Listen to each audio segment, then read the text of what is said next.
Hi, welcome back guys. This is your friend, Let Us Head Fanfics, back with amazing fanfiction. This is the third part of What If Quirkless Deku Became Hero. Now before starting, please give this video a like and subscribe to the channel if you want more videos like this. Now let's get into the fanfic. Toshinori watched his protege lying on the grass, his chest heaving. He was in the stands, with the management students, in his true form, conserving energy while Kayama refereed the first event.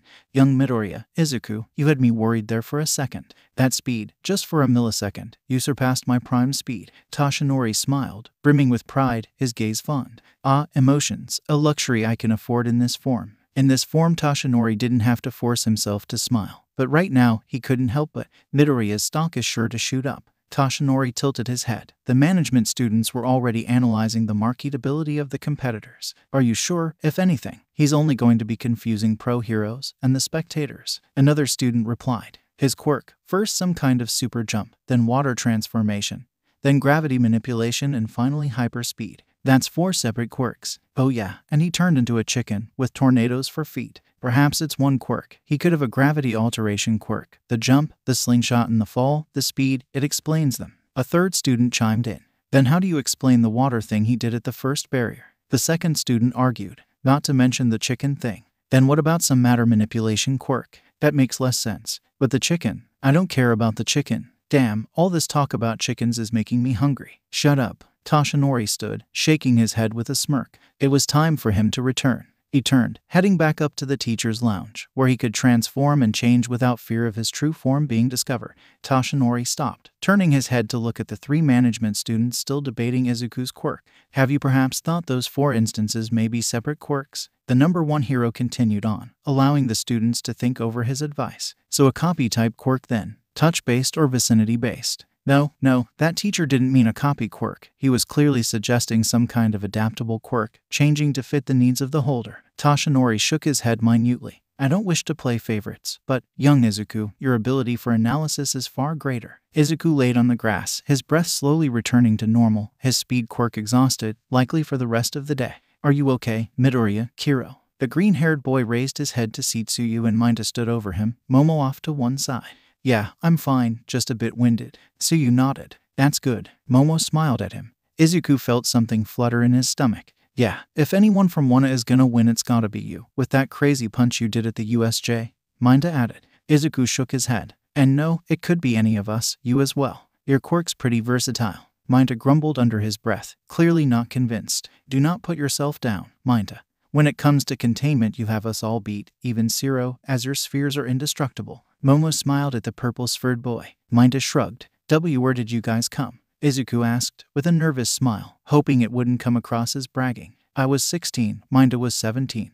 Tsuyu answered. Huh, you guys were one after each other. Minta nodded, regaining some of his usual cheer. Yeah, we worked together. I stuck us back to back using my balls. Spheres, Kiro. And then Tsu used her froggy abilities to speed through the course while I threw more of my balls. Still spheres, men. At other people, not any of us won airs, though. Izuku looked to Momo, mouthing at her. Men. Momo looked nonplussed, shrugging minutely. Izuku took a deep breath and pushed himself to his feet, just in time to see that all eyes were on him. Later, Izuku would insist he didn't release a cry of shock and jump 3 feet into the air. He had. Calming slightly, Izuku saw predatory looks from his fellow competitors.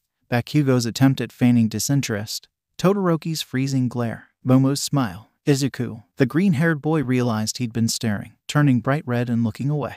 Sorry, I didn't mean to make you uncomfortable. You didn't. The words seemed to tumble out of Momo's mouth before she could think about them, a far cry from her usual composure. Momo stared at the green-haired boy, a fluttering in her stomach. This feeling, it's, oh my, I have a crush on Izuku. It was actually kind of nice. Momo smiled again, unable to stop herself from blushing at her realization. Izuku's own blush somehow managed to deepen, the fluttering in his chest increasing to a fever pitch. This feeling, it's, oh god, I have a crush on Momo. Izuku felt his heartbeat quicken, his palms so slick with sweat he was sure if he released an explosion he would blow himself up as well. I just have to tell her, right? Yeah, I'll do it now.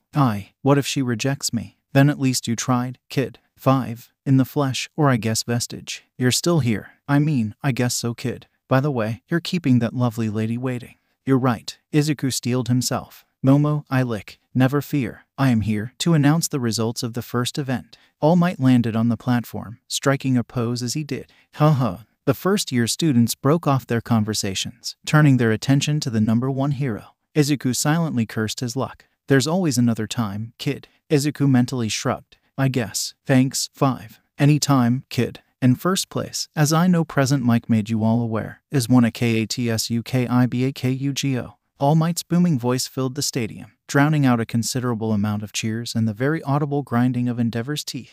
The screen behind All Might changed to show a headshot of Bakugo, a large number 1 next to it. Next, with a shocking, meteoric rise from 167th place at the last second, it's Izuku Midoriya, also from 1A. More cheers, slightly less than those for Bakugo. Not that Izuku noticed. 5 did. Rounding out one a domination of the podium, it's Shoto Todoroki in third place. Far more cheers sounded for Todoroki than they had for either Bakugo or himself. It made sense. After all, as the son of Endeavor, Todoroki was far more of a known value. Following him as 1B Zaibara Shizaki in fourth, then Juzo Honuki, also from 1B. A girl with vines for hair and boy with a skull-like face waved to the crowd. In sixth, another upset. From the support course, it's 1H's Mikumoakatani, followed by 1A's Momoye Urazu in 7. In a surprising show of confidence, Mikumo ignored the crowd, his jaw set, while Momo nodded once, acknowledging the crowd's cheers with poise. Such refined responses. In 8th and 9th, it's a 1A sweep. First Tenya Ida. Then it's Fumikagetokoyami. Ida and Todoroki both acknowledged the crowd with a nod of their heads, similar to Momo. However, Dark Shadow's enthusiastic waving undercut Tokoyami's aura of mystery somewhat. Completing our top 10, it's Nito Monoma from 1B. Monoma looked up at the crowds, a smug smirk on his face. And now, the other 54 students who also made it through to the second event. All might have a beaming smile. Fear not, even if you have been eliminated, there is still a host of activities lined up for you. Izuku frowned. 64 students made it to the second event. That's higher than I ever seen or heard of before. The screen changed again, displaying the results from 11th to 64. Beihatsum, Hantasiro, Ajiro Kirishima, Tetsu, Nashurao Ajiro, Suyu Sui, Minoru Mainta, Yostu Awase, Mizo Shoji, Rikido Sato, Ishoni Ryomitsu, Hakaru Ronegi, Achako Uraraka, Mina Ashido, Koji Koda, Kyoka Jiro, Shinkaibara, Kosai Tsuburaba, Denki Kaminari, Kajiro Bondo, Ryuko Yanagi, Itoshi Shinzo, Ren Takarakuji, Hikaru Chikyu, Itsuka Kendo, Jiroda Shishida, Shihai Kiwaro, Yui Kodai, Haryu Rin, Marinjiki Shota, Kinoko Komori, Togaru Kamakiri, Ponitsu Notori, Toru Hagakure, Setsuna Takage, Manga Fukadashi, Yuga Aoyama, Heinru Hagain, Kamu Hidokuchi, Rizan Natsuka, Keiz Tsunzaku, Teru Yamada, Nento Heishiro, Ebori Kiba, Heizumi Heizumu, Ashi Mokusei, Ilya Armstrong, Rensa Kinzoku, Mina Sendoitsu, Yero Tamada, Kaizen Kogo, Keibai Hikari, Denko Reime, Akaru Achu. A mixture of cheers, groans and shouts from Izuku's year group reached his ears. Now, boomed All Might. Those of you who have not made it through to the second round should depart to the viewing area. One has been assigned for each class. Murmurs rose from the students, those who hadn't made it into the second event beginning to shuffle towards the stands. When a conversation caught Izuku's attention. How the hell did that Akatani get 6th? I heard he was quirkless. Guess it was just a rumor after all. Izuku turned his head to see the speaker was a boy with shoulder-length gray hair, a girl with a visor over her eyes, a horizontal bar glowing with blue light, standing next to him. Nah, I went to middle school with him. The shit stain is totally quirkless, convinced he's gonna be a hero. Probably had to play the whole crippled and disabled card just to get in. To his credit, the gray-haired boy looked disgusted by the vitriol the visor girl was spewing. Just because he's quirkless doesn't mean he's disabled. The gray-haired boy barked. How could you say such a thing? You must be one of those QJWs. It must make you so popular to pretend not to be repulsed by those fucking retard. A hand rested on the visor girl's shoulder. She jumped and turned around to see Midnight stood behind her. With the dark look on her face and the whip in her hand, she looked downright terrifying. Midnight spoke quietly, but yet the students still heard every word she said. Natsuka, I won't stop you from competing, but once the sports festival is over, we will be discussing your continued attendance at UA, or lack thereof. A chill ran down Natsuka's spine, barely able to stop herself from vomiting at the thought of being expelled from UA. Getting axed by such a prestigious school was like the black spot of academics. Boy, you can't talk to Rizal like that. A boy with orange hair barged his way towards where Natsuka and Midnight stood. She actually deserves to be here instead of that worthless freak. Izuku hadn't felt himself move towards the orange-haired boy, fists clenched, until Momo's hand caught his wrist. He calmed. He knew she was right. He just had to let Midnight handle it. She was the teacher after all. His brain kindly reminded Izuku that every teacher he'd had before UA hadn't handled it. They'd encouraged it. Enough. Hey Shiro, you're already on your final warning as it is. Midnight flared down at the two students, putting the metaphorical fear of God into them. All Might coughed awkwardly, an attempt to break the tension. It didn't work. So, moving on then, I suppose. All Might spoke lamely, before regaining his usual composure. Next up, the second event of this year's first-year sports festival will be. The screen showed an ever-changing series of options, but suddenly stopping. A cavalry battle. With a twist, All Might struck a pose. Haha. As ever, the second event will be a team-based exercise. In groups of 2, 3, or 4 the students will form themselves. Murmurs spread through both the competitors and spectators. Every team will have a headband, to be worn anywhere above the neck, with the points value based on your position in the first event. As such, 64th place is assigned 5 points, 63th has 10, 62th has 15, and so on and so forth until first place. The twist is, it's worth 10 million points. Hungry eyes all turned to look at Bakugo, eyeing him up, evaluating him. The blonde-haired boy ignored the attention. Additional rules include no moves deliberately intended to knock the rider or one of the horses down, and riders' feet are not allowed to touch the ground.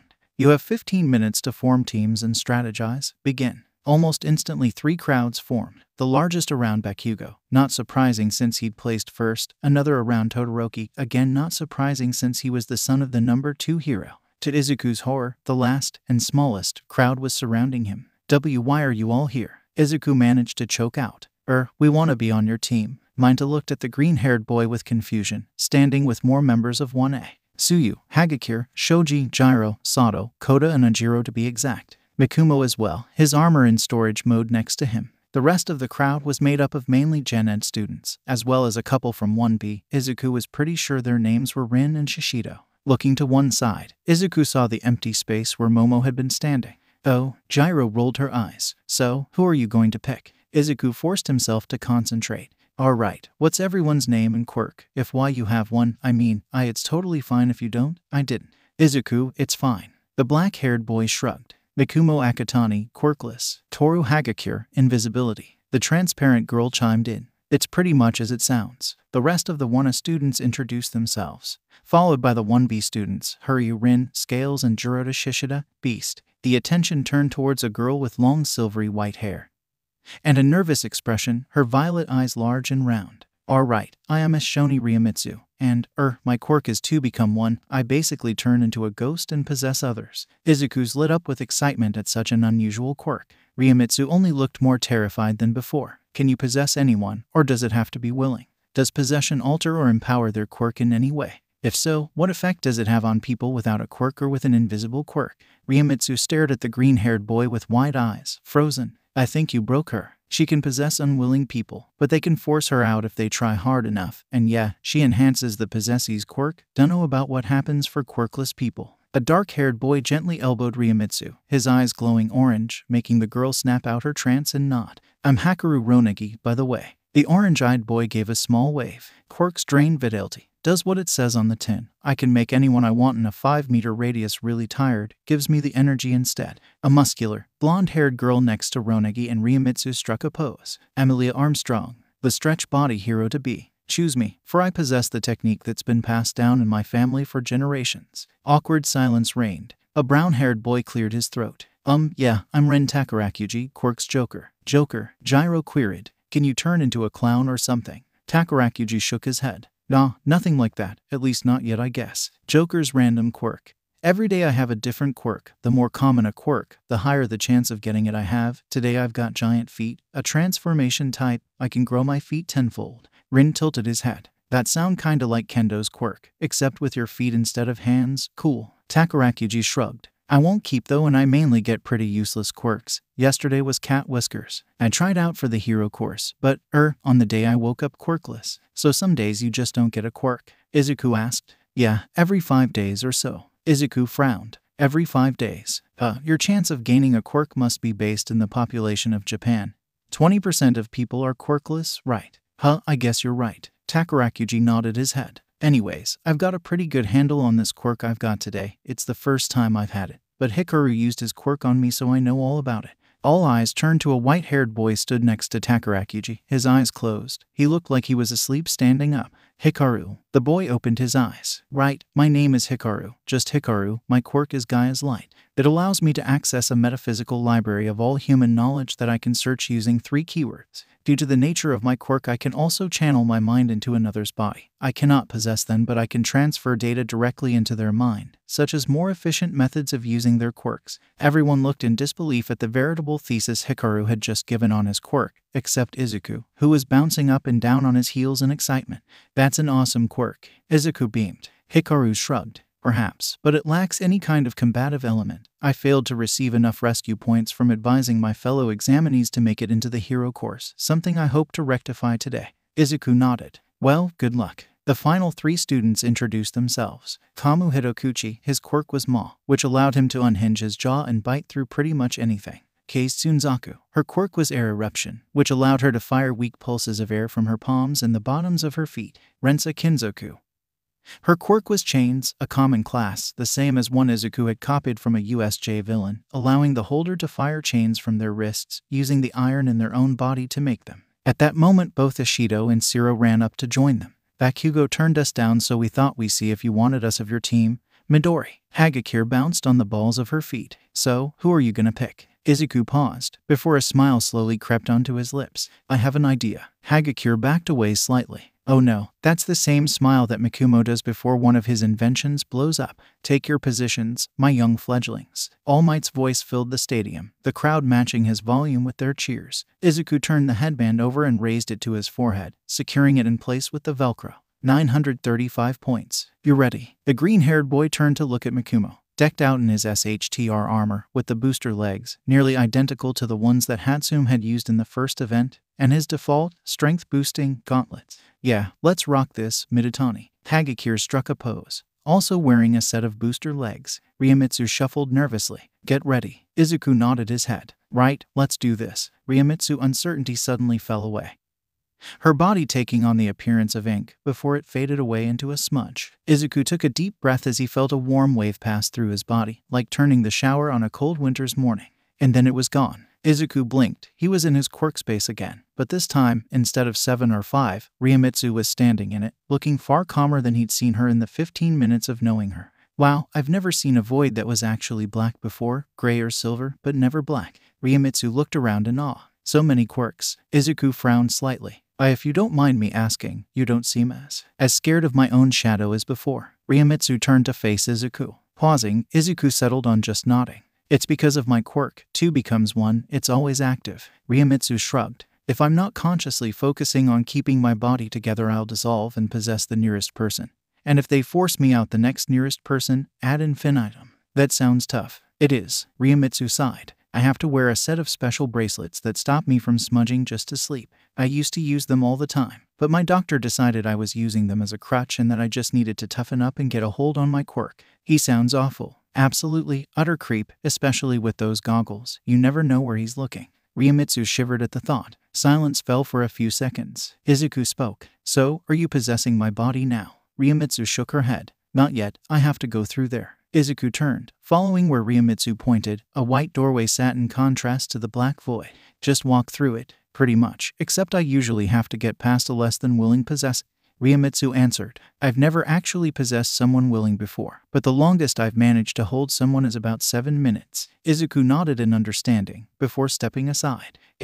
You'll probably be able to hold on to me longer since I'm willing, though probably not infinitely. All quirks have their limits. Ryomitsu nodded, striding forward and through the doorway as the quirk space dissolved in the same manner the white-haired had when she used her quirk.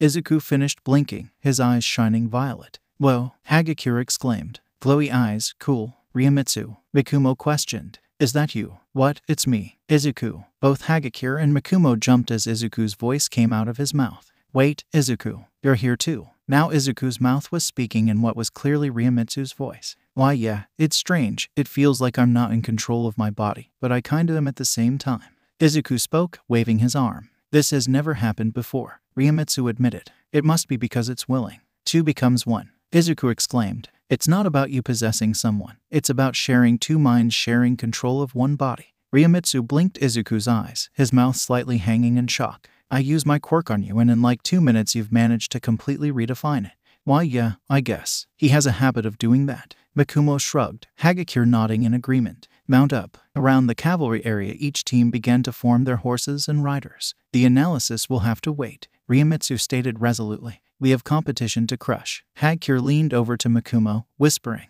is it just me or has Ryomitsu got really intense all of a sudden? Mikumo shrugged. Team Midoriya quickly formed up, Hagakure taking the spot of front horse, so she could use her refraction move to blind other teams, while Mikumo went at the back, his suit would propel the hovering team along. Finally, the amalgam of Izuku and Ryomitsu took up the position of rider, their arms free to use Izuku's quirk, Ryomitsu's providing him with a power boost. But they weren't alone. Instead of merely rejecting those he didn't want on his team, Izuku had matched them together into their optimal formations. Team Takoyami, with Takarakuji as the rear horse, Ilia, as she'd insisted on being called, as the front horse, and Hikaru unconscious, stored inside Dark Shadow, free to use his quirk on whichever teammate needed his help. Team Ishido, with Sato as front horse, both his quirk and size providing defensive and offensive power, and Ajiro and Siro as rear horses, their high mobility and short-range attack power covering Ishido's back. Team Rin, with both Koda and Shishida as front horses, practically making them a siege weapon, and Gyro as the rear horse, her ear jacks ready to snatch headbands on the way through. Team Ronegi, with Hidokuchi as front horse, his mouth able to bite or consume most physical attacks, such as Todoroki's eyes, while Tsunzaku and Kinzoku were rear horses, the former using air eruption to blow opponents away, the latter with chains to bind them. Izuku raised his head, staring directly at Team Bakugo, Uraraka and Hatsum as his rear horses, both wearing booster legs, and Kirishima as his front horse. Ryomitsu's right, we're going to crush this. Start. Chaos descended, with almost every team going straight for Bakugo and the 10 million point headband. Well, the 10,720 point headband. But with a number that large, no one really cared. They were all aiming to steal it, except Team Midoriya. They had a different goal, to defend their own headband, which alone probably had enough points for them to progress to the final round, and then snatch the 10 million points from whoever had it at the last second. Team Ishido went for them first, Siro's tape shooting towards the headband secured around Izuku's forehead. His mouth opened, orange fire spewing from it and burning Siro's tape. Using his other hand, the dark-haired boy ripped his tape before the fire could spread back down to him. Those flames, they were hotter than normal. I can only make them red. It's the power boost from my quirk. Ryomitsu spoke with Izuku's mouth. Although, it's a bit more potent than normal, must be because you're willing. A wave of acid shot at Team Midoriya, fired from Ishido's arm. Within Izuku's quirk space, wind generation lit up, a tornado firing from the green-haired boy's arm, scattering the acid and blowing it away. Two more teams, one 1B, the other Gen Ed, started to bear down. Mikumo, we need a speedy exit. Izuku called. On it. Aspect. Initiate hover mode and backburner. As you wish, pilot Yamakiro. Both Mikumo and Hagakure's hover boots burst into life, lifting them half a foot off the ground as a metal plate retracted to reveal a large repulsor in the back of Mikumo's chest armor. The repulsor shone orange as the team was rocketed forwards, vacating the area just as the 1B team attacked. Damn it, Ishido sighed. It wasn't the 10 million, but Midori's headband still would have been a juicy catch. I'll have to settle for yours then. Roots burst from the ground, wrapping around Sato, Siro and Ajiro's legs, trapping them in place. A hand pulled the headband from Ishido. The Gen Ed came to a halt, their riders smirking at the Hero Course students. To think you losers got into the Hero Course. The rider sneered, turning over the headband. 945. Now that is a juicy catch, even more than Greenie's. Ishido stared at the rider in horror. It was like looking in a funhouse mirror. Her face looked almost the same, purple instead of pink, her hair longer, braided down her back. Her eyes, the sclera black, the irises red. Mina Sandoitsu, pleased to meet you. The girl smiled. I guess you could call me a better version of yourself. Ishido bristled, forming acid along her arm and flicking it at her near doppelganger. Sandoitsu giggled. With a swish of her wrist the acid diverted its path, hitting the ground. How pathetic. Is that really the best you can do? Acid control. That must be her quirk. Ajiro called. Ishido, if you don't use her quirk, there's nothing she can control. Wrong, Sandoitsu exclaimed. Crossing her arms in the shape of an X, acid control is just a taste of what I can do. Holding out her hand, Sandoitsu created acid from her palm before it rose into the air and took the form of a sphere, solidifying. I told you, Ishido. Sandoitsu smirked. I'm the better version of you. Even my quirk is more advanced than yours. Just acid secretion. How paltry. Ishido growled, balling her fist, as Ashi leant forwards in his chair. Oi, oi, oi. What's this? Looks like Team Sandoitsu's snagged Team Ishido's headband. Sandoitsu appears to be gloating. Shota frowned, focusing his eyes on the screen, the feed showing Sandatissu manipulating the acid ball in multiple different shapes with her quirk. He frowned. He recognized the girl from the hero course exam test. She'd failed, just a few points shy, and ended up in Gen Ed. But back then, her quirk had been the same as Ashido's. Acid secretion, nothing more. Well, look at all these acid abilities this girl's showing. Her quirk description I've got here really fails to describe it. Hazashi hollered, a beaming smile on his face. On the screen, Sandoitsu spun Ashido's headband around her finger, faking a yawn. Shota's eyes widened. Her tongue was black. Reaching out, Shota clicked the microphones off. Hey, what's that for? Hazashi complained. Don't let on that I've gone. Shota stood. With that, the underground hero was gone, the door slamming behind him. Hazashi sighed. I hate when he just runs off like this. Shota sprinted down the corridor, heading towards the UA faculty box when Nenzu was. Trigger. He'd thought the drug was gone for good. Clearly not. Shota had to make it to Nenzu. Only he had the authority to end the cavalry battle. That had been decided as a part of the increased security. Shota couldn't ring the principal either. The hyper-intelligent rodent wouldn't be able to confirm it except his words without his presence, and the general alarm would create too much chaos. If he didn't do this carefully, without a blind panic, then someone was going to get hurt. That girl might be in control of herself at the moment, but it wasn't going to stay that way. With Trigger, the effects of the drug got more potent as the amount left in the body reduced, culminating a final burst of power that could prove highly lethal, both to bystanders and the user. Help, my sister, she's not breathing. Shota mentally cursed. He didn't have time for it, but he couldn't ignore it. Bursting into the room, Shota found a young boy, around 8, holding a worryingly limp girl, a few years younger than him. The underground hero rushed towards them when he felt a sudden wave of something sickening wash over him. Activating his quirk on the young boy and girl, Shota watched they dissolved into sludge-like liquid and then to nothing. The door slammed shut, sealing Shota in the windowless room. Charging at the door, Shota smashed into it, hoping to break it open. He bounced off. It was reinforced, no doubt as a part of the increased security since the USJ attack. You stay in there, Eraserhead. A teenager's voice, male, echoed through the door. I'll let you out once the second event is over. Once the others have taken the detox drug, there'll be no sign of Trigger left in their systems. The others. There. Shota repressed the urge to punch a wall. There was more than one ticking time bomb in the stadium, and there was nothing he could do about it. Team Midoriya skidded to a halt, Izuku quickly taking scope of the playing field. Bakugo had lost the 10 million headband to Monoma's team, who was now fleeing from both Bakugo and Todoroki's teams. Only 7 minutes left, fledglings. Can one hope to counter this Class B domination? The distant sound of Bakugo screaming about his current state of absolute calmness echoed through the stadium. Get back here, you foul little quirkless maggot. A large chunk of concrete, covering an orange glow, soared at Team Midoriya at insane speed. Ryomitsu activated Slingshot, its boosted power enough to deflect the concrete slab out of bounds. Mikumo's expression darkened as Team Midoriya turned to face their attackers. Heishiro, an orange-haired boy, sat in a futuristic rickshaw, made of gleaming metal and pulled by a girl with elephant tusks and rocket-powered rollerblades. Hagakure spoke. Isn't that the boy from earlier, that one Ms. Midnight told off? Yeah, it is. Mikumo glared at Heishiro, his voice filled with disgust. You know him? Izuku asked, glancing down at his brother. Mikumo sighed. I do. I went to middle school with him. You met his old flunkies on the train, remember? The ones from Umbaru High. He got into support after failing the hero exam, like me. Oi, quirkless, what do you think you're doing wearing that uniform? It was the boy Izuku had bumped into earlier. The support student, Mikumo. He had been surrounded by 3 boys in Umbaru High uniforms. Yeah, like you could even afford to go there. Who's gonna pay? Your parents. Oh wait, I don't have any. Yeah, quirkless cost us our place at UA. Izuku balled his fists. We're not running. We're going to beat this guy and throw him out of bounds. Hagakure looked up in surprise at the fire in Izuku's eyes and voice, a far cry from his normally gentle, rather shy self. No, Mikumo stated. He won't stop till he's hurt me. And you guys need to keep the headband safe for now. Izuku, since I'm a horse I can break away from the rest of the team without punishment, right? Izuku nodded warily, knowing where this was going to go. Then I'll do that. Ryomitsu, take my place. Mikumo, don't. Hagakure's hand reached out. Mikumo launched himself into the air, leaving his hover boots behind, Ryomitsu bleeding into existence to fill them and support Izuku's weight. Aspect, deploy the Atlas boots. Roger. Flipping in the air, Mikumo soared over Heishiro and his teammate, landing inside a pair of his default boots, covered in small, strength-enhancing repulsors. Looks like 1H's Akatani has broken away from the rest of Team Midoriya. And wait, Team Heishiro's going after him, not the headband.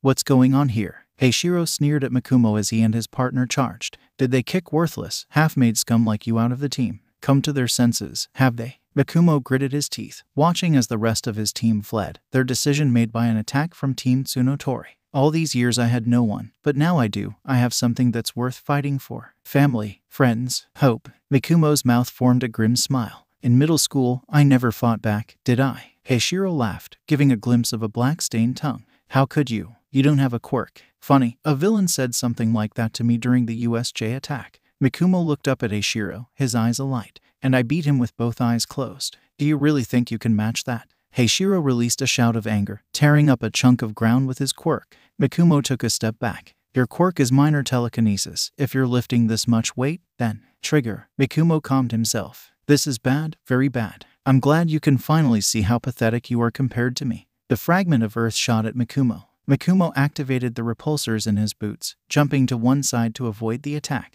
Rolling onto one knee, Mikumo quickly judged the situation. Aspect, Configuration Romeo 5. Pilot Yamakumo, the Scavo Sabatons are not fully tested, are you sure? I can't outspeed Heishiro, so I'll just have to become an unbreakable shield to defend his attacks from hitting anyone else. I understand, Mikumo. 4 metallic cylinders shot down into the stadium, straight at Heishiro. The orange-haired teen turned his head, his eyes narrowing and his finger twitching as he activated his quirk, deflecting the cylinders off course. A second later, the panels of each of the cylinders rearranged themselves, opening up. I'll crush you, quirkless. Another fragment of the ground was torn up, firing at Mikumo, and Team Kendo, frozen in place behind him. 2 of the cylinders slammed into the ground, a few paces ahead of Mikumo, now in the shape of a pair of heavily armored boots. Sprinting forwards, Mikumo's current set of boots opened up, allowing him to step seamlessly from one to the next. The gauntlets on Mikumo's arms folded themselves up, shooting away, making place for the new set, one from the Shield series, the other foam. Forming the shield, Mikumo braced himself, claws appearing from his boots, digging into the ground. The earth chunk slammed against Mikumo's shield, forcing him back by 3 feet. He came to a halt, the slab of earth dropping to the ground in front of him with a mighty crash. How's that for pathetic? Mikumo glared at Heishiro. Is that all you've got? Bring it on. Heishiro recoiled in shock. Now's my chance. Aiming his foam nozzle, Mikumo prepared to fire as ice suddenly encased Heishiro and his partner, both up to their necks. Team Todoroki raced past, their rider snagging Heishiro's headband in the process. Todoroki turned his head, giving Mikumo an almost imperceivable nod of his head, and then they were gone. With a final burst of speed, Team Midoriya dodged a hail of horns from Tsunotori, before Izuku opened his mouth and fired seeds at their opponents, vines rapidly growing and trapping them. We need to go back for Mikumo, Hagakure insisted, angling herself towards the area they'd left him. Izuku nodded. Right, let's. A glob of acid hit Izuku across the face, burning at his skin. Midoriya. Izuku activated Liquid Ice, turning his gym jacket into water, using hydrokinesis to wash the acid away, diluting it. Releasing Liquid Ice, the water quickly reverted to its original form around Izuku's torso. The acid neutralized inside the synthetic fibers. I'm fine, Izuku assured, hiding his rapidly healing face from the view of Hagakure and Ryomitsu. Team Midoriya turned, finding Sendoitsu sitting atop her horse, a crazed look on her face. Is it just me, or is she taking this way too far? Hagakure questioned. Her tongue, it's black, Ryomitsu stated, her eyes not leaving the opposing rider. She's on trigger, Hagakure added. Trigger, Izuku queried. I thought that wasn't made anymore. Maybe it's an old batch, Hagakure suggested, guiding the team out of the way of one of Sendoitsu's acid attacks. Ice suddenly encased Team Sendoitsu, creeping up their rider's body before acid began to eat at it, leading to a stalemate. Izuku turned his head to see Todoroki, the teen hyper-focused on freezing their enhanced opponent. Erasure. Izuku opened his eyes, glowing with red light, erasing Sendoitsu's quirk and allowing the ice time to cover up to her neck. His eyes burning, Izuku slammed them shut, his erasure canceling. But he'd given Todoroki enough time. He knew from his own acid quirk that the user was immune to their own acid, excluding the skin on their head. She wouldn't risk it. Blinking rapidly, Izuku's vision came back into focus to see Hagakure and Ryomitsu had carried him away from Todoroki, fearing he would turn his attention on them whilst Izuku had been incapacitated. But he hadn't. Izuku had seen it. Todoroki had been aiming for Sendoitsu. He'd known about the trigger. Shota braced himself, before making another charge at the door, stopping short when he heard a yell from the other side. The door unlocked, slowly swinging open to reveal Nedzu, the teen who had locked Shota in the room, lying on the floor behind him, whimpering in pain. I hope I didn't leave you waiting too long, Shota. Nedzu smiled. It was times like this that really reminded Shota why any sane person should be terrified of Nedzu. Shota stepped out of the room, looking down at the teen, not one of their students, whimpering softly. Your work. Nedzu smiled again. Oh yes, this is why you were so insistent I co-host the sports festival with Hisashi, so I'd see one of those kids, and since you instituted those restrictions I'd have to tell you face to face, with this being the quickest path. Shota paused. In short, this was a trap. Nezu nodded, before starting to walk towards the stands. It was, this boy here fell for it. Shota followed, two of Ectoplasm's clones stepping in to restrain the boy. What about the kids on Trigger? That one there let slip there was more than one of them. Nezu led them out onto a balcony, overlooking the floor of the stadium. We prepared for that too. We, myself and Sir Night-Eye. He had a vision of this event just after the USJ attack. Nezu answered simply, and that included restraining the students using Trigger, I hope. Nezu paused. No, it didn't. We had no prior knowledge of this event in the timeline Night-Eye saw. Mikumo Akatani of the support department was badly injured by one of the Trigger users and the tournament was reduced to just 8 competitors. However, as you can see, Sir Night-Eye's predictions are no longer as set in stone as they used to be. The principal gestured towards the field. Shota followed to look where he was aiming. The girl, Sendoitsu, was encased up to her neck in ice, along with her teams. 2 other teams were iced up as well. Their riders, the couple who caused the disturbance before the cavalry battle started. Todoroki. Nezu inclined his head. As the son of the number 2 hero Night-Eye and myself felt he was the most prepared of the first years to aid in their restrainment. Shota quirked an eyebrow. And I supposed you slyly hinted it would be another opportunity to show his father he can be a hero with just his eyes. The youngest Todoroki doesn't really seem to get subtlety. Nezu admitted. I'm rather ashamed to say I just had to tell him outright. He's more like his father than he would like to admit. We're all acquainted with Endeavor's unique charm. Shota watched as Todoroki continued to charge around the arena, claiming another headband.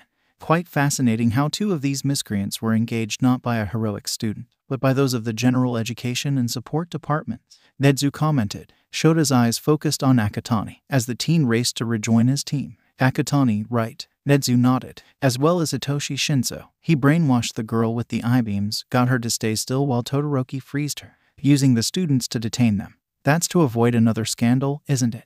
We couldn't afford a repeat of the fallout from the USJ incident. Besides, head-on confrontation by ourselves and other pro-heroes could have turned nasty. Shota shrugged. Those kids would never have expected for another student to be targeting them for anything other than their headband.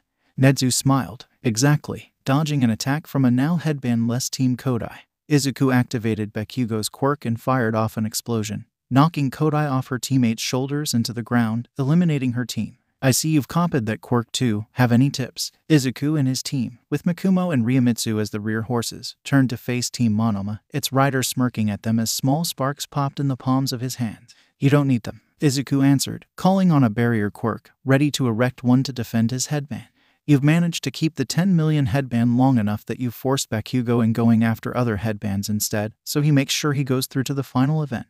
Monoma shrugged. Thanks for the advice. I'm not sure I would have managed it without it, but I'll be coming for your headband anyway. You can try, but we won't let you take it. Izuku's eyes narrowed, his whole body braced, ready to act. In fact, we'll be coming for the 10 million points. Huh, and I thought you were a meek little rabbit. Never mind, it won't change me winning this cavalry battle. Monoma's hand swelled in size to a meter in width, turning to his enlarged palm aimed at Team Midoriya's side. A massive explosion erupted from Monoma's palm, engulfing Team Midoriya entirely. And now to collect. Monoma smirked, his palm returning to normal. Not yet. Monoma's head jerked around to look at the smoke cloud as it cleared, revealing a large hard light barrier at Team Midoriya's side. Izuku's arm outstretched, pale green energy crackling around his skin. Ryomitsu, Hagakure, now. Ryomitsu activated her quirk, smearing into ink and entering Hagakure's body. Both Mikumo and Izuku reaching up and pulling down on a pair of darkened goggles, covering their eyes. Hagakure opened her eyes, empty air glowing violet. Say cheese. A massive flash of light burst from her body, blinding Monoma and the rest of his team.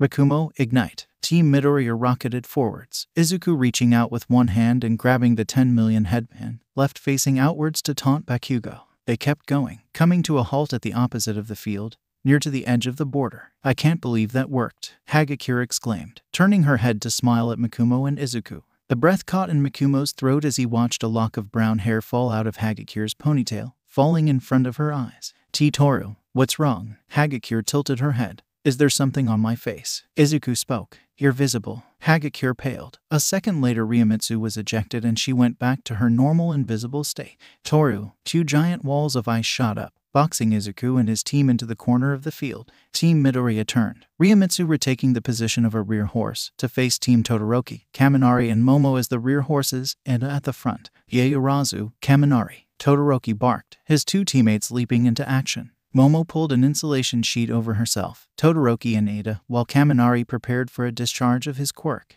They're going to shock us. There's no way we can escape with these walls up. Bakumo exclaimed, panic in his voice. We don't need to escape. Izuku replied, his tone resolute as he raised an arm, pointed towards Team Todoroki. Kaminari released his quirk, electricity arcing in every direction. A metal rod extruded itself from Izuku's raised palm, in the direction of Kaminari, his other hand creating enough that one driving itself deep into the ground. The electricity flowed into the metal rod and down it, entering Izuku's body and then into the other metal rod, rushing into the ground.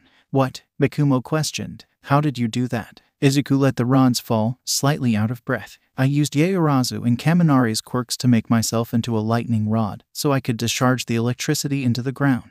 Wow, I didn't even know you'd copied their quirks, Hagakure exclaimed, with her usual cheer. Only 2 minutes remain. Can Team Midoriya keep hold of the 10 million points until the end?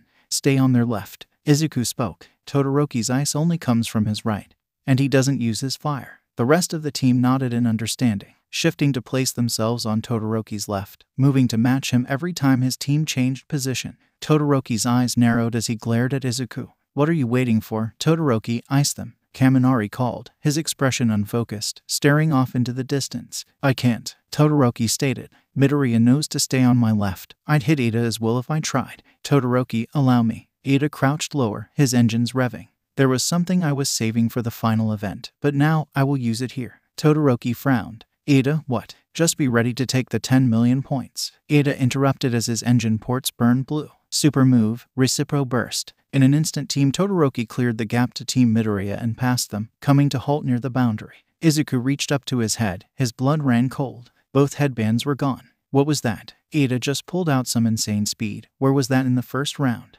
We've got no points, Hagakure called out in surprise. Izuku, what should we do? Bakumo questioned, as Team Todoroki moved away from the border. Only 30 seconds left. What are the now pointless Team Midoriya going to do? Izuku watched Todoroki turn the headband over, hiding it amongst the others, and then to Ida's engines as they billowed gray smoke. We have to make a try. Ryomitsu, you're with me. Bakumo, get ready to ignite every last bit of power you've got when I say go. Sure. Bakumo nodded. Ryomitsu blurred into spectral form and merged with Izuku. Now this was the second time she had possessed him. Izuku could feel her quirk empowering his own, except, one for all. It was beyond her reach, both to use or enhance. After All Might had passed one for all onto Izuku, not Ryomitsu. Izuku's violet eyes didn't move from watching the headbands. Go! Team Midoriya charged, Hagakure yelling as they burst towards Team Todoroki. Wind generation formed around Izuku's arm as he threw a punch as Todoroki, altering course to miss at the last second, extinguishing the lackluster flames that had popped up along his left arm.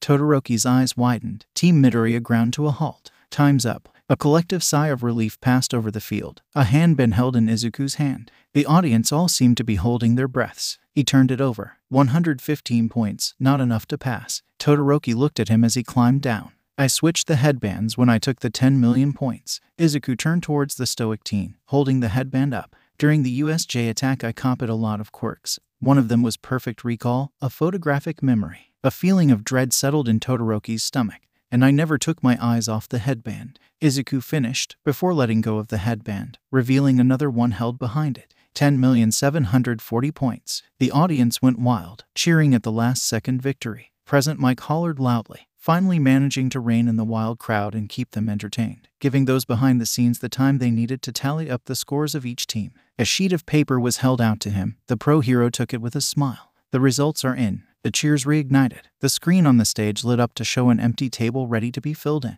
In first place, as you're all aware, is Team Midoriya with an outstanding last-second gambit, with an amazing 10,855 points. More cheers. Next up, it's Team Todoroki. They may have lost the 10 million points, but they still managed to clinch second place. A small flare came from the stands, other pro heroes shuffling away from Endeavor as his beard of flames grew larger. Bang, bang. In third place are the explosive hotshots, Team Bakugo. They may have lost their headband, but they certainly cleaned up. The screen behind the platform changed, showing the full results of the second event. Position. Team. Points. 1. Team Midoriya. 10,840. 2. Team Todoroki. 2,660. 3. Team Bakugo, 1,750. 4. Team Shinso, 1,430. 5. Team Takoyami, 1,095. 6. Team Mainta, 790. 7. Team Tetsu, 715. 8. Team Ashido, 635. 9. Team Monoma, 125. 10. Team Kendo, 95. 11 equals. Team Kodai, 0. 11 equals. Team Tsunotori, 0. 11 equals. Team Rin, 0. 11 equals. Team Ronge, 0. 11 equals. Team Yamada, 0. 12 equals. Team Sendoitsu, minus 100. 12 equals. Team Natsuka, minus 100. 12 equals. Team Hashiro, minus 100. Look at these crazy results. The third event will be a tournament, with the top 32 students going through. That means the top 8 teams will go forward, along with one member of Team Monoma. Choose amongst yourselves. The gathered students began to chatter, others groaning in disappointment. The first round of the tournament will be 2 versus 2 battles, followed by 1 versus 1 fights to the final where a champion will be crowned. Izuku splashed water on his face, rinsing off the sweat. Standing, the green-haired boy looked around the Wanna prep room. Only a few stragglers remained, the rest had gone off to lunch. Izuku was still processing the fact that they had managed to win the cavalry battle, which had prompted much cheering and jumping up and down. Ryomitsu had gotten so excited she'd accidentally possessed Mikumo. Tilting his head, Izuku searched his mind in Quirkspace. Hey, 5, you still there? Silence. Clearly not. Izuku. He turned. Oh, Momo, it's you. The dark-haired girl nodded, her normally regal posture instead nervous. Yeah, I just wanted to apologize. Momo gave a weak smile. Izuku returned with what he hoped was a reassuring smile. You've nothing to apologize for. Strategically, your quirk was better suited for a team like that. It synergizes well with both Ida and Kaminari. Izuku, I'm sorry because I ran off once the selection time began without saying anything.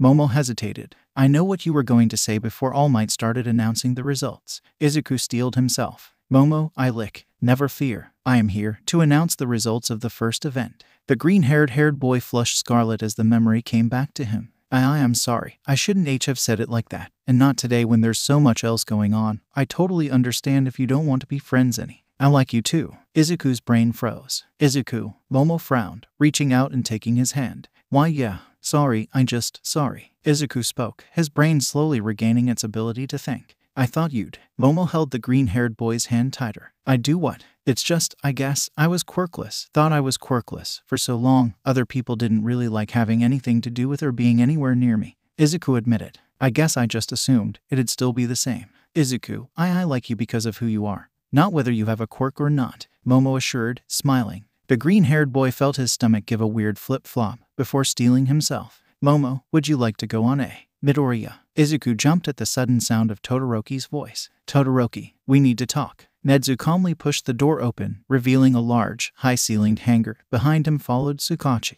In the center of the room were teams Natsuka, Sendoitsu, and Hashiro, their members all yelling and shouting. Nezu calmly cleared his throat, silencing them instantly. Okuzo, if he would do the honors. A red-haired pro-hero, from an offshoot of the Todoroki family, stepped forwards, sucking in a deep breath. Flame-o. A gout of fire spewed from his mouth, melting free just the members of each team that made up the horses. Okuzo stepped back, rejoining his comrade. Backdraft. In the corner of the room, obscured by the gloom, was Aizawa, leaning against the wall. Thank you. Nezu gazed at the freed students, all collapsed to their knees, shivering. Detective, I leave this next part to you. Tsukachi nodded, stepping forward. Do you know why Principal Nezu asked me to come here? A collection of head-shaking and chattering replies of the negative reached him. None of them were lying. I see. Tsukachi paused. Were any of you aware that your riders of your teams were using the illegal drug known as Trigger? Trigger. The tusked girl from Team Hashiro frowned. What's Trigger? The lightning girl from Natsuka's team gave a disgusted look, glancing back at her team leader. It's a quirk-enhancing drug, support girl. And no, I didn't know. A wave of similar denials followed, all ringing true to Tsukachi's ears. None of them are lying, Nezu. Nezu gave a patient smile, looking to the freed students. Thank you for your time. You may go now, although I would appreciate your silence on these events until UA breaks the news. The students gulped, the polite expression on Nezu's face filling them with dread at the idea of telling anyone about the trigger. Yes, Principal Nezu. The students quickly fled, leaving just Natsuka, Hashiro, and Sendoitsu, all still yelling and shouting to be freed. Nezu silenced them with another clearing of his throat. Blood samples were taken from you when you were moved here. They all returned positive for Trigger. The three students glared at their principal. Needless to say, the three of you and your accomplice are expelled with immediate effect. Nedzu paused. I will also be passing this along to Detective Tsukachi of the Mustafu Police Force. No, you can't do this. We were just leveling the playing field. Sendoitsu screamed, desperately trying to fight her way free. Heishiro sneered. Speak for yourself. We were trying to correct your despicable mistake, you rodent bastard. Nedzu's nostrils flared dangerously. My despicable mistake. Yeah, allowing an aberrant freak into UA. That's what. Natsuka glared at Nedzu. Nedzu frowned. You mean Makumo Akatani, do you not? Of course. Heishiro spat, letting the sniveling coward in because of pity. Makumo Akatani earned his place here fairly. He is an exceptional student, Nedzu retorted, his patience growing thin. Exceptional? Natsuku hissed. What's exceptional about a damn quirkless? How the hell are they supposed to be that when they're like they are? Like they are, Natsuku answered, ignorant to the hole she was digging for herself and Heishiro. Yeah, you know, wrong the head. Everyone knows the quirkless are slow in the head. Nedzu inhaled sharply. Detective Tsukachi, I was going to attempt to alleviate their punishment so they could learn from this. They are children after all. But UA will provide them no protection. The principal turned to leave. Throw the damn book at them. The door slammed shut. Nedzu was gone. He was your best shot at not going to jail. You know that, right? Tsukachi sighed sadly. Rizan Natsuka, Nento Heishiro, Mina Sendoitsu. You are under arrest for. No, Sendoitsu bawled, struggling wildly. I can't. Let me go. Taking a deep breath, Sendoitsu began to secrete acid from her face, the only part of her not covered in ice. Seeing the writing on the wall, Aizawa tried to activate his quirk, without success, his eyes burning from his injuries 2 weeks prior. Sendoitsu, no. The trigger is still in your system. Heishiro yelled. Acid poured down Sendoitsu, steam wildly as it burned her face. Sendoitsu screamed in agony. Aizawa's finally glowed red, erasing Sendoitsu's quirk. Tsukachi balked. Okuzo, get recovery girl, as fast as you can. Backdraft. On it, Backdraft yelled, immediately firing his hoses, trying to wash away the acid as quickly as he could. Sendoitsu continued to scream in agony. Minoru leant against the wall of the boys' bathroom, breathing a sigh, his legs shaky. It had been close, but they'd made it through, him, Tsu and Shoji. They'd lost their headband to Team Tetsu within the first 2 minutes and had only managed to take Tetsu's own headband in the last few seconds. Grabbing his gym jacket, Minoru pulled it on and fastened it. Wincing at his fingertips brushed his protruding ribs. Taking comfort in wrapping himself in the oversized jacket, Minoru mentally prepared himself to go to lunch when his mind began to wander. Back to the day of the USJ attack. 2 weeks earlier, Minoru sat on his bed, legs crossed, internally panicking. She's going to use her quirk on me, then she'll know. Sorry for the delay. There are quite a few of you to see. Recovery girl pulled up a stool in the space between the 2 beds, facing Tsuyu. Minoru flinched at the sound of Recovery girl's voice, shocked from his mental spiral. Asui, call me Tsu. Asui, do you have any injuries you need to inform me of? Recovery girl placed a hand on the young girl's arm. Tsuyu shook her head. Not that I know of, Kiro. Humming slightly, Recovery girl used her medical knowledge to understand the information about her patient's condition that her quirk provided to her. Cuts and bruises, slight quirk overuse, but other than that, all good. Recovery girl healed Tsuyu with her quirk, before holding out her hand. Here, have some gummies. Thanks, Kiro. Recovery girl turned to Minoru, seeing his nervousness. Same for you, any injuries? No, she'll find out, then I'll be in trouble. I can't. She'd punish me. Minoru shook his head. My mother is getting a private doctor to check me over later, as she told me. You were involved in a serious incident on the grounds of UA. It's my responsibility to ensure you are unharmed before you can leave school. Recovery girl replied, matter-of-factly. But I. Tsuyu moved, sitting down next to Minoru and taking his hand. It's okay, it doesn't hurt. Minoru was panicking. I can't, if she found out. A hand rested on Minoru's shoulder. The purple boy looking up to see it belonged to the detective. I'm Detective Tsukachi. Tsukachi gave a reassuring smile. It's okay, you know, we're here to help. Minoru paused, before glancing across at Tsuyu. Tsuyu squeezed his hand. Do you know why I want to be a hero? Minoru shook his head. To help people. Tsuyu smiled slightly. Let us help you, so you can be the best hero you can. I can't. Minoru was crying now. If I do, then I can't be a hero, she won't let me. Tsukachi cleared his throat. My quirk is lie detector, while not infallible. Anything you were to tell me would be treated very seriously. His quirk. This may be my only chance, my chance to escape her. Slowly, Minoru nodded. Tsukachi patted the boy's shoulder. Bizasui, if you would mind, leave. I want Tsu to stay. That's fine, I understand. Tsukachi nodded. Shuzenji, if you would. Recovery girl placed her hand against Minoru's arm. He felt a warm wave pass through his body, blanketing the cold that normally filled him. Well, you are far from okay. Recovery girl removed her hand. Minoru could tell she was being careful not to show any sort of negative emotion that could upset him. Severe malnutrition. Honestly, I'm surprised you've managed to hide it so well. Minoru shrugged. A teacher figured it out once. My mother made sure he lost his job. She's untouchable. She works for the Hero Commission, the liaison for WASH. And this is UA. 6 out of 10 of the top pro heroes, All Might himself, graduated from here. Recovery girl held out gummies, a far larger handful than Tsuyu's. UA had stood for over 100 years. It can handle your mother. Sukachi spoke. Can you provide the circumstances of why you suffer from your condition? Mother, I'll break your chains. Minoru nodded, munching on his gummies. My mother, she doesn't allow me to eat much. She always contacts my school to tell them I have all these allergies that I don't have, and that I have a packed lunch, but I never do. I understand. Sukachi was writing in a notepad. Is there anything else you want to add? Yeah, she does it because she wants me to be small, cute, to look like a child, for when I'm a pro hero.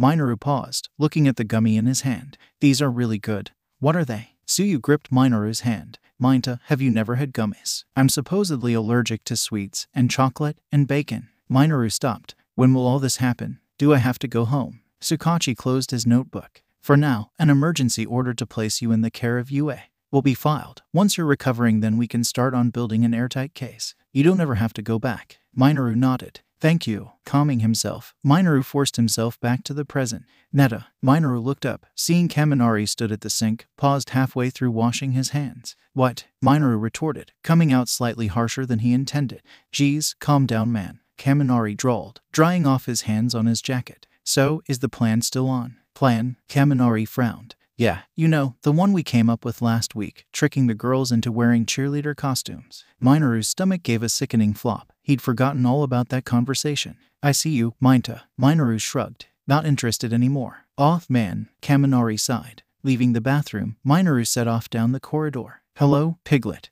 Minoru froze, turning to see his mother leaning against the wall, a smug smile on her face.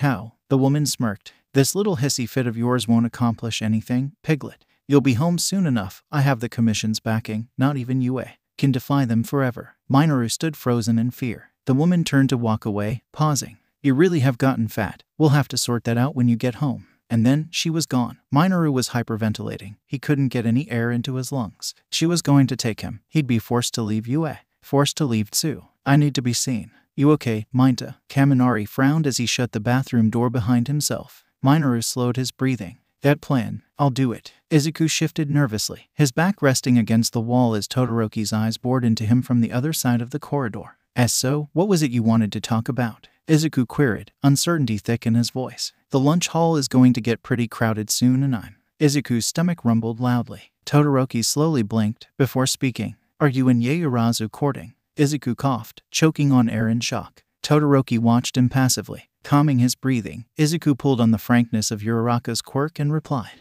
I don't see how Momo and my relationship would be your business. Todoroki continued to stare at the green-haired boy. So you admit there is a relationship? Izuku floundered. I didn't say thaw. No matter, Todoroki interrupted, turning his head to look away. As long as you don't hurt her. Releasing a small sigh of relief, Izuku gave a weak smile. Oh, you're just looking out for her. Todoroki frowned and tilted his head. Correct. Why did you think I was asking? No reason. Izuku squeaked out quickly. I mean, I thought you said you didn't have any friends. I don't. This seems awfully like you're looking out for a friend. Making sure no one hurts them, you know, friend things to do. Midoriya trailed off, his brain running out of words to supply to his mouth. In lieu of a true response, Todoroki just shrugged. Midoriya rocked back and forth on the balls of his feet. So, was that the reason you wanted to talk to me? Because I was going to get some food. Are you All Might's secret love child? Izuku's brain melted. Todoroki continued speaking. I've seen the two of you training together, eating lunch together. On multiple occasions you've had to stop yourself from addressing All Might by something that sounds like father. Izuku was desperately searching for a plausible excuse, his mind racing. It's nothing like that, I promise. It's plain to see that the two of you share a close bond, Midoriya. Izuku struck gold. The truth is All Might has been training me. He rescued me about a year ago and copied his quirk by accident.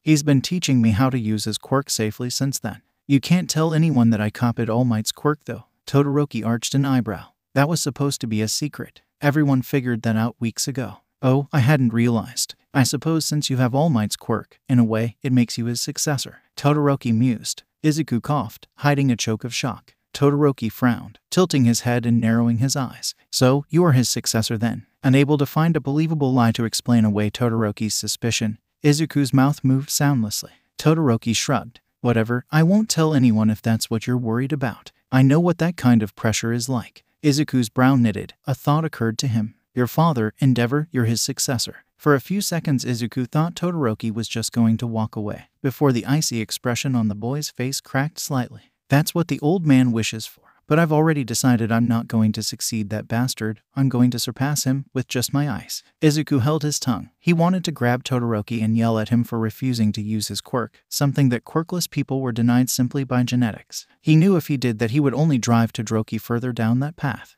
Todoroki turned his head to look directly at Izuku. You overpowered me. You made me panic and use my flames. Todoroki paused. I broke my pledge. How did you beat me? Izuku watched his classmate carefully before speaking. Ryomitsu's quirk allows her to possess others, but they can fight back. She possessed Kaminari just as we started to charge, used his body to snag the headband from you, and I used telekinesis to take it from her. Todoroki lowered his head, deep in thought. You're not All Might. He wouldn't use such complex plans. Izuku flinched, quickly hiding it. I know, but you're not your father. Todoroki stiffened, inhaling through his nose. I mean that we can't all be exactly the same. Izuku hurriedly explained. Without a word, Todoroki pushed off from the wall and began to walk away. He paused, looking back at Izuku with his scarred eye. Have you ever heard of quirk marriages? Quirk marriages? Izuku questioned, looking down. Your parents had a quirk marriage. The green-haired boy raised his head to see Todoroki had left, walking towards the main building. Izuku sighed. TCH, what a diva. Arg. Izuku jumped into the air, accidentally activating his strength quirk and slamming into the ceiling, using slingshot to cushion his landing. Izuku turned, rubbing the bump on his head, to see Bakugo leaning against the wall. Kakin, what are you doing here? Bakugo rolled his eyes. Making sure you get some damn lunch. Izuku beamed. I don't want you fucking collapsing during our fight. Bakugo shrugged. Besides, Auntie asked me to make sure you didn't forget to eat. Izuku's smile only got wider. Stop fucking grinning, nerd. It's time for the recreational games. Those going ahead to the tournament are free to participate or save their strength for the final event. Not participating is the logical decision. Thanks for the thrilling commentary, Eraserhead. But before we start the recreational games, a display by Omega cheerleaders, all the way from America. Wait, what are the Wanna girls wearing? Minoru sniggered along with Kaminari as the girls slowly realized they'd been tricked into wearing the cheerleader outfits. Yaoyorozu dropped to her knees, covering her stomach by wrapping her arms around herself. The other girls quickly moved to comfort her, Tsuyu stopping only to shoot a glare at Minoru. Minoru's laughter stopped, a heavy weight settling in his stomach. Izuku took a calming breath as he walked out into the field, alongside the other members of Class 1 who had qualified for the final event of the sports festival. The green-haired boy took the lead as the class representative, with Momo and Ada flanking him as the co-deputy class representatives. Both he and Momo were careful not to make eye contact.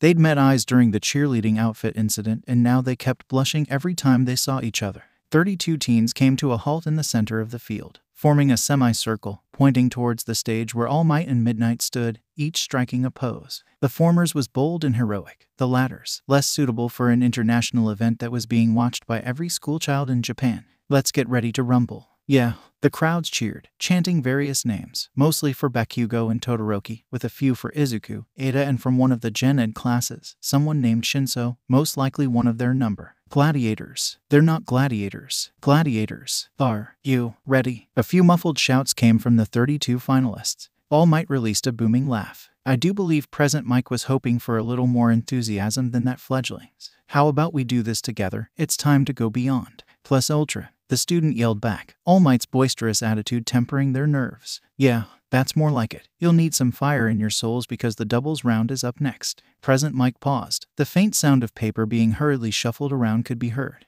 Aha, here it is. So, the rules are very simple. 2 teams or 2 will go head-to-head in a timed 10-minute battle. The aim of the game is to eliminate your opponents in one of 2 ways, forcing them out of bounds or until they can no longer fight. The first method is permanent. Once someone has gone out of bounds, they are eliminated for the rest of the fight. However, if they are injured or tied up inside of the perimeter, they can be freed or healed by their teammate if they have the quirk for it before the end of the bout. If both teams are not eliminated by the end of the 5 minutes, we enter sudden death, where injuries or capture are permanent eliminations and the border of the fight area will shrink by half a meter every 30 seconds. Excellent. Thank you for a refresh on the rules, Present Mike. All Might smiled. Now, the matchups for the doubles round, selected at random, are as follows. The screen behind changed, now displaying the lineup for the doubles round. Match 1. Izuku Midoriya and Shoto Todoroki vs. Ashoni Ryomitsu and Minoru Mainta. Match 2. Shiro Hanta and Rikito Sato vs. Hitoshi Shinso and Masahiro Ajiro. Match 3. Heinru Hagane and Mikumo Akatani vs. Yuga Aoyama and Kaizen Kogo.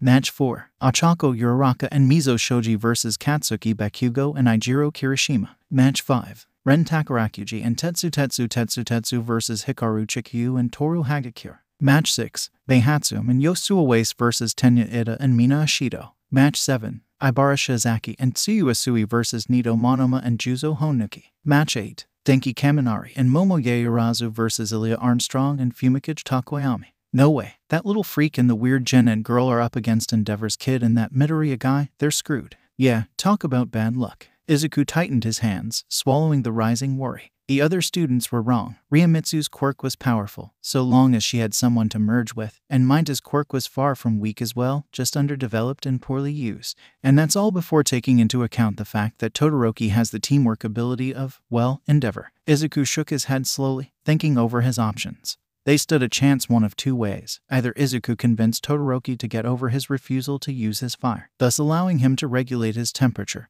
or he convinced him to make a plan and work in tandem. In short, Izuku was screwed. Oh god, I'm dead, I'm so dead. Mainta paced back and forth rapidly. This is too much, I can't take it. Mainta was hyperventilating, clearly in the middle of a panic attack.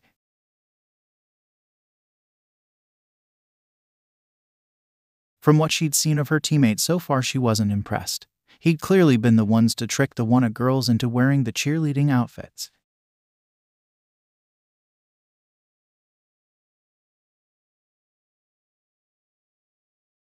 This was her chance to prove she could be a hero. Mainta, right. Ryomitsu moved to stand directly in front of the purple boy. The silver-haired girl got a rapid bobbing of the head in reply. I'm going to try using my quirk on you to help you calm down. Ishoni paused. You just need to not fight me. Mainta nodded again. Ishoni straightened from her slight lean down before activating 2 become 1, blurring away and entering Mainta's body. Immediately, the teen calmed, his normally purple eyes instead a shade of violet. He blinked. Mainta stood in a white void, a small, purple orb of energy in front of him, emitting a weak, flicking light. Where am I? I've always called this place white space. Ishoni waved placidly as she faded into view. Midoriya used a different name, Quirkspace. I guess it answers my question on whether that orb in the center is a representation of the quirk or the soul. That's my quirk. Mainta questioned. It looks kinda small, I guess. That's actually a good thing. Ishoni assured. I'm pretty sure it means it's got more potential to grow. Mainta shrugged. My mother always said all I got from my dad was a useless quirk and his last name.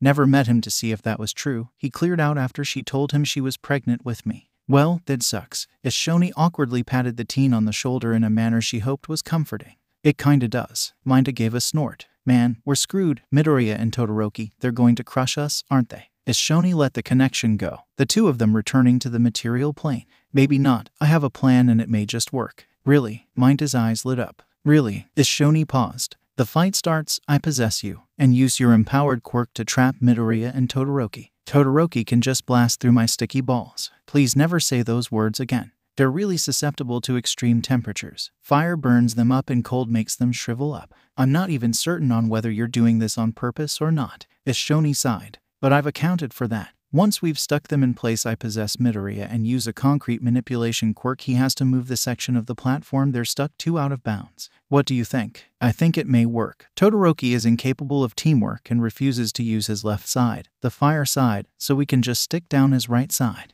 Mainta grinned, the feeling of impending doom from the conversation with his mother forgotten for the moment. The purple teen continued. The fact he could free himself with his fire, but won't, will make his mind freak out, and Midoriya won't be able to help himself from trying to save him. It's perfect. Ishoni gave a matching grin. Then let's do this. Rounding the corner, Izuku saw his partner for the fight, resting against the wall of the entrance tunnel. Todoroki. The green-haired teen greeted his classmate, stopping against the opposite wall. Todoroki looked at him, but didn't reply. What you said earlier, about quirk marriages. Izuku stopped, searching for the right words to say. You were trying to say that's what happened with your parents, isn't it? An icy glare was Todoroki's reply. I just want to help. Izuku admitted. You want to help? Todoroki snorted, the most emotion Izuku had seen him express so far. See if you can fix this. My father charmed and paid off my maternal grandparents to allow him to marry my mom, who he selected for her ice quirk, so they could make a kid with a mix of both their quirks. To surpass All Might since he couldn't, took 4 attempts in the end. My eldest brother, Toya, he had a fire quirk, much more powerful than the bastards. He forced him to train all time, until he pushed him too far and Toya's quirk burnt him. Todoroki paused. It severely injured him, left him in a coma for years, all because Endeavor wants to create the hero to surpass All Might. The abuse drove my mom insane. She poured boiling water on the left side of my face because it reminded her of him. So, can you fix that? Izuku sighed. Of course I can't fix that. Then why are you trying? The green-haired boy sighed again, deeper this time, leaning back against the wall. Trying to help? It's kind. Just kind. Kind. Todoroki raised his eyebrows. Kindness is a distraction. Saving lives isn't about kindness. Todoroki, kindness isn't a. It's time for the first match of the double stage to begin. On Team A, it's the spectacular Gen and girl that took victory in the cavalry battle as a part of Team Midoriya. And the purple pervert. You can't call him that. It's true. Anyway, it's the purple bounce pad of 1A. And on Team B, it's the 2 powerhouses of 1A. Izuku gave a slight smile at the faint sound of Bakugo's indignant shouts. At the sound of the bell, Izuku set off down the tunnel and into the stadium, Todoroki a few paces ahead of him. What's your thoughts on this matchup? Eraser, seems a little one-sided, don't you think? Only at first glance. Ryomitsu has a powerful possession quirk. She attempted the UA Heroics exam but failed to make it in as she had no one to possess, which shows the flaws of the exam. It flavors those with highly offensive quirks, like Todoroki and Midoriya. Certainly Todoroki, however, the key strength of Midoriya's quirk is its versatility. He can be an offensive hero 1 second, and support hero the next. Thanks for the analysis. Eraser, time to hand over to Midnight now the participants are in place. Midnight cracked her whip, quieting the crowd. Izuku's eyes drifted up to the private Wanna box, finding the tall, dark-haired figure that was Momo. Rules: no targeting of eyes or other particularly sensitive areas. If any part of you touches the ground outside of the ring, you are eliminated. Restrained or unconscious participants that remain in the area will be eliminated when the time limit of 10 minutes has elapsed. Midnight cracked her whip again. Cementos will remain ringside as long as myself, to repair the ring and separate the participants if required. Understood. Izuku nodded. Todoroki gave a near imperceivable nod of his head, while Minda and Ryomitsu gave far more positive responses. They have a plan, one they're confident in. On my mark. Midnight raises her arm, before bringing it down with another whip crack. Fight. Before Izuku could even react, Todoroki slammed his right foot down. A glacier of ice growing from the point of contact, swallowing up Minta and Ryomitsu, reaching just short of the first row. Izuku blinked, unsure of what to do. Was it over already? The ice began to crack, before a shower of ice fragments peppered Izuku and Todoroki, the former releasing a breath of fire to melt them, the latter creating a wall of ice to block them. At this point Izuku had tuned the commentary out, looking through the steam for Minta and Ryomitsu.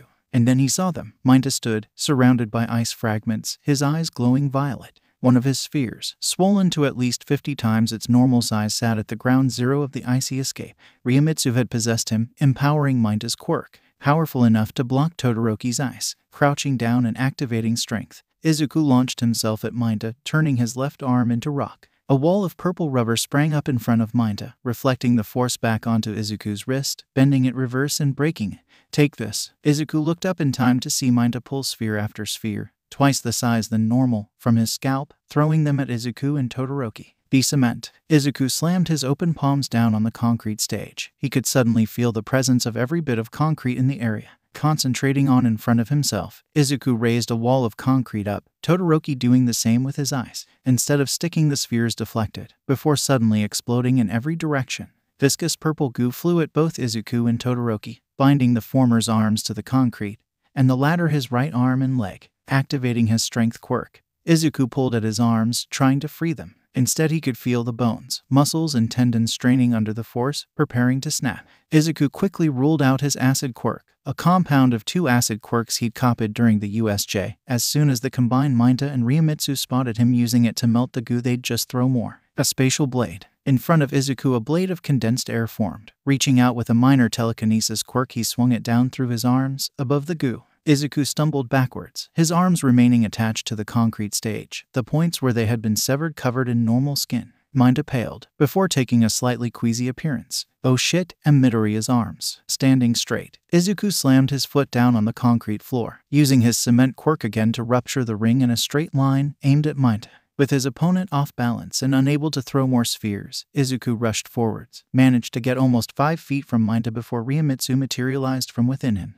The silver-haired girl charged at him, sending a punch towards his undefendable torso. With a single strand of slingshot, Izuku fired a loose piece of concrete at Ryomitsu's wrist, forcing her punch wide. Ducking another punch, Izuku cursed. He had realized until now quite how many of his quirks relied on his arms and hands to be used. Explosion, wave motion, slingshot's secondary ability. Izuku could see Ryomitsu was getting ready to spring a trap. Her eyes gave her away. Good thing Izuku had a surprise of his own up his sleeve. Ryomitsu's form began to blur around the edges as she raced at Izuku. At the same moment he cancelled Spatial Blade, his arms returning to their rightful places, free of goo. He'd been distracting Minta and Ryomitsu while acid had burnt through the bindings. Raising his left arm, Izuku activated his recoil defense parallel circuit, his arms turning to elastic rock. Face set in concentration, he added strength and wind generation to the mix before flicking his finger. With a crack like a gunshot, a tornado of air burst forth from Izuku's hand, slamming into Ryomitsu and knocking her high into the air towards the boundary. Ryomitsu smudged, re-entering Minta to escape elimination by ring out. Izuku was soon forced back on the defensive, dropping back behind a new concrete wall, curved to stop Minta using the same explosion trick. Looking around the ring, Izuku caught sight of Todoroki repeatedly trying to freeze the goo to a point it would lose its adhesiveness. Ice building up on his right side. Todoroki, you have to burn it away. Your ice isn't cold enough, Izuku called, still sheltering behind his wall, his finger and thumb throbbing as hyper-regeneration began its work. No, Todoroki responded through chattering teeth, his breath coming out as mist. I will never use my father's flames, I told you why. Izuku tried to dart across to Todoroki, only to be stopped by another hail of spheres. They're your flames, not his, Izuku yelled. He doesn't create them. Todoroki's left hand tightened into a fist, wisps of smoke beginning to trail from. Use the flames I gave you. Izuku cursed in frustration at Endeavor's shout, watching as Todoroki's hand went limp, the smoke cutting off. No, I refuse to use your flames, Todoroki barked. It was the first time Izuku had heard him raise his voice. Todoroki, Izuku called, getting his attention. We can't win like this. We're going to time out and lose since you're trapped. What do you suggest? Use their own strategy against them. Izuku answered. Please don't fight me. I promise I won't use your flames. Izuku blurred, turning into a multicolored streak and entering Todoroki. He blinked, finding himself in Todoroki's quirk space, the void white in color, with what he assumed to be half hot, half cold in the center. It was unlike any other quirk Izuku had seen so far. Clearly only a single quirk, but two-tone, red and pale blue, swirling around like yin and yang. Turning, Izuku saw a door, sliding in of a more traditional style. In front of it stood Todoroki, watching him closely. You copied that girl's quirk. It wasn't a question, but a statement. Izuku nodded. During the cavalry battle, 2 becomes 1. It's a powerful quirk, versatile. Did you mean it? Todoroki questioned. That you wouldn't use my left side. Yes, Izuku answered. It's her quirk. You get to choose what you do with it. Todoroki blinked. His face remained impassive. I see, then. Yes, I agree to not to fight your possession. Izuku smiled. Thank you. Together, we can win this. Good. Todoroki stepped to one side. Izuku walked up to the door, pausing, before sliding it open and stepping through. The green-haired boy felt the possession take hold, before something went horribly wrong. Black lighting covered Izuku's body as he yelled out in pain, finding himself in his own quirk space. A silhouette of a man with spiked hair stood over him. You want us to share your power with him? Izuku sighed in relief as the pain subsided, the black lightning slowing to the occasion spark. My power, one for all. By possessing him you are containing it in another body. It requires approval. The silhouette answered. You're a vestige. Izuku realized. Wait, approval? What approval? The silhouette sighed. Izuku could practically hear the sound of them rolling their eyes. Yes, approval. The silhouette responded. When one for all is passed on, the new holder is judged by all of the vestiges. If we agree they are worthy unanimously, then the quirk manifests, otherwise it reverts the current holder. However, this is a new situation. You are not passing the quirk on. It is still bound to you. Instead, you are temporarily housing it in a new body. Izuku frowned. I see. So you all have to agree that Todoroki is worthy to have one for all while I possess him. No, this is different. You could possess him even if we all thought him unworthy, but while you did, one for all's power would be beyond your reach. The silhouette paused. In this case, Todoroki only requires the approval from one of us to use one for all. That vestige will then act as a conduit for one for all's power to flow through to Todoroki. And you're going to give your approval. The silhouette gave a curt nod. That I am. Good luck, Izuku Midoriya. The lightning around Izuku turned ice blue, growing in volume until it covered every square inch of him. Todoroki opened his eyes. The irises glowed ice blue, odd bursts of similarly colored lightning shooting across his body. This power, Todoroki whispered. This is All Might's power, the quirk you copied. I see now why my father never stood a chance at surpassing him.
Purple goo ran down Minta's body and onto the floor, before rising back up again to form a thick, domed cocoon, completely obscuring them from view.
Ouch, that's gotta hurt. Class 1A's Ajiro is showing no mercy to Sato, even if they are classmates. Mikumo stood in the tunnel, watching the fight from ground level. Ajiro spun, using his tail to sweep Sato's legs.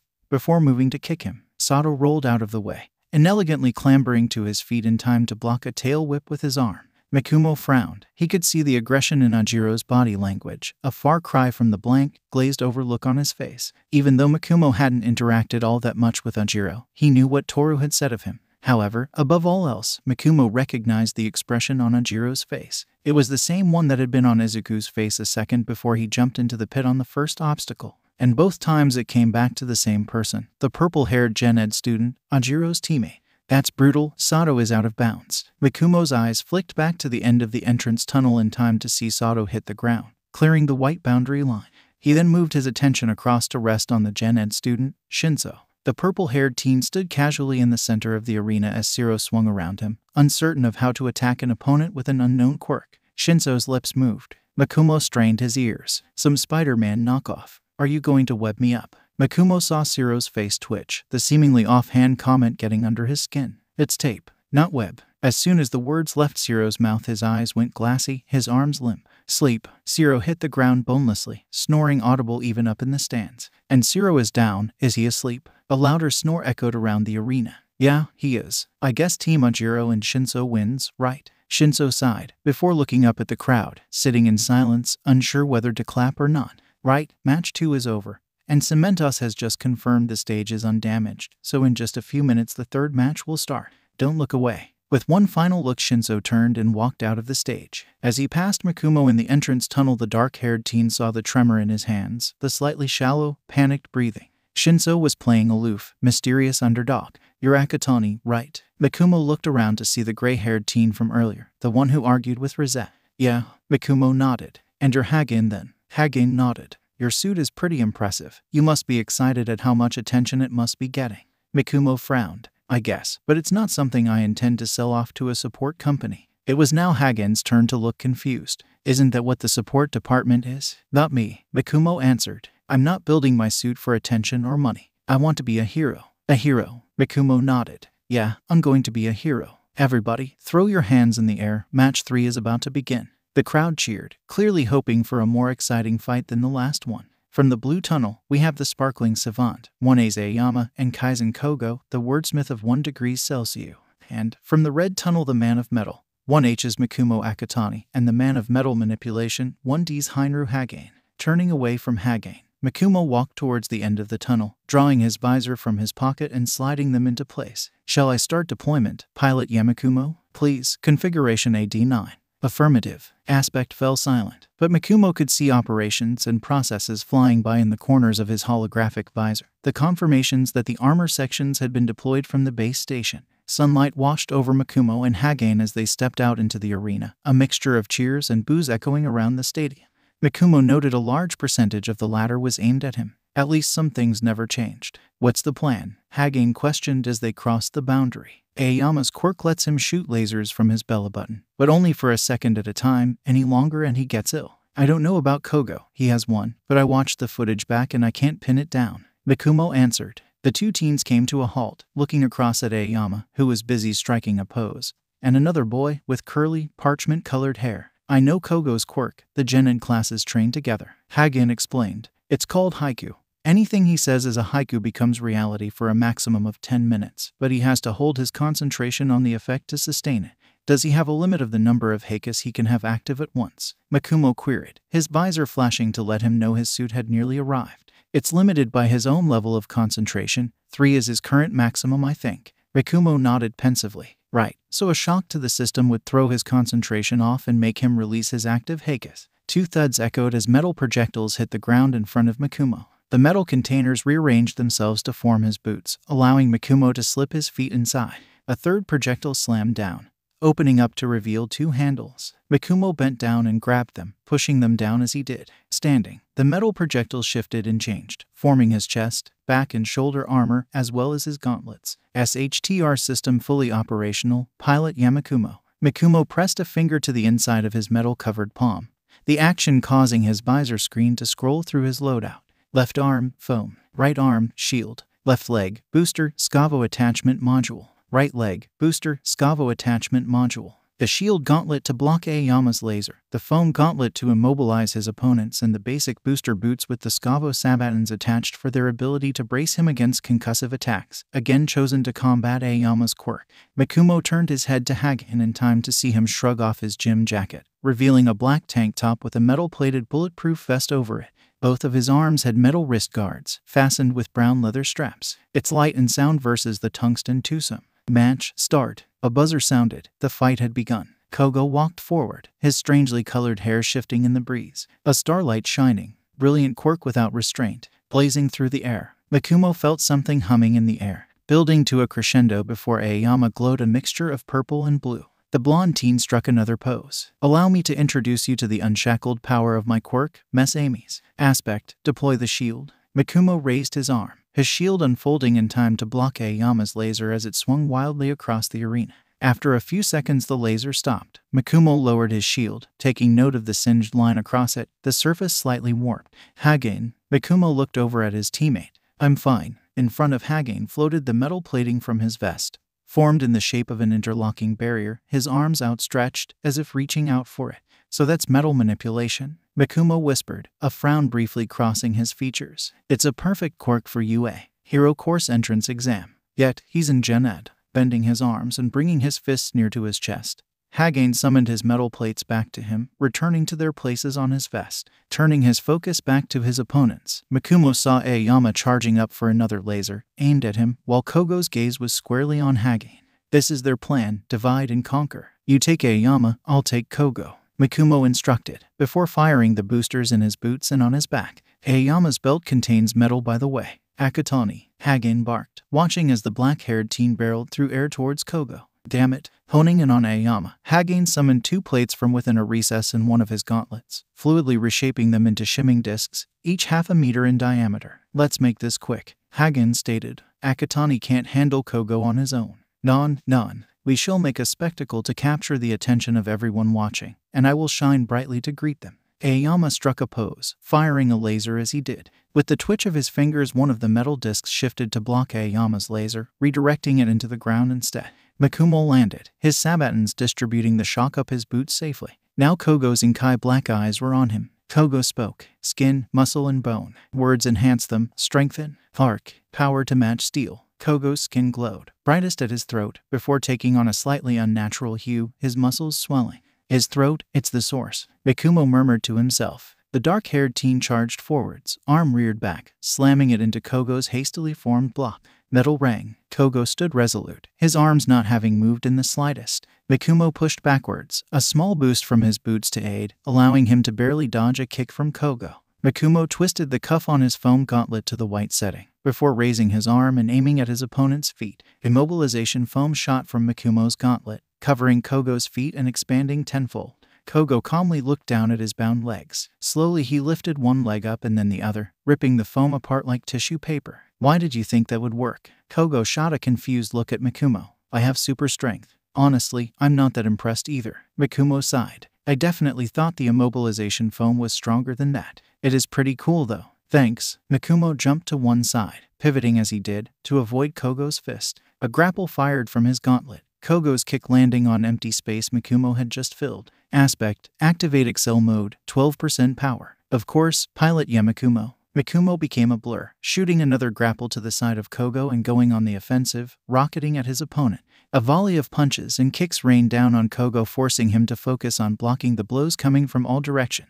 The attack ceased, Mikumo coming to halt where he had started, steam bellowing from seams of his armor. Kogo took a step towards Mikumo only to find his leg unable to move. Looking down, Kogo saw the metal wire from Mikumo's grapple wrapped around him. Oh, that's not good. Mikumo retracted his grapple, pulling Kogo off his feet and towards the boundary. Kogo pulled against his bindings, the metal groaning and shifting. He was strong enough to break them, but by the time he did he would already be on the other side of the boundary. His ink-black eyes shifted, the irises almost seeming to become liquid, swishing and swirling. Shining plates of steel, froth and bubble, burst and bind. Mikumo tightened his grip on the grapple line, getting ready to throw Kogo out of bounds. Panic filled Kogo's body, frantically searching for the word to finish his haiku. Mechanical fault. Mikumo stopped dead, his foam gauntlet bursting open, immobilization foam covering him and expanding, completely encasing him. Kogo breathed a sigh of relief, releasing his strength-enhancing haiku. His muscles deflated, returning to normal and allowing the grapple line to go loose. Standing, Kogo glanced across at the massive foam.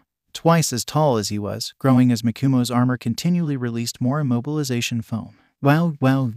It looks like Kogo made Akatani's own suit malfunction and trap him. With Akatani out of the running, it's doubtful Hagane will be able to fend Kogo and Aoyama off for another 6 minutes. It may all be over for Hagane and Akatani. Never give up, never surrender. Mikumo's voice rang through the stadium as he appeared, sans armor, from the back of the foam mass, jumping from the top of it, falling towards Kogo. Rolling and returning to his feet, Mikumo maintained his momentum, slamming his elbow into Kogo's diaphragm, driving the air from his lungs. Blocking Kogo's weak punch, Mikumo punched his opponent in the throat, making him gasp in shock. Kogo stumbled back, the shock to the source of his quirk's power canceling his hagus. On the other side of the arena, Aoyama suddenly gripped his stomach, falling to ground mid-laser blast. Mikumo grabbed Kogo's arm, spinning to place his back against his opponent's front, arm over his shoulder. With a yell and all his strength, Mikumo threw Kogo. The parchment-haired boy sprawled out of bounds, rolling to halt. The sound of Midnight's whip cracking echoed through the stadium.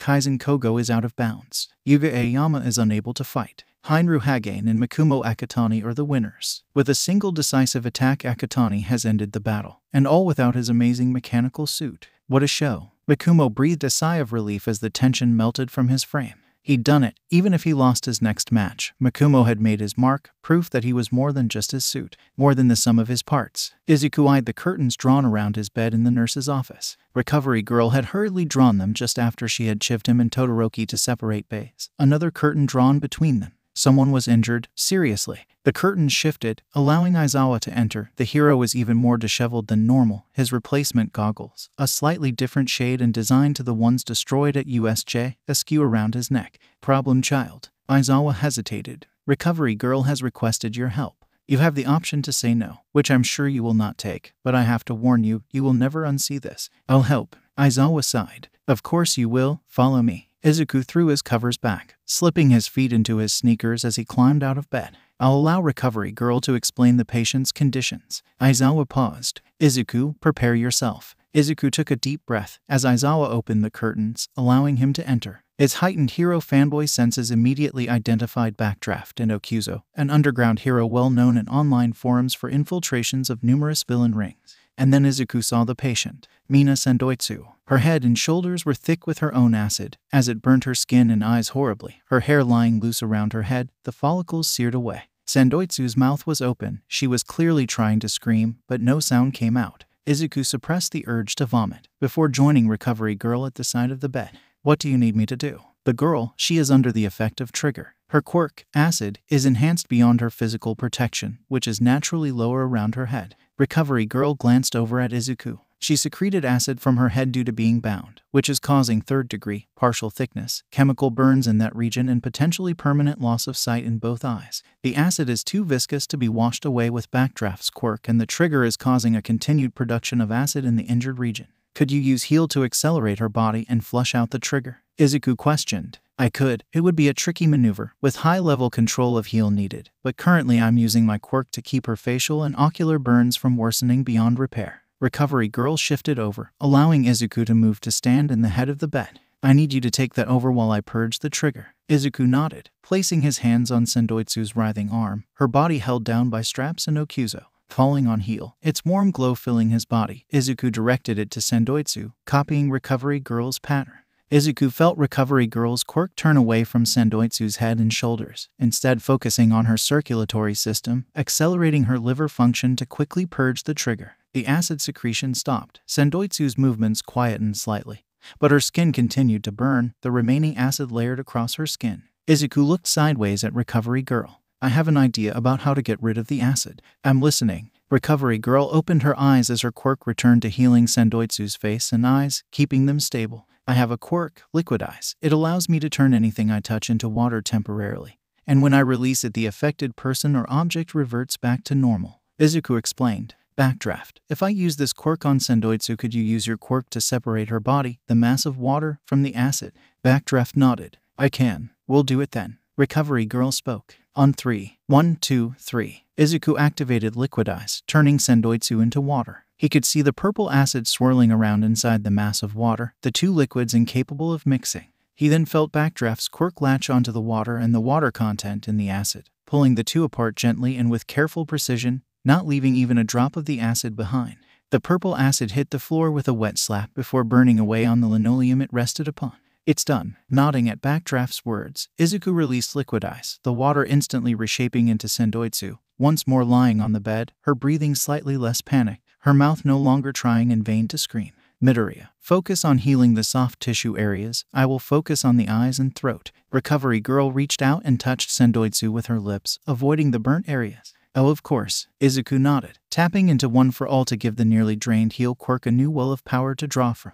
Pouring the energy from his heal quirk into Sendoitsu's body, he quickly targeted the soft tissues in her face and neck, accelerating the healing process. The burns lost their sickening shine, the skin slowly returning to its normal purple hue. But Izuku's power wasn't enough. Scars remained. A crisscross of warped skin formed a patchwork across her face. On the top of her head, Izuku's heal quirk reached the destroyed hair follicles, his power only just able to coax them back to a somewhat functional state. Drained, Izuku released heal, his shoulders slumping, breathing heavy, feeling his nose warm. Izuku discreetly wiped it, the back of his hand coming away red. Activating hyper-regeneration, the flow of blood ceased, briefly scabbing over before fully healing with a final sting of pain. Recovery Girl stepped back from the bed, her eyes not leaving Sendoitsu. I've healed her as much as I can without risking her health. Recovery Girl paused, the silence heavy and oppressive. Her eyes are fully healed, but her vocal cords have suffered extensive damage. Only time will tell how permanent it is. Izuku breathed a small sigh of relief. Recovery Girl placed a hand on Izuku's arm. Thank you for your help, Izuku. Clean yourself up and get some rest. Right, okay, I will. Izuku nodded distractedly. Will she be okay? She's stable, she'll be okay. Recovery Girl assured the green-haired teen. Aizawa cleared his throat. For now, this is on a need-to-know basis. Midoriya, it's no coincidence that the first appearance of Trigger in years is in the hands of UA, students so close to the USJ attack. Izuku nodded his head vigorously. Of course, Mr. Aizawa, I won't say a word. Aizawa inclined his head. Good. Clean up and rest like Recovery Girl said. There's some gummies in my desk if you're hungry, top left drawer. Thanks, Recovery Girl. Izuku bowed to her, before doing the same to the other three heroes. Aizawa pulled open the curtain, allowing Izuku to step through, letting it drop back into place as soon as the teen was gone.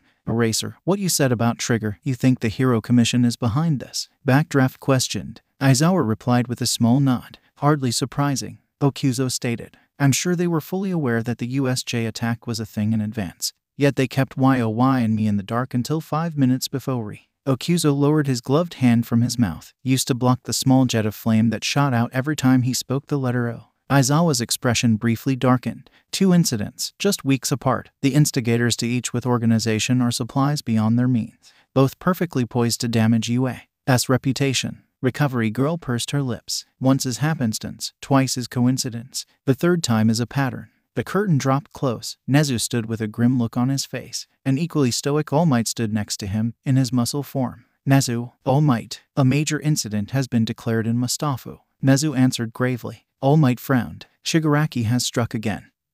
He and the children of All for One have attacked 3 prison vans on the way to Tartarus. The 3 transports carrying some of the villains from the USJ attack. That's 36 altogether, Aizawa stated. How long since? 10 minutes ago. Nezu sighed. Hirajiri portailed Shigaraki. Nagata and Sangata, 1 to each of the transports. Slugger and Airjet have been hospitalized. All Might frowned. 36 villains are running free in Mustafu, with nothing to lose. Izuku sat on the side of his bed, staring at his phone, reading a summary of the doubles matches he'd missed while he'd been in the nurse's office. Scrolling through the results, Izuku breathed a sigh of relief. Both Makumo and Ida had made it through.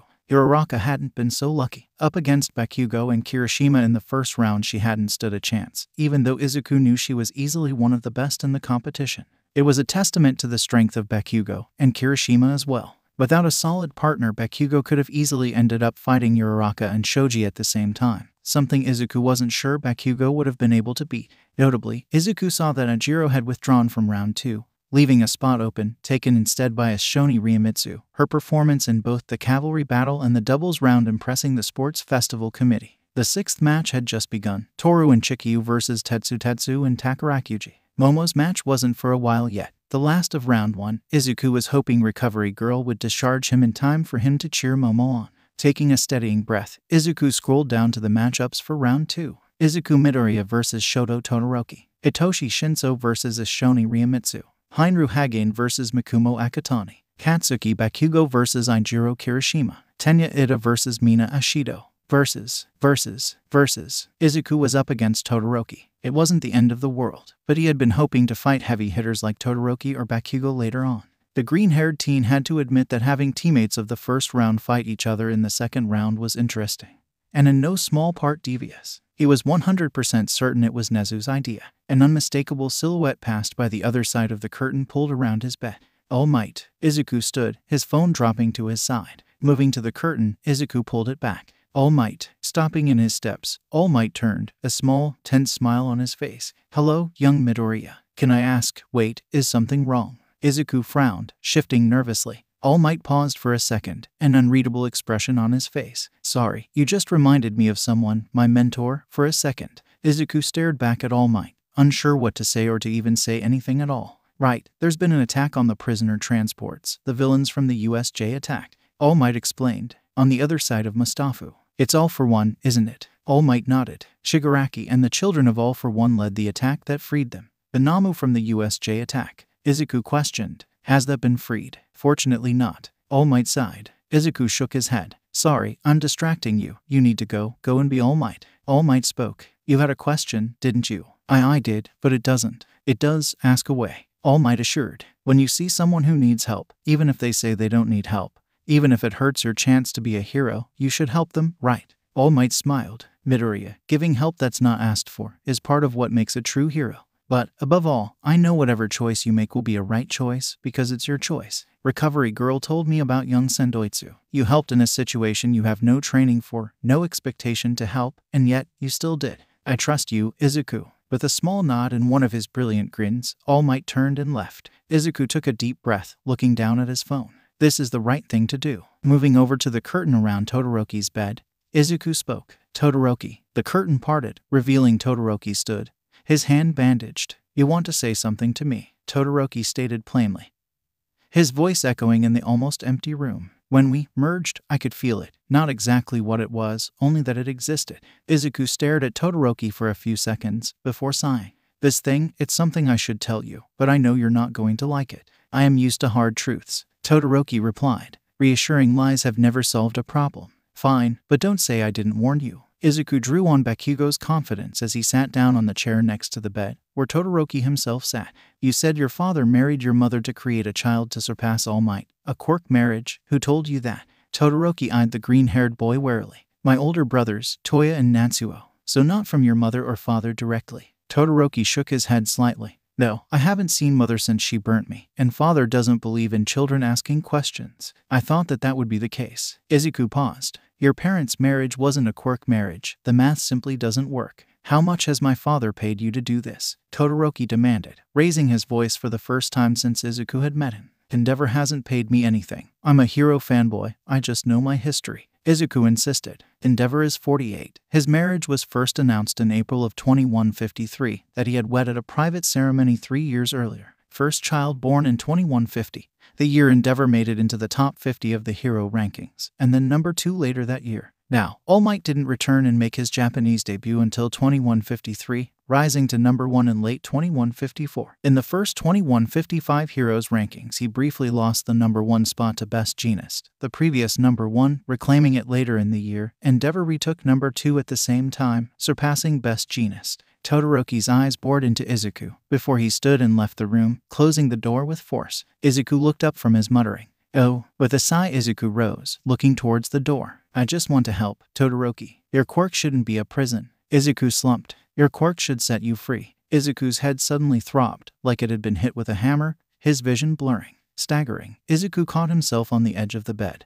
Just about managing to stay on his feet, crouched over. Slowly, the pressure faded, Izuku's vision coming back into view. A drop of crimson fell from his nose, splattering on the covers, followed by many more. Izuku pulled his gym jacket on as he walked down the corridor, away from Recovery Girl's office heading towards the one viewing box. A flaming foot slammed down in front of Izuku, followed by the rest of Endeavor exiting a conference room. Midoriya, There you are. Endeavor halted in Izuku's path, looking straight ahead. Izuku started, jumping half a foot into the air. Endeavor. Why are you back here? Endeavor stared down at Izuku, his expression unreadable, but his flaming beard flared and he spoke. Security. An awkward silence settled. Izuku shifted nervously, uncertain of if he should be speaking. I saw you out there, your power. Endeavor paused. That's an amazing quirk. To copy any quirk you want, even All Might's. Izuku froze. You possess the power to surpass All Might, and so does Shoto. Endeavor continued, either ignoring Izuku's reaction or just not caring. It is his duty and your duty to aid in his growth. Todoroki refuses to use his fire because of you. Izuku stated, I understand why now. Endeavor's beard once again shifted, showing his displeasure. He rejects a part of his gift because of you. Izuku's words grew hot. Because you force him to be like you. Not using his fire is the only way he can refuse the path you try to shove him down.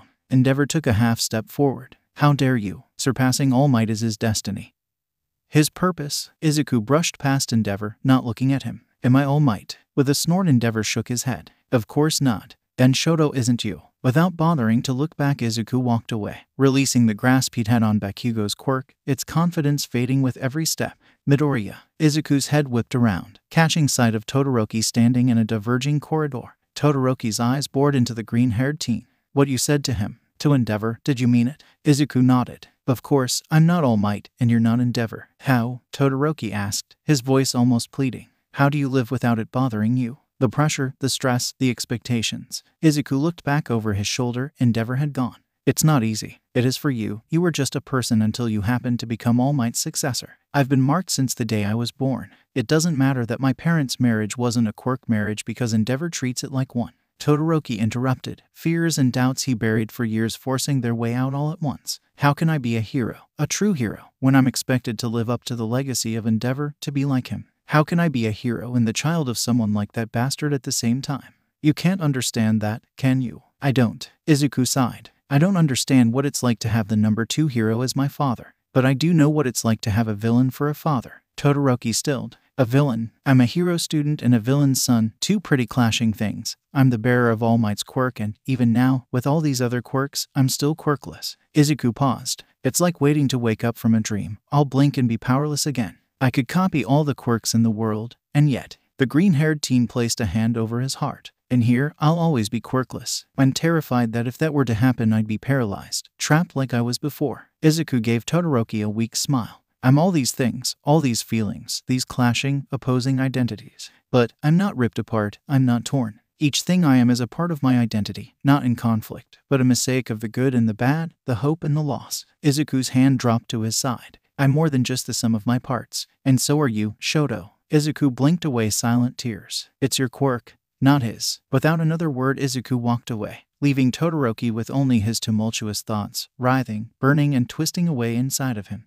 A door slammed open, not even fazing Mirai as he stood in front of a whiteboard, covered with scribbles and tacked on scraps of paper. Little shit. Endeavor closed the door with equally violent force. One of the paper scraps detached from the board, beginning to drift towards the floor. A small magnet slammed into it, resecuring it to the board. Mirai sighed, lowering his hand, verbally backhanded by a teenager again. Endeavor shot him a scorching look. You don't need to answer. Mirai returned his focus to the board. I saw it yesterday. An angry snort sounded, Endeavor's beard flaring as he did. So, what's with the serial killer board? It's not a, never mind. Mirai pushed his glasses up the bridge of his nose. I'm tracking our current timeline versus the original events I saw from my quirk. And, I had 9 individual glimpses of the future when I accidentally used my quirk on you. Since then I've only seen 6 more, each too short or obscure to be of use. Mirai paused. The first one of the original 9.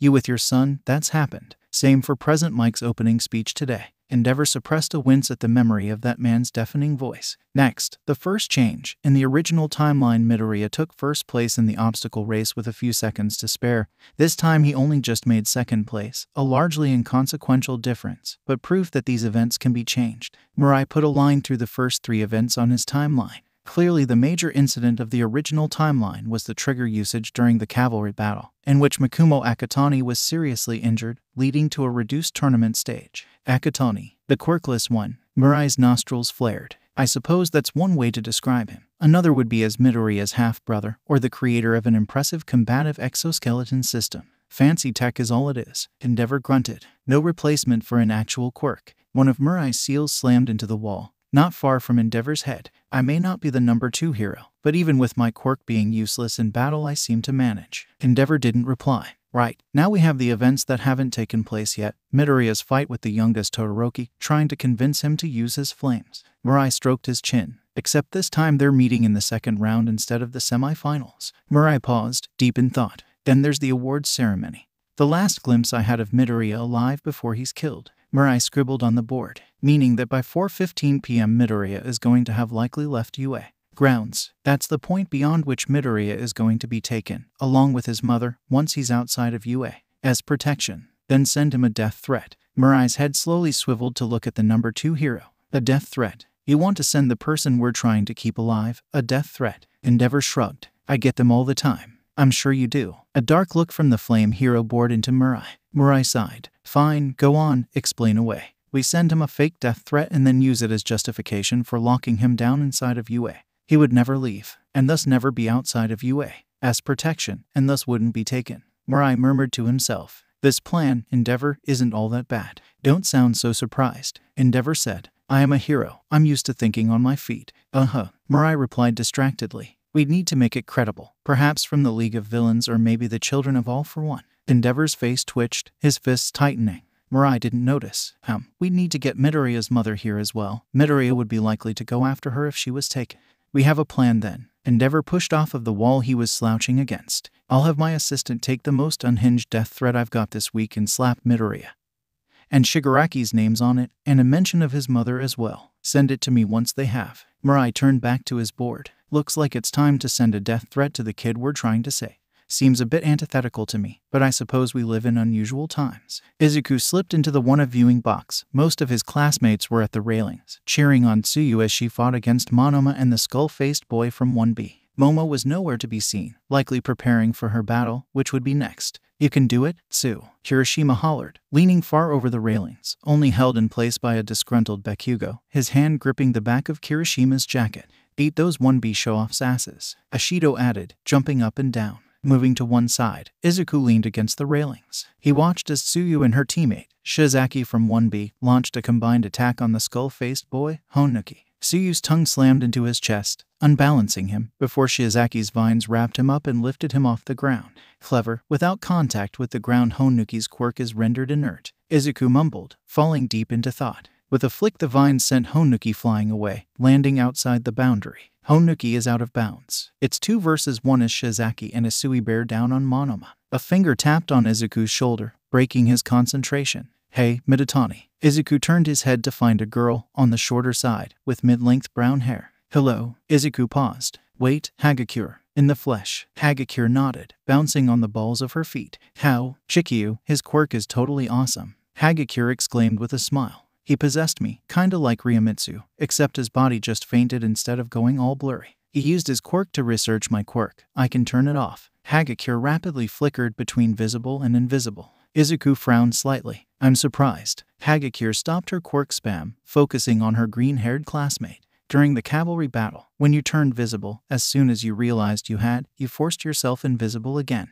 Izuku paused. Why the sudden change in attitude? Oh, right. That, Hagakure replied. Did you know that people with invisibility quirks can see someone else with one as well? Izuku nodded. I hadn't seen my face since I was 8, until today. Hagakure brushed away a stray tear. I streamed the cavalry battle highlights on my phone, just to see that moment, to see my own face. And it wasn't the face I was expecting to see. The green-haired teen placed on Hagakure's shoulder to comfort her. You don't have to keep going. Hagakure shook her head. No, I want to. My parents, ever since I got stuck invisible, told me I was hideous to look at, that my quirk was subconsciously protecting me from everyone's disgust. Another tear ran down Hagakure's face, hitting the corner of her mouth and continuing to her chin. Looking back now, after everything, it's so obvious that they were just trying to degrade me, break my self-confidence so I'd never defy them. Hagakure sighed. But then, I didn't realize I believed their words. They told me that they were only telling me to protect me. So I was prepared, informed of my hideousness. Izuku shifted in place. Hagakure, you're not hideous. Hagakure interrupted him. It doesn't matter. Not anymore. I'd rather live in the light than survive in the dark. I determine my own value. The green-haired teen gave Hagakure a smile. That's great, I'm glad. Have you shown Makumo yet? And not that I'm trying to say that the approval of a boy is what validates you, J, just I thought he'd be super happy for you. And Hagakure punched Izuku on the arm. I know exactly what you meant, Hagakure exclaimed. Damn, apart from talking about quirks, you are bad at talking to girls to the point I'm genuinely concerned you're about to have a stroke. Izuku flushed. Well, yeah, pretty much. Yeah, you're right. Hagakure laughed before shrugging. I haven't told Mikumo yet. I wanted to, but his suit got pretty wrecked in his fight and he's fixing it with Hatsum right now. What happened? One of the guys he was fighting against made his suit malfunction. Foam everywhere. Mikumo ejected and the foam twisted it up pretty badly. Hagakure leaned against the railings. A comfortable silence fell over them as they watched Tsuyu's match continue. She and Shizaki having forced Monoma on the defensive, only a meter from going out of bounds. Izuku hesitated before speaking. Boom. In an exciting last-second upset, Asui uses her tongue to drag Monoma out of bounds with her as well. Shizaki remains in the ring. That means that she and Asui are the winners. Everybody clap your hands. Deafening cheers ripped through the stadium. So much louder now Izuku was standing in the stands rather than the arena. Loudest of all was the Wanna box, Kirishima whooping and flailing his arms, while Ashido, Siro and Kaminari started a chant for Tsuyu, with most of the rest of the class joining in seconds later. Oh yeah, that's the spirit. In a few short minutes, once Cementos has graciously repaired the ring, it's time for the final match of the double round. Who's excited? Cheers echoed around the stadium. You call that excited? I want to hear some serious noise. Another round of cheers ripped through the stadium. Izuku could feel his eardrums reverberating from the sheer volume of it. Now that's better. The shouts and calls slowly died down, leaving Izuku's ears still ringing. Looking around to the rest of his class, he saw most of them still chanting Tsuyu's name while jumping up and down. The most notable exception was Mainta, sat alone at the back of the stand. Mainta, why isn't he cheering for Asui? Is something wrong? Before Izuku could react, Mainta seemed to come to some sort of resolution, standing and leaving the Wanna box. Miditani, what were you saying again? Izuku looked back to Hagakure, seeing she was looking back at him. Right, yeah. Izuku paused. I was going to ask, are you ever worried that you're a fraud, that a villain's child can't be a hero, that you'll just be seen as a villain like them? So what if people think that? Hagakure shrugged. You just have to save them, not be liked by them. Being a hero shouldn't be about being popular. It should be about doing the right thing, no matter how hard it is or how much it hurts you. Yeah, it's just hard not to feel like an imposter sometimes, like I'm just a pawn in all for one's game without realizing, Izuku sighed. It's silly, I know, but I still feel it. I get it, I do. Hagakure paused. You and Mikumo really need to talk, properly talk. No one can understand what you feel more than he does. The both of you are keeping secrets from each other to protect the other, and they're the same damn secrets. Izuku stared at Hagakure blankly for a few seconds before a small laugh broke from his lips. Hagakure quickly joined in, the two dissolving into fits of giggles. I have been fretting over whether to tell Mikumo for weeks. Izuku tried and failed to quash down the relieved laughter. And he already knew. Hagakure nodded furiously. And Mikumo's been doing the exact same thing. The two burst into another round of giggles. Kirishima elbowed Bakugo in the ribs. What the hell do you think you're doing? Bakugo roared as he wheeled around to face the red-haired teen. What do you think those two are laughing about? Kirishima tilted his head in the direction of Izuku and Hagakure. Bakugo shrugged. Who cares about what that nerd thinks is funny? I didn't think those two were all that friendly. They've got more in common than you know, Bakugo said, before turning and walking away. Wait, what's that supposed to mean? Kirishima rushed after the blonde teen. Izuku wiped tears from his eyes as he and Hagakure slowly calmed down, the intense burst of relief ebbing away. You should go tell him. Hagakure frowned. Tell who? Mikumo. About your quirk. Izuku clarified. No, like I said, he's fixing his suit. So what? Like you said, we shouldn't keep secrets, right? Izuku queried. What if someone else tells him first? Don't you want to be the one? Hagakure stood up straighter. You're right, I should. Thanks, Izuku. With that, Hagakure rushed off, out of the Wanna box. She seems excited, doesn't she? Izuku turned his head to see Uraraka and Ida approach, joining him at the railings, one at each side. Uraraka leaned forward, grinning. Maybe she's running off to show Mikumo. Uraraka, it is inappropriate to gossip about the private matters of your classmates. Ida barked, the chopping of his arm forcing Izuku to duck with each swing. And yet Ida's voice lacked its usual volume. Perhaps, like Izuku, he had seen Uraraka's smile didn't match her red, puffy eyes. Izuku frowned. Uraraka, are you? So, whatcha think of that villain breakout across town? Uraraka asked, bouncing on the balls of her feet. A grave mistake for those villains. An attempt to escape during the sports festival is a tactically sound decision due to the reduced hero presence. Ada pushed his glasses up the bridge of his nose. However, being so close to UA will be their undoing. Mustafu currently contains approximately 23% of all active heroes. Izuku and Uraraka both stared at Ida for a few seconds before bursting into laughter. Ida, what was that? Uraraka gasped, pointing at the navy-haired teen's glasses. It was like something from an old anime. It did. Uraraka nodded vigorously. Ada turned to look at Izuku. Izuku hesitantly nodded as well. Ada frowned. Hatsum told me it would make me look approachable, or rather, the vernacular she used was super cool. Taste is subjective, Izuku offered, shrugging his shoulders. Ada slumped with a sigh. Hatsum has once again hoodwinked me. I was hoping adopting this mannerism would allow me to be more personable as a hero, like my brother. Maybe try smiling. Uraraka gave one of her own as an example. Izuku suppressed a grimace at the crude approximation of a smile on Ada's face. How about just being yourself? Izuku suggested. Ada shook his head vigorously. I cannot. At its core, the profession of hero may be about saving the defenseless, but your image and personality are unavoidable aspects of the role. Izuku and Uraraka watched on as Ida spoke calmly, an indignant fire simmering in his eyes. To be a hero, I must look and act like a hero is expected to. If I do not then, not matter my strength, I will never rise high enough in the rankings to be allowed the opportunities to aid in the defense against the greatest of threats. Realization shot through Izuku. All for one. Ida was talking about all for one. Ida. Izuku looked to his navy-haired friend.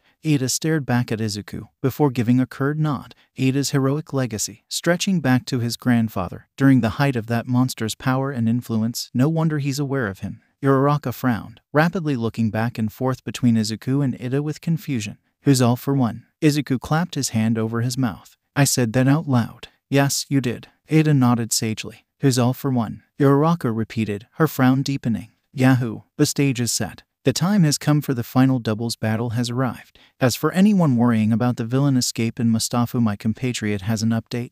Welcome back, Eraser. Instead of the expected cheers and shouts, there was an uneasy silence, occasionally marred by a call for answers. A sigh, undeniably Aizawa's, echoed around the stadium. 31 of the 36 escaped villains have been rounded up. So far there has been 2 hero casualties, Airjet and Slugger. Both are being treated for severe kinetosis, and 3 civilians, for minor cuts and bruises from a villain's concussive attack. Again, silence reigned in the stadium, a stark reflection to the normal atmosphere of the sports festival. Everybody, get ready to rock. Slowly, a few claps and cheers echoed, followed by more and more joining them until the furor of the crowd rivaled its prior ferocity. That's better. And now, with no further ado, is the final double battle. From the Red Tunnel we have the shock-tastic Denki Kaminari from Class 1A. He's an absolute thunderbolt of excitement. And, also from Class 1A, is the Crucible of Creation, the Genesis star, Momo Yaoyorozu. From one of the tunnels appeared Momo, holding herself with her normal calm and collected composure, but, even from this distance, Izuku could see the nervousness in her movements. Behind her strode Kaminari, the exact opposite of Momo, laughing and posing for the crowd, riling them up with every move. And from the blue tunnel, first up, Class 1A's shadowy Prince of Darkness, Fumikage Takoyami. He's got a sweet beak, and from Class 1E, a scion of the famous Armstrong family, Ilya Armstrong. From the other side of the stadium arrived Takoyami, his usual stoic self, and at his side was Armstrong, or Ilya as she insisted everyone call her. Like Kaminari, she riled up the crowd as well, flexing her muscles with every pose she struck. I'm Ilya Armstrong, the stretch body hero to be. Behold me, for I possess the technique that's been passed down in my family for generations. Instead of the awkward silence of earlier, this time Ilya's declaration earned her a wave of cheers. Crowds always love an underdog. And to them a Gen Ed student in a heroes tournament was seen as the ultimate underdog. Izuku frowned. What a show of strength. It's time to RR rumble. Kaminari, Yaoyorozu, Takoyami, Armstrong, let's go. Momo took a deep breath and immediately summoned a simple design shield made from a ferrotitanium alloy with a carbon fiber nanoweave reinforcing it. Raising it just in time, Momo was driven back 5 feet by the impact of Dark Shadow, a shockwave ripping through her shield, leaving her arm tingling from the impact. Takoyami wastes no time going on the offensive. Is Yaoyorozu going to crack under pressure? Dark Shadow slammed into Momo's shield again, driving her even further back, closer to being out of bounds. From the corner of her eyes she saw Kaminari wrapped up in Ilya's elongated arms, his quirk already depleted, face blank. Looks like Midnight is about to declare Kaminari incapable to continue. He's all out of juice. What a shame he burned out so quickly. Dark Shadow receded, preparing for another attack. Momo made her decision. Dropping her block, Momo focused on her quirk, multicolored fractals shining around her hands as a large oblong protruded from them. In the corner of her vision, Momo saw Midnight raising her whip, about to declare it unsafe for Kaminari to continue. Lofting the car battery she had created above her head with both hands, Momo threw it at Kaminari with all her might. The battery slammed into Kaminari's face, completing the circuit and filling his body with electricity. Clarity returned to Kaminari, followed by a massive discharge of lightning, the pure power of it overcoming the inherent resistance Ilya's quirk provided her. Even Dark Shadow winced from the light emitted. Ilya reeled back, her arms spasming and forcing her to release her grip on Kaminari. "Thanks, yeah, Momo." Kaminari grinned and shot her a thumbs up as he touched down, collapsing forwards and into unconsciousness as his face hit the dirt. Her hair stood on end. Ilya stumbled back, over the line, and falling into a boneless heap. Armstrong is out of bounds and Kaminari is unable to continue. They're both eliminated. It's Takoyami versus Yaoyorozu. Who will win? Even though Momo had managed to save herself from being at 2 versus 1, the maneuver had cost her. Momo barely managed to bring her shield halfway up before Dark Shadow slammed into it, driving her back, almost out of bounds. Momo's shield flew out of her hands, landing clear out of bounds. Dark Shadow pulled back, working up for another offensive. Glancing between Kaminari and Dark Shadow, an idea formed in Momo's mind. Holding out her hand, Momo quickly created another shield, far more thin and flimsy than the previous, and charged forwards to meet Dark Shadow. Momo's shield instantly crumpled under Dark Shadow's jaw before it pulled away, prizing the shield from her hands, biting down again. Raising her hand, Momo created a set of welding goggles, quickly cramming them on and looking away from Takoyami and Dark Shadow. A stun grenade from within the warped remains of the shield exploded with blinding light, catching Dark Shadow directly in the face. Momo pulled her goggles off, tossing them to one side. She had managed to hurt Dark Shadow, but only barely. The rushed nature of her creation meant the grenade had gone off with a much lower luminosity than expected, leaving Dark Shadow only reduced in size, rather than defeated. It was time. Momo had been hoping to save her new special move for later in the tournament. But it wouldn't help her then if she lost here. She would use Izuku's idea. 2 weeks earlier, Momo watched as Izuku and Kirishima stood together, the latter repeatedly activating and deactivating his quirk, clearly at Izuku's instruction. Kirishima suddenly whooped, bending and straightening his arm with a silly grin on his face. Izuku matched Kirishima's smile, before the latter gave him an enthusiastic fist bump. "Hey, Bakugo, check this out." Kirishima raced off, his quirk still active, towards where Bakugo was training, mixing his usual moves with elements of different martial arts. Eyes returning to Izuku, Momo smiled, shaking her head slightly. "He really is just too pure. You know, you might be fighting Kirishima in the sports festival." The green-haired boy looked up to see Momo approaching him. Izuku shrugged. "It's fine, I mean, Kirishima wants to be a hero too. What's wrong with helping him get a little closer to his dream?" Momo chuckled. "You really are too pure, Izuku." Izuku shrugged nervously, before his face suddenly crumpled up, followed by a beaming smile seconds later. "I've got some suggestions for your quirk if you want to hear them."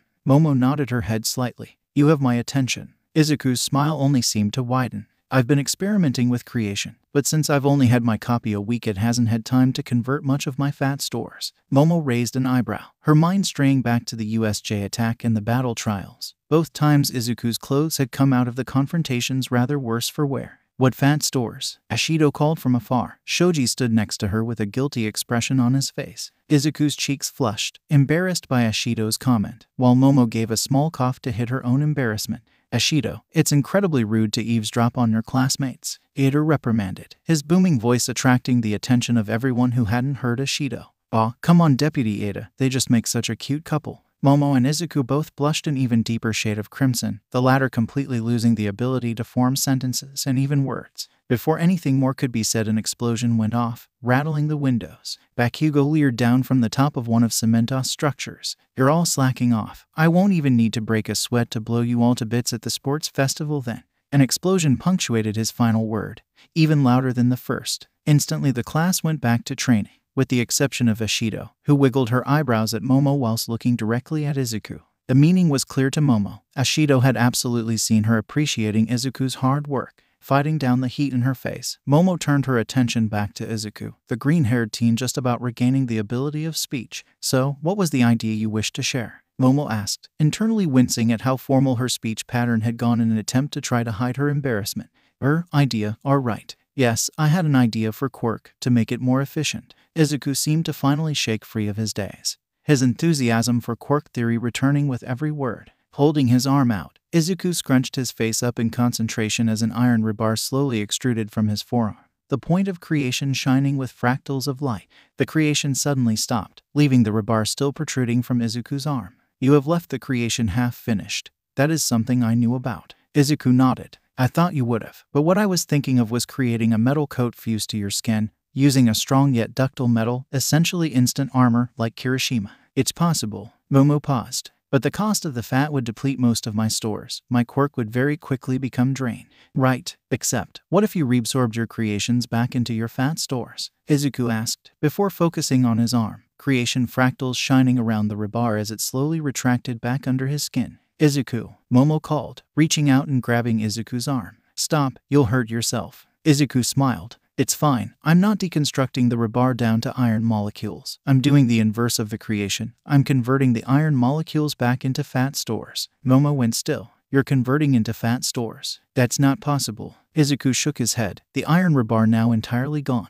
Your quirk isn't just the conversion of fat into other materials. It allows for the conversion of materials you've already made so long as the creation hasn't been completed, so long as you haven't removed the creation from your skin. Momo blinked, processing the information for a few seconds before creating a shard of diamond from her palm.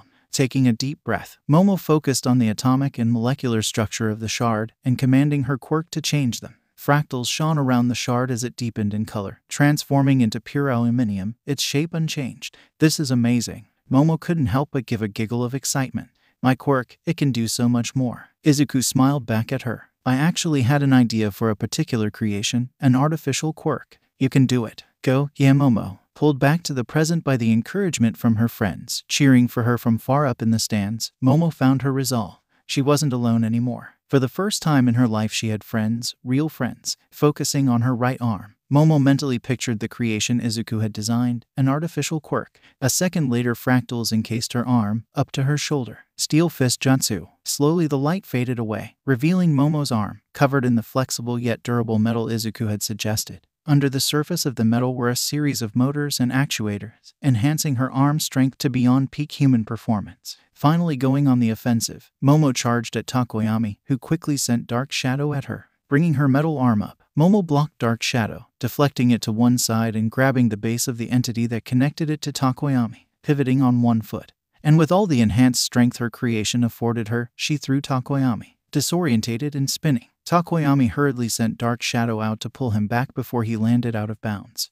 But it was in vain. Takoyami's body slamming into the dirt a second before Dark Shadow made it to the white line. Yaoyorozu has thrown Takoyami out of bounds with a brand new super move, making Yaoyorozu and Kaminari the winners. What are you teaching these kids, Eraser? It's nothing to do with me. One have faced real villains at the USJ incident. It's no surprise that those experiences are pushing them to develop at a faster rate than their peers. Momo breathed a sigh of relief, stood alone in the center of the arena, her creation slowly sinking below her skin again. I did it. The crowd exploded into cheers. Izuku watched as Momo walked out of the stadium, supporting a dazed Kaminari into the tunnel in the hands of a standby medic. He couldn't help but think of Recovery Girl's absence. Had Sendoitsu made a turn for the worst, or had a hero been injured fighting the escaped villains? Geez, that was awesome. Uraraka cheered, throwing her arms up in the air, pulling a new super move out when all looked lost. It reminds me of those old All Might comics. Ada nodded contemplatively. Indeed, Deputy Class Representative Yaoyorozu's new super move was, to quote you, awesome and intriguing.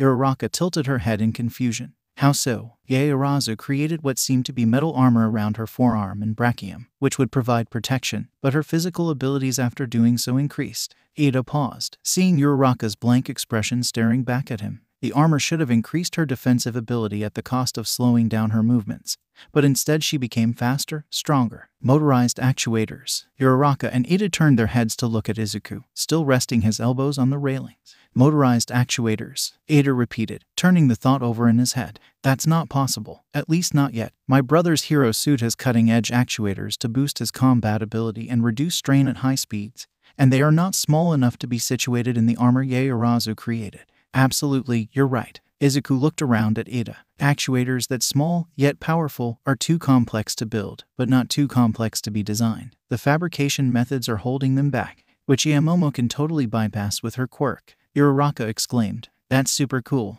Indeed, Ada agreed, with a curt nod. Although, it does make me wonder why the Deputy Class Representative chose the Hero Department with a quirk so suited to the creation of support equipment. Izuku frowned, opening his mouth to speak. Our quirks don't define who we are, who we can choose to be. The green-haired teen turned his head to look at Uraraka, her eyes staring down at the pads on her fingers. We can decide what we use our quirk for, right, Deki? Izuku nodded his head, before giving a shy smile. Right, yeah, Uraraka cheered, holding her fist out to Izuku. Izuku started, realizing the unspoken invitation, before bumping his own fist against Uraraka. A stabbing pain shot through Izuku's temple as he felt a new quirk appear inside Quirksmith, forcing another out into the main quirk space. You okay, Deki? Izuku blinked, opening his eyes to see Uraraka and Ida looking back at him with concern. I'm fine, I just pulled a muscle in my last match. That's all, Izuku answered, before adding. Actually, I'd better be heading off. My next match will be starting soon. Uraraka paused for a few seconds, before nodding. Right, good luck, break a leg. Ida murmured in agreement, his look of concern not fading. Izuku gave his best attempt at a smile. Thanks, but Izuku dashed off, as fast as he could, making a beeline for the bathroom close to the ready rooms. Slamming the door open, Izuku checked to make sure he was alone, before dropping into his quirk space. There it was, a copy of Uraraka's quirk, an impossible copy of zero gravity. That's not possible. It wasn't possible, Izuku started, turned to find a man with shaggy hair and a jagged scar across his face. Another vestige. And 4, the man stated, his tone calm and relaxed, in stark contrast to his body language. It was coiled and tense, like he was on edge, prepared to defend himself at a moment's notice. Who was the vestige I spoke to earlier, who granted Todoroki access to One for All? Izuku asked warily. That was 6, 4 answered in a soothing tone. Izuku looked at 4 closer. He was older than any other vestige he'd seen, somewhere in his mid-40s if he had to guess. That was in vast contrast to the others. Both 5 and 7 appeared to be in their late 30s, while 6 looked closer to his late 20s. You said it's possible now. What's changed? Izuku questioned, his eyes not leaving 4. Can't you feel it? 4 queried in response. How much One for All's power has grown, and how quickly. That's why I'm getting nosebleeds. Indeed. 4 nodded his head. One for All's power has grown, and so its amplification effect on Quirksmith has also grown, hence why you can copy a quirk you already have again. And the more I copy quirks, the more One for All's power grows. Izuku realized. 4 made a noise of agreement, that it is the exponential nature of One for All. The nosebleeds. One for All's power is placing an immense strain on your body. 4 frowned. It is because of Quirksmith. Izuku looked confused. Quirksmith. How? Apart from All Might, I have possessed One for All the longest. I cultivated its power for 18 years. 4 paused. And in the end it, not All for One, killed me. I died of natural causes, aged 40. But All Might's had it longer, he's older than that. All Might was quirkless when he received One for All. 4 explained. It is a second quirk that causes the stress. Quirksmith. Exactly. 4 paused. Except, not quite. Izuku looked up, brows knitted as he stared at 4. If you truly had a natural quirk of your own, then you would have died the instant you held 180% of One for All's power during the USJ assault. 4 continued. No, whatever happened to Quirksmith when you were a child, it wasn't altered or limited, it was destroyed, or denatured as you call it. Izuku's mind reeled. He had been quirkless after all. 4 spoke again. When All Might gave you One for All, your body was flooded with its power. One for All repaired Quirksmith. 4 nodded. Closer to reforged. All the denatured DNA existed. But its essence, the soul of a quirk, was long gone. That is what One for All provided. Izuku turned, looking to where One for All and Quirksmith floated side by side. No sign of the bond they shared. However, slowly, Izuku saw it. Every quirk orb in Izuku's quirk space pulsed with a unique pattern and luminosity, like a heartbeat, except One for All and Quirksmith. They pulsed in time with each other, neither shining brighter than the other. It's not Quirksmith's existence that's overstraining my body, is it? Izuku turned back to 4. It's the quirks I copy. 4 nodded solemnly. It is. You have a choice, Midoriya. Pass on One for All to a suitable quirkless successor, something you'll be hard-pressed to find in this day and age, or destroy Quirksmith and all the quirks you've copied. Izuku shook his head. I can't. If I give away One for All, then Quirksmith will lose its power. It'll fade away, along with the quirks I've copied, and if I destroy Quirksmith and the quirk I've copied, I'll break my bones every time I use One for All. 4 nodded solemnly. Those appear to be your options. If you continue on at this rate, I doubt your body will last longer than a few more months. Izuku's mind reeled, barely able to process the idea of how little time he had. What about One for All's power? Izuku asked hopefully. I could denature all my copied quirks and then restore them with One for All, like with Quirksmith. Midoriya. One for All reforging Quirksmith was a fluke, a 1 in a million chance. 4 explained. It isn't possible. Izuku's mouth opened to argue his point when he suddenly felt himself being pushed back to reality, not by his own power, but by One for All's. Blinking rapidly, Izuku found himself staring at the mirror, with a face looking back at him, except it wasn't his own. "Hi, I'm Lemillion," Izuku screamed. Minta paced back and forth, not far from the door to the one locker room, limbs filled with fearful, nervous energy. The door opened, causing the purple teen to look up. Tsuyu walked out of the one locker room, freezing at the sight of Minta. "Don't bother, Kiro." Tsuyu turned, walking away from Minta. "I'm sorry." A sigh escaped from Tsuyu's lips as she stopped dead. "Why, Minta? Why did you do that? I thought we were past that." Minta's mouth, ready to reply, but nothing would come out. Hand clawing throat, Minta desperately tried to speak, to tell Tsuyu about Mother's threats, that she would manage to regain custody of the purple teen. "You really were just doing it because you wanted to, weren't you?"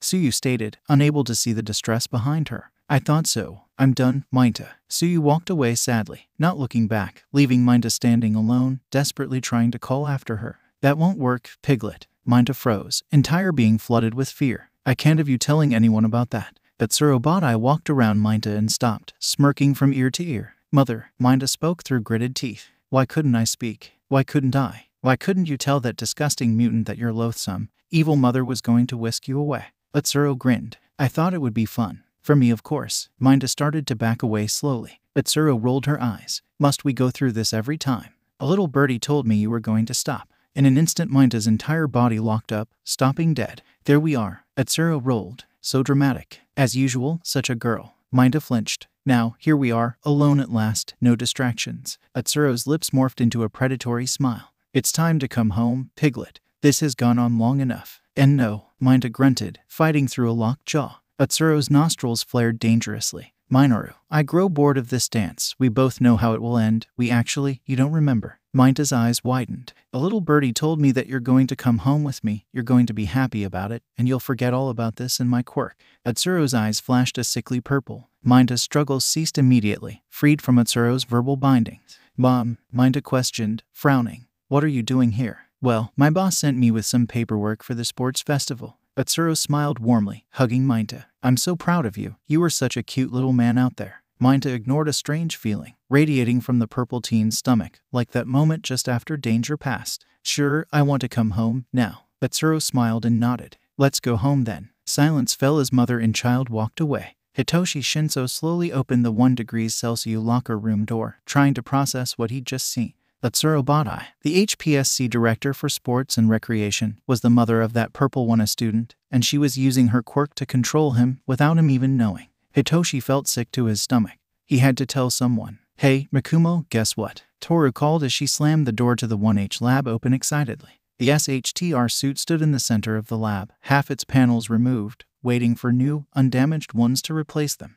Loose wire stuck out in every direction, stripped and ready to be soldered down again. But no sign of Mikumo or Hatsume. Toru frowned. There was no chance Mikumo wouldn't be working on his suit when it still needed this much repairing so close to his next fight. "Mikumo, Hatsume, are you guys here?" Toru walked forwards, glancing around. Did they leave to get some replacement components? "Mikumo, are you here?" But then again, getting a new part from stores wouldn't take both of them. And Toru couldn't see Mikumo just leaving his suit unattended like this. "Hello?" Toru rounded the corner of one of the workstations. The sight of Hatsume splayed out. Blood seeping from a cut across her forehead greeted her. "Oh shit." Dropping to her knees, Toru quickly felt for a pulse, a shot of relief washing over her as she did. "Help. Someone get help." Toru called, pushing Hatsume in the recovery position, unwilling to leave her alone. "Mikumo, anyone?" Hand suddenly gripped neck from behind, lifting her into the air, feet dangling uselessly. "Hello, little Hagakure." Toru froze, a small whimper leaving her lips. She recognized that dark, rasping voice.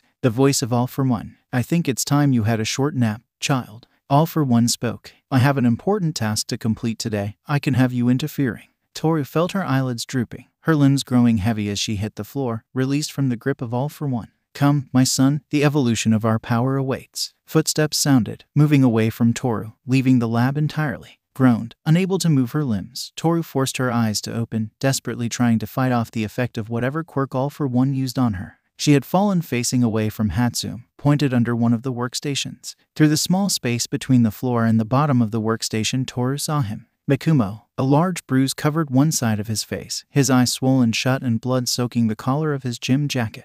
Mikumo. Toru spoke, her voice slurred, barely louder than a whisper. Miku. The quirk's effect intensified. Toru's eyelids fell shut and she slipped into unconsciousness. I'm so sorry. Izuku bowed deep, nearly losing his balance. The blonde teen, dressed in a white and red hero costume, laughed slightly. It's okay. Really, I shouldn't have surprised you like that while you were meditating. Izuku glanced at the shattered mirror, the impact site of one of Slingshot's telekinetic blasts. And no, using my quirk like that. Wait, you're Lemillion, aren't you? You placed second in the second-year sport festival last year after coming dead last in your first year, and not that I'm insulting you or... Lemillion nodded. Right you are. But call me Mirio. I'm not a hero yet, just your upperclassman. I'm Izuku Midoriya, Class 1A. Izuku offered, still embarrassed. I watched all your fights from the sports festival. I was researching heroes who managed to improve their control of their quirks in a short space of time. I'm not some sort of weirdo or... Mirio barked out a deep laugh, interrupting Izuku. It's okay, Midoriya. I did the exact same thing after my first sports festival. Man, that was embarrassing. Lost control of my quirk and fell underground. Came back up in one of the food stalls absolutely naked. I'll never look at takoyaki the same again. Izuku frowned, not exactly sure how to reply to what Mirio had said, acutely aware his fear that he'd be seen as weird were unfounded. Mirio was weird, in a charming sort of way. Izuku could see why he was so popular. Anyway, right, I was sent to find you. Mirio realized. Your next match is pretty soon, so Midnight told me to tell you that you need to head to Ready Room Beta. Alright, thank you. Izuku bowed slightly in thanks. Awesome, Mirio cheered, giving Izuku a thumbs up in response. Good luck for your match. Thank you. Mirio smiled. Right, I've made myself hungry now. Think I'll get some takoyaki from the food court. You shouldn't. Why's that? Izuku blushed, realizing he'd spoken aloud. It just wasn't very good. And pretty expensive. Cool, thanks then. Mirio smiled, before slowly sinking through the floor. Maybe I'll try one of the American food carts. I think I saw Night Eye at one earlier. Maybe he used his quirk to make sure it wouldn't give him food poisoning.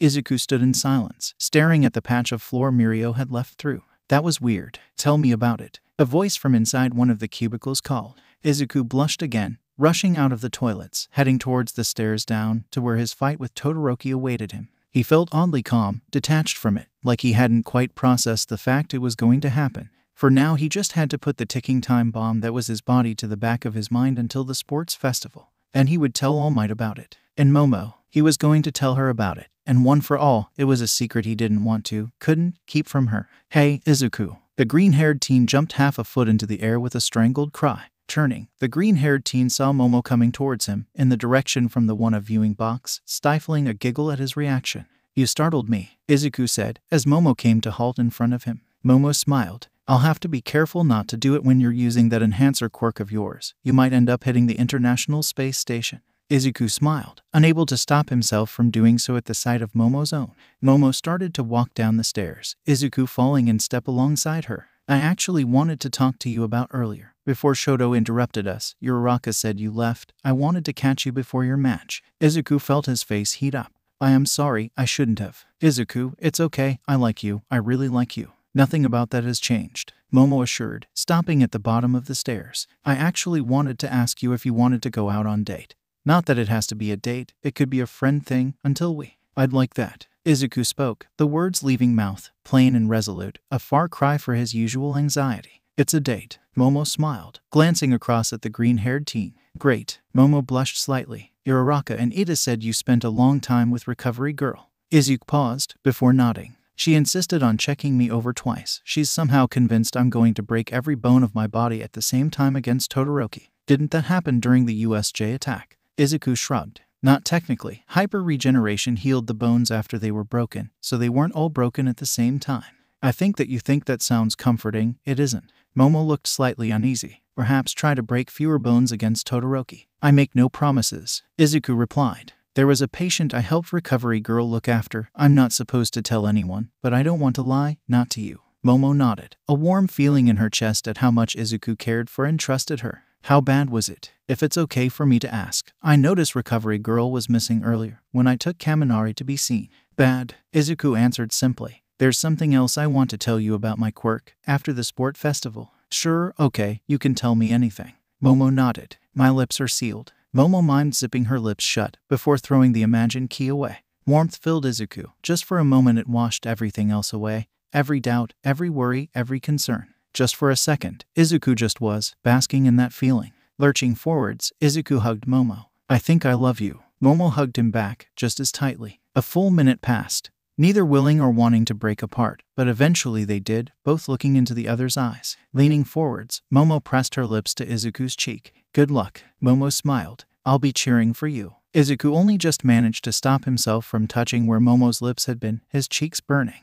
Thanks," Momo giggled. "Now, go. You need to be there for your match. You don't want it to start without you, do you?" "Right." Izuku nodded. "I'll see you later, then. Don't break a leg." Izuku laughed. "Thank you." Turning, Izuku walked away and into the ready room, with one last glance back at Momo. Momo watched the door close, unable to keep the silly grin off her face. She really was glad for Izuku's habit of saying his thoughts out loud. Izuku took a steadying, calming breath, readying himself for his fight against Todoroki. It still doesn't feel real. Sitting down at the metal table, Izuku stared into its reflective surface. "This choice, I'm not sure I can make it. How do I decide between my own quirk or the quirk I was entrusted with?" Izuku sighed, rubbed his cheek with his hand with one frustrated movement. Something caught Izuku's eye, in the reflection on the table below. A face he recognized. Suddenly, Izuku was choking, black ooze pouring up his throat and out his mouth, the foul taste assaulting him. Izuku was back in that alley in an instant, choking to death at the hands of the sludge villain,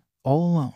Reaching up, Izuku tried to grip the ooze, but his hands sliding straight through it, the lack of resistance reminding him of where he was. The sports festival, summoning one for all. Izuku buried his hand in the ooze and clicked his fingers. Ooze flew in every direction, hitting every splattering on every surface. Izuku dropped to his knees, gasping for breath as he watched the ooze carve gouges out of the floors, walls, and the table, before dissipating into nothingness. Some kind of destruction quirk. It destroys what it encases. Not quite, it's teleportation. Izuku froze. He knew that voice. His father's voice. Izuku hadn't even known he still knew what it sounded like until just then. But it lacked the warmth Izuku remembered. It chilled him to his core, standing shakily.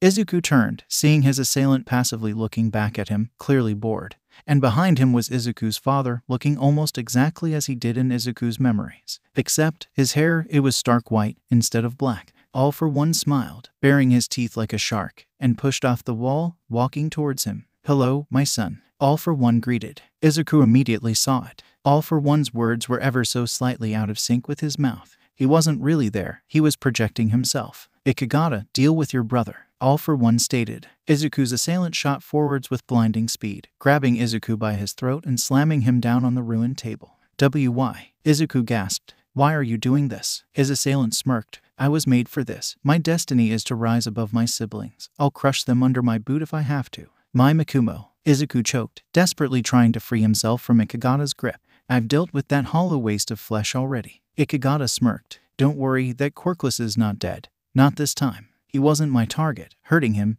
that was just a perk of the job." Izuku's face crumbled in concentration, summoning One for All and electrification in his arm as he drove his fist into Ikigata's stomach. It was like hitting a brick wall. Izuku felt something in his hand break, but no healing came. Ikigata smirked, angling their face up, revealing glowing red eyes, hair floating around his head. "It was Aizawa's quirk. Like I said, I was created to defeat you." Ikigata released Izuku and took a step back. "Now, this should work this time." Black ooze once again flowed from Izuku's mouth. This time he didn't have his quirk to save. In a few short seconds the ooze encapsulated Izuku and faded away with a few final wisps of black smoke. Ikigata released Erasure and took a step back, brushing off their UA gym uniform. "I can't say I didn't enjoy that. He's been irritating me for weeks." "Excellent work as always, Ikigata." All for One smiled. "Resume your cover for now. Your time to step out into the sun will come soon." "Of course, father." Momo continued her journey back towards the One viewing box, occasionally catching glimpses of the stadium floor from the windows she passed.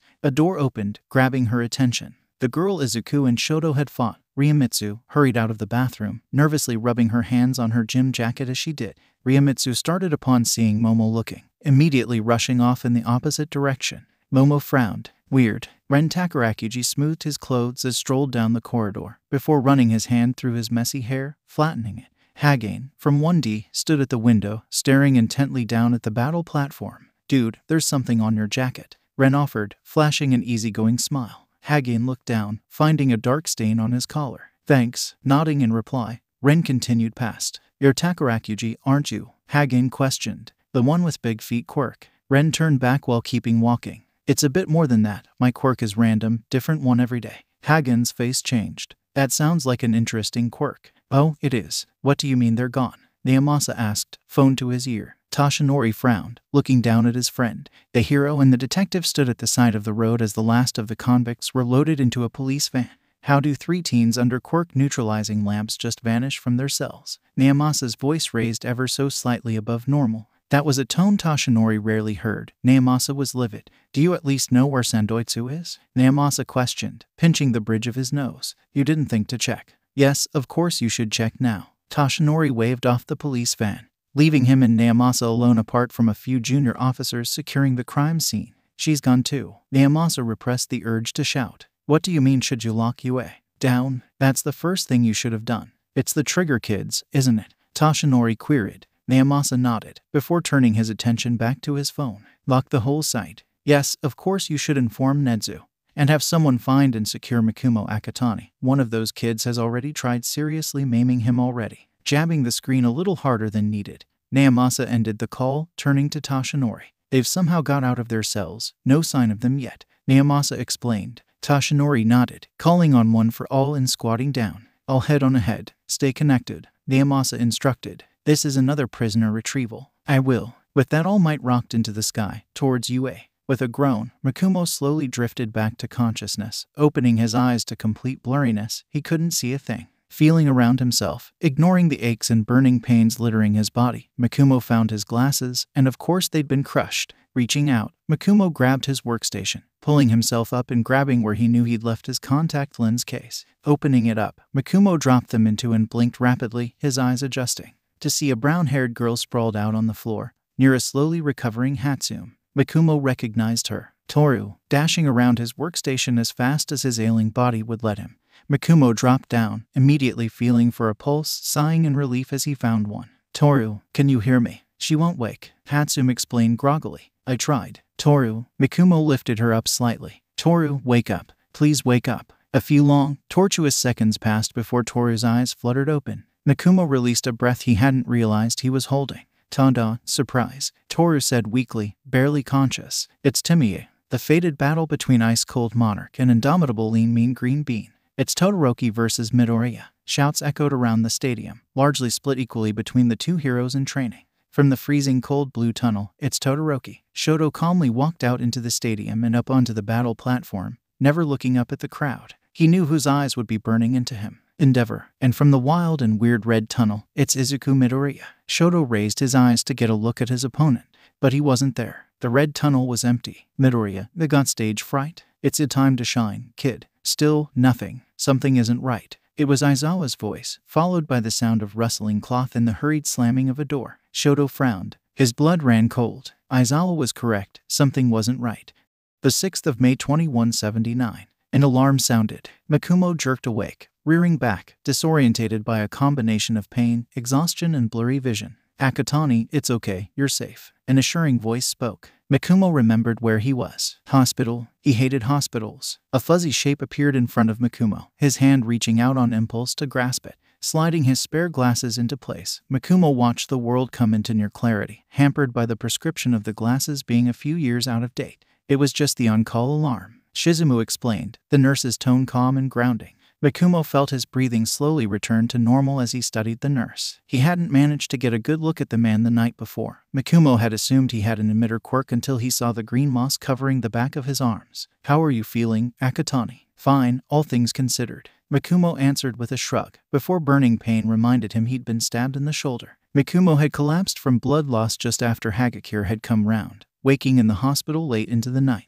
He'd been in surgery. Whoever had attacked him had sliced the tendons and ligaments in his shoulder to confetti. They had wanted to destroy his dream, to make sure he never became a hero. But Mikumo had been lucky. The hospital he'd admitted had a nurse with a healing quirk that worked directly on tendons and ligaments, a rare sight in this day and age. Now, Mikumo realized that the nurse who'd healed him was Shizumu. He was willing to bet he'd find moss growing under his bandages if he was willing to look. Months, maybe even years, of physiotherapy done overnight. You have a visitor. Mikumo looked up at Shimizu. A visitor. The door opened, revealing a middle-aged woman, her hair a familiar green shade, her eyes red and puffy. It was Midoriya's mother. Mikumo almost hadn't recognized her for a moment. Her face was pinched, like she'd lost a lot of weight since he'd last seen her almost a month earlier. Shimizu excused himself. I'll let you two talk. Ms. Midoriya. Bakumo sat up straighter as she moved over to sit in the chair by his bed. Are you okay? It's Izuku. Ms. Midoriya spoke. Bakumo could see she was barely keeping it together. He's gone. They took him. He took him. What? After you were attacked. It was him. He kidnapped Izuku. He took my son. You mean? Ms. Midoriya nodded. Yes, all for one. Bakumo's fists clenched, anger coursing through him. The sound of Ms. Midoriya breaking down into tears cut through Bakumo's rage, looking up to see them bursting out of her like a leaking tap. Bakumo reached out, taking her hand in his. It's okay, Izuku will be okay. Looking up, Ms. Midoriya gave him a watery smile. I hope so, he has to be, because I don't know what to do if he isn't. A fist slammed down on the table, leaving a dent in the metal surface. You should be conserving your strength. Night Eye commented. All Might somehow swelled to an even greater size than he normally did in his hero form. Conserving my strength. Midoriya is gone. He took him. Your concerns about my strength mean nothing to me right now. Night Eye didn't flinch. The rest of the room, looking on, quietened into an uncomfortable silence, the awkwardness growing with each passing second. I was merely making an observation. Night Eye finally spoke. Like you observed Midoriya's abduction with your quirk and decided not to inform any of us about it. All Might snapped back. Your knowledge of my vision may have altered the course of events negatively. I couldn't. A 15-year-old boy whose safety we were entrusted with is gone, taken. Does that sound negative enough for you? All Might demanded, eyes boring into his former sidekick. A chinking sound echoed around the room as Nezu placed his cup of tea down on the saucer. Sasaki, please understand the damage you have caused with your decision not to share this information with anyone except Endeavor, both in Midoriya's abduction and the loss of faith and trust we feel in you. Night Eye knew better than to interrupt Nezu at a moment like this.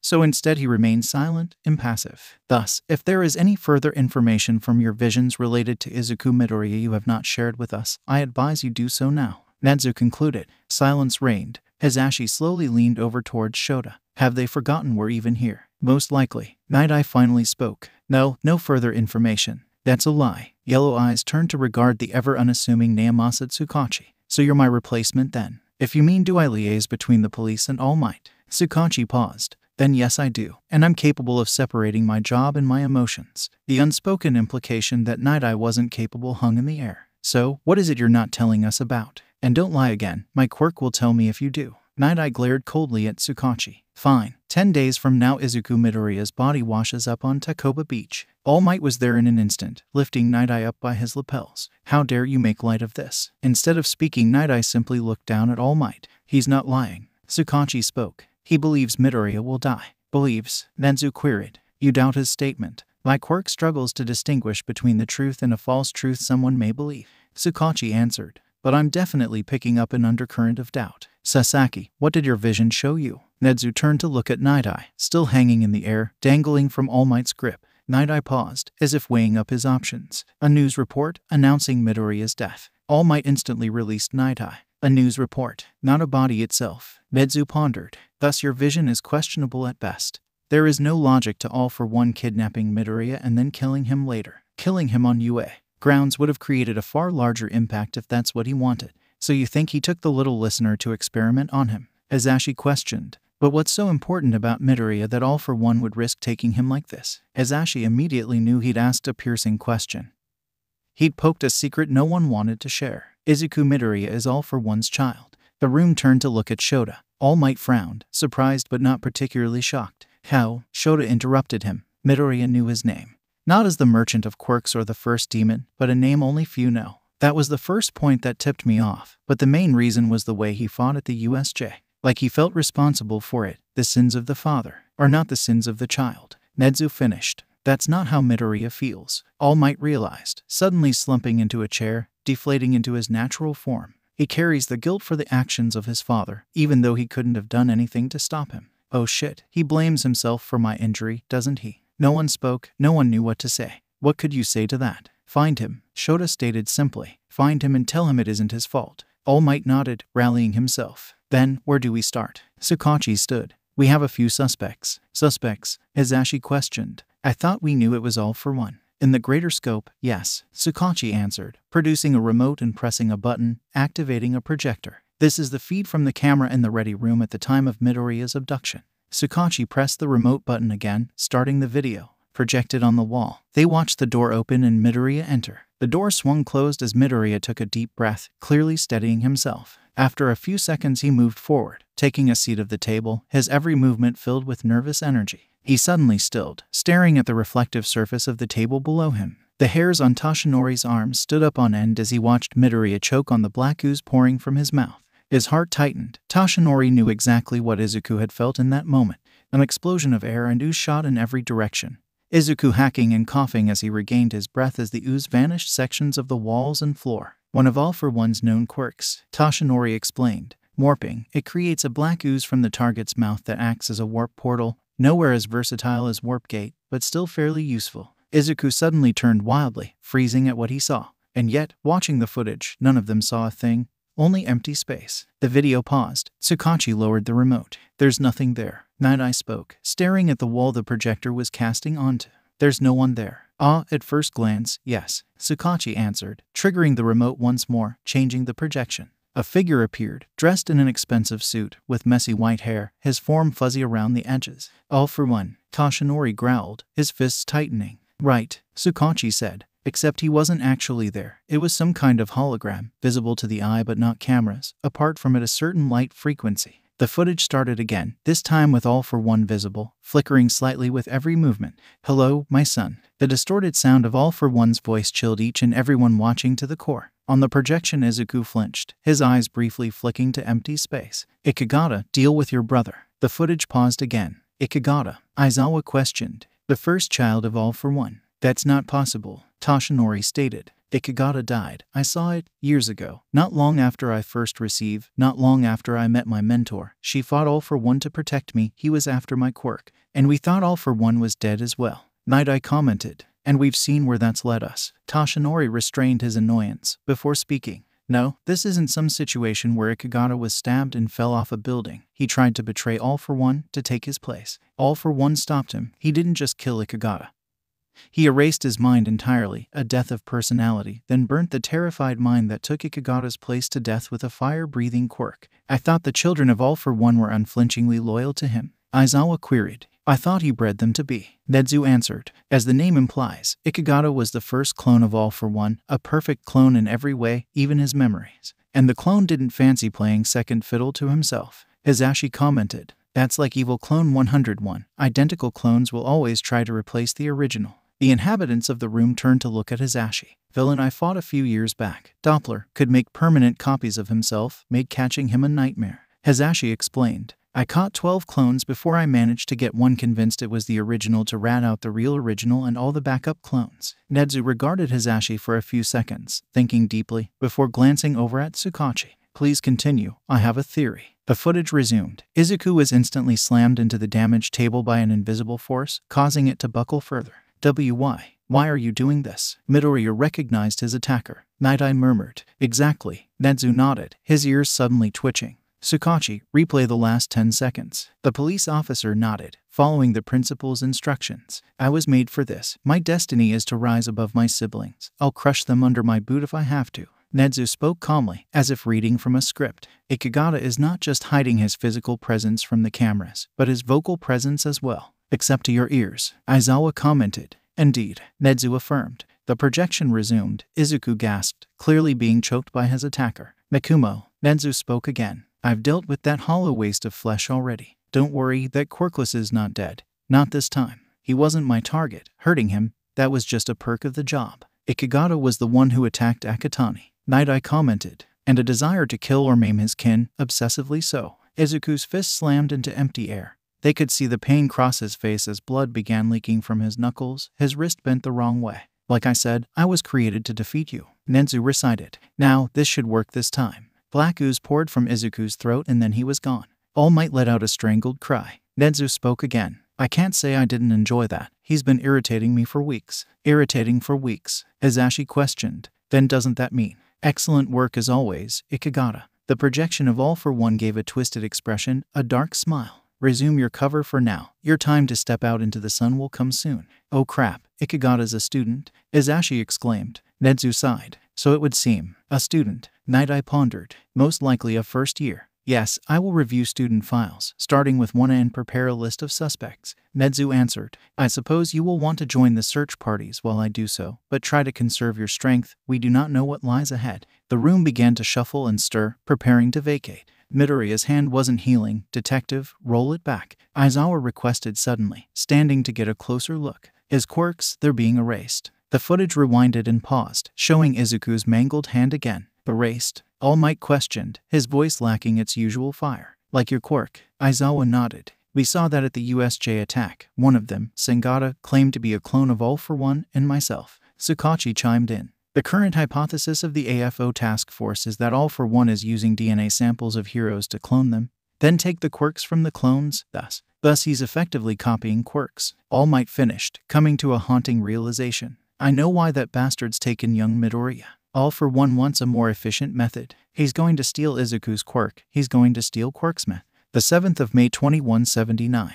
The search for missing UA. Student Izuku Midoriya continues. The 15-year-old disappeared 2 days ago during the first-year stage of the annual UA Sports Festival. Katsuki glared at the TV as he slumped on the couch. After the nerd had vanished, the whole tournament had been halted, first temporarily, then fully. For the first time in the history of UA, the sports festival had been cancelled. Katsuki wanted to be angry, to blame the nerd for ruining his shot to be first, but all he felt was a coldness in the bottom of his stomach. The old hag had said it was because he was afraid. Katsuki growled at the memory. Katsuki Bakugo didn't get afraid. He fucking ate fear for breakfast. A bag of frozen peas smacked into Katsuki's face. Oi, brat. Stop growling like a dog. Mitsuki Bakugo yelled from the kitchen counter. I'll growl however I like. Katsuki roared back, slamming a palm against the frozen peas, detonating an explosion. Then do it somewhere else, Mitsuki retorted, leaning over the couch and grabbing the bag of peas. Thanks for defrosting these. I'm not a fucking microwave, Katsuki yelled, jumping up off the couch. Mitsuki tossed the empty bag in the bin. Go take a walk, hit something, just do something, brat. Sitting around and stewing isn't going to help anyone.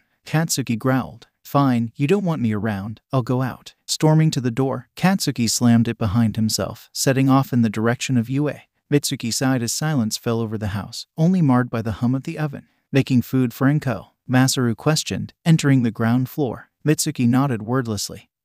Deep in thought. Are you okay? Mitsuki sighed. Truthfully, no. Do I have to be? Yes. Katsuki's just a kid and he already has a complicated enough relationship with Izuku. And Enko's just broken. Since Hisashi left, Izuku's been basically her entire world. The weight of the world doesn't rest on your shoulders. Masaru placed a hand on Mitsuki's shoulder. I'm here to share it with you. Mitsuki gave a small smile before hugging her husband. I just feel so useless. I've known Enko since we were kids, and I barely understand what's going on in Katsuki's head on the best of days, and I can't do anything to help them. Masaru took his wife's hand. Yes, you can. You can be right there next to them, for whatever happens next. The best you can do is to be there for them, and I'll be there for you. Mitsuki nodded slightly. How did I get a husband like you? I believe you told me we were going out on a date 6 hours after we met, right? Another example of my great taste, Mitsuki retorted. The orange and purple sequins, Masaru queried. Ever not going to bring up those fucking sequins? Nope, not a chance. Mitsuki chuckled. It's the waiting, Mitsuki stated. It's the waiting that hurts. I know, but all we can do is wait. Masaru replied. Wait and hope they find him. That Izuku's going to be safe. Bakugo roared with rage as he swung his arm, igniting his palm, detonating and blasting the concrete pillar to rubble, before spinning around and destroying another pillar with his quirk. Breathing heavily, Bakugo stilled, allowing the concrete dust to settle, covering him in a thin sheen. One Aspar. Bakugo turned, finding Ijiro standing a short distance away, dressed in loose-fitting gym clothes, his hair lacking its usual gel, falling limply around his face. Do I look like I need help? Bakugo questioned. Ijiro rubbed the back of his head. Nah, I just can't stand sitting around anymore. I just want to feel like I'm doing something. Bakugo glared at Ijiro for a few seconds, before shrugging dismissively. Sure, I'll spar, just don't cry when I fucking crush you into the ground. Momo sat on the balcony of her bedroom, staring at the outline of UA. In the distance, it had all happened so fast. 1 second she'd been wishing Izuku good luck, the next he was gone. The whole of the campus had gone on lockdown.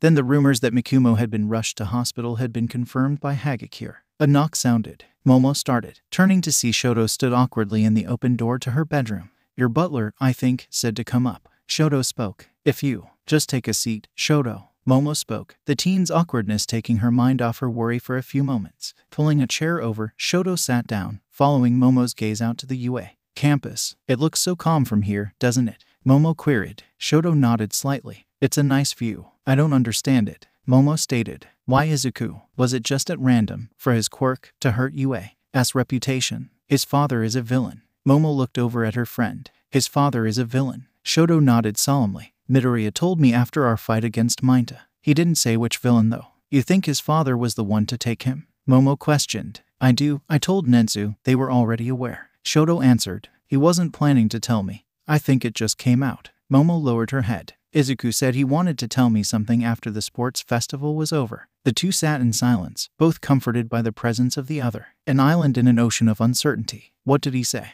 Shoto looked over. Who? Izuku, after your fight. Oh, he told me that I'm not Endeavor and it's my power, not his. Momo smiled weakly. That sounds about right. Trying to convince you to use your fire even if it made his fight against you harder. Is that why you like him? Shoto's question held no bite, just curiosity. Momo hesitated. In part, yes, but it's more than that. There's this fire in him he doesn't show the world. This grit to never surrender, it kinda reminds me.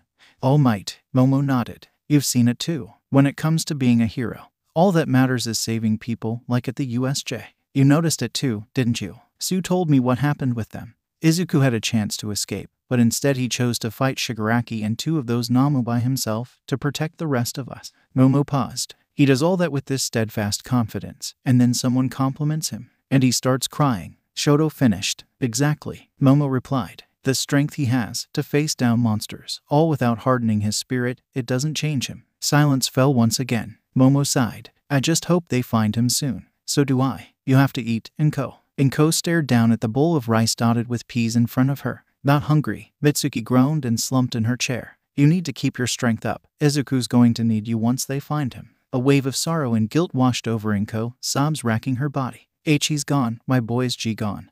They'll never find him. You don't know that. I do. Inko snapped back, tears dripping into her bowl. If Izuku ever comes back from who's taken him, it won't be Izuku. You know who's taken him, don't you? Mitsuki questioned. A monster. Inko sobbed. I'll never see my Izuku again. What kind of monster? Have you told the police? Inko let out a wet snort. He's the kind of monster who owns the police. Who? Inko looked over at her childhood friend. It's his father, it's Hisa. A knock interrupted Inko, making her jump. Mitsuki stared at her friend for a second before placing her hand on top of Inko's. I'll get it. Standing, Mitsuki turned towards the door. This could be it. The police coming to inform Inko that Izuku was dead.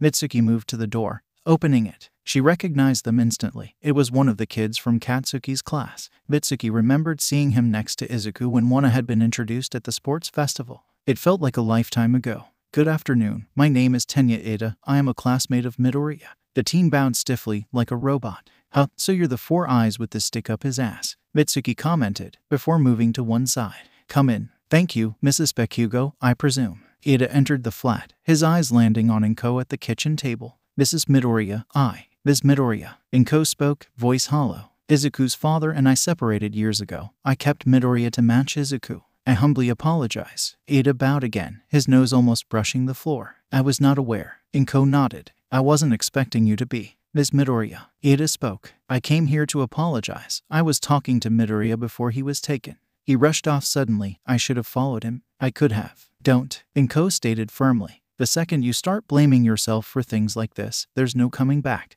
Trust me. She's right. Mitsuki added. You shouldn't blame yourself. There's no way you could have seen this coming. Hell, the guy with the precognitive quirk didn't see it coming. Inko spoke again. If Izuku was here, he'd say the same thing. All you can do is be the best hero you can be. It's not your fault. Tenya Ida. The 8th of May 2179. With a yell, a gloved fist slammed into the bag. Then another, and another. Achako glared at the punching bag, her hands and arms vibrating from the impacts. She'd barely even made it move. You're using the wrong bag. Achako turned to see Ajiro, dressed in his UA gym uniform. I thought your parents pulled you out of UA. At least, that's what Ashido told me. Achako commented bluntly. Ajiro gave a shrug. They tried, each trying to prove they care about me more. Told them not to bother, no point in them starting now. Oh, Achako didn't know what to say. How could she? She'd only ever got support from her parents. Well, you've got us guys. Thanks. Ajiro nodded slightly. But, you're still using the wrong bag. That one is for those with strength quirks. Oh, I didn't realize. Achako said.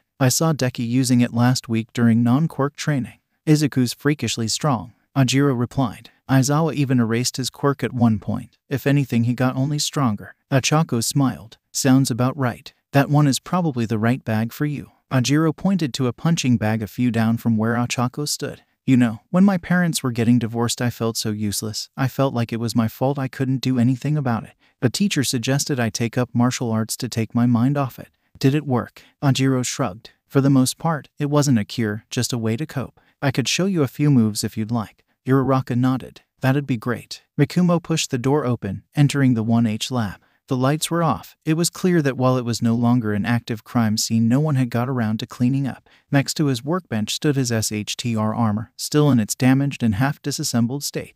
Mikumo moved towards it, placing his palm on the lifeless chest repulsor, its battery long since depleted. He glanced down, seeing the dried stain of his own blood, where he'd laid useless as others got hurt. Hatsum, Toru, Izuku. With a yell, Mikumo snatched up a wrench and smashed it into his suit, directly on the chest repulsor, but it refused to break. Mikumo didn't stop. He hammered away with the wrench, sparks flying, hitting the repulsor again and again. The suit toppled over, onto its back, and still Mikumo didn't stop. He lost his grip on the tool, it spiraled away. But still he didn't stop, punching it instead. And still it refused to break, glaring back at Mikumo, smeared with blood from his split knuckles. Stopping, Mikumo's head turned. He saw it, above Power Loader's desk. Mikumo's mind flicked back to his first day at UA. To Power Loader's welcome speech. Pro heroes that rely on that gear to keep them safe. Therefore, I have one rule, just one rule. Go nuts, design whatever you want, push the boundaries of technology, but the result must always be safe. Otherwise, it meets dusty. The briefcase slammed shut, making all 9 students jump, some rather more than others. In Power Loader's grip rested a large, red and silver fire axe. The light glinted off the axe, streaming in from a gap in the blinds. Power Loader turned around, placing Dusty on a wall mounting behind his desk. Any equipment that doesn't meet both UA and my own personal standards for safety goes to the great junkyard in the sky and you start over. Understood. Mikumo walked over to the axe, staring up at it. I understand. Grabbing it from its mount, Mikumo returned to stand over the SHTR suit. With a yell, Mikumo raised the axe and brought it down, burying it in its chest. The chest repulsor broke, shards of glass flying in every direction. Mikumo let out a dry chuckle. Huh, it shattered. Tsuyu stared at the principal's door. She knew now must be a stressful time. A national manhunt was underway for Midoriya, but she still had to ask. After Midoriya had vanished and the sports festival cancelled, Tsuyu had found herself with time to think. About Mainta, she at least owed Mainta the chance to explain. It didn't mean she had to forgive Mainta, but she could hear her friend out. Except Mainta wasn't answering texts. At first she assumed it was just sulking, refusing to reply to her, but as the days wore on she started to get worried. Tsuyu had even texted everyone in Wana and even a few from 1B she was friendly with, asking when they'd last seen Mainta, and that led her to her conclusion.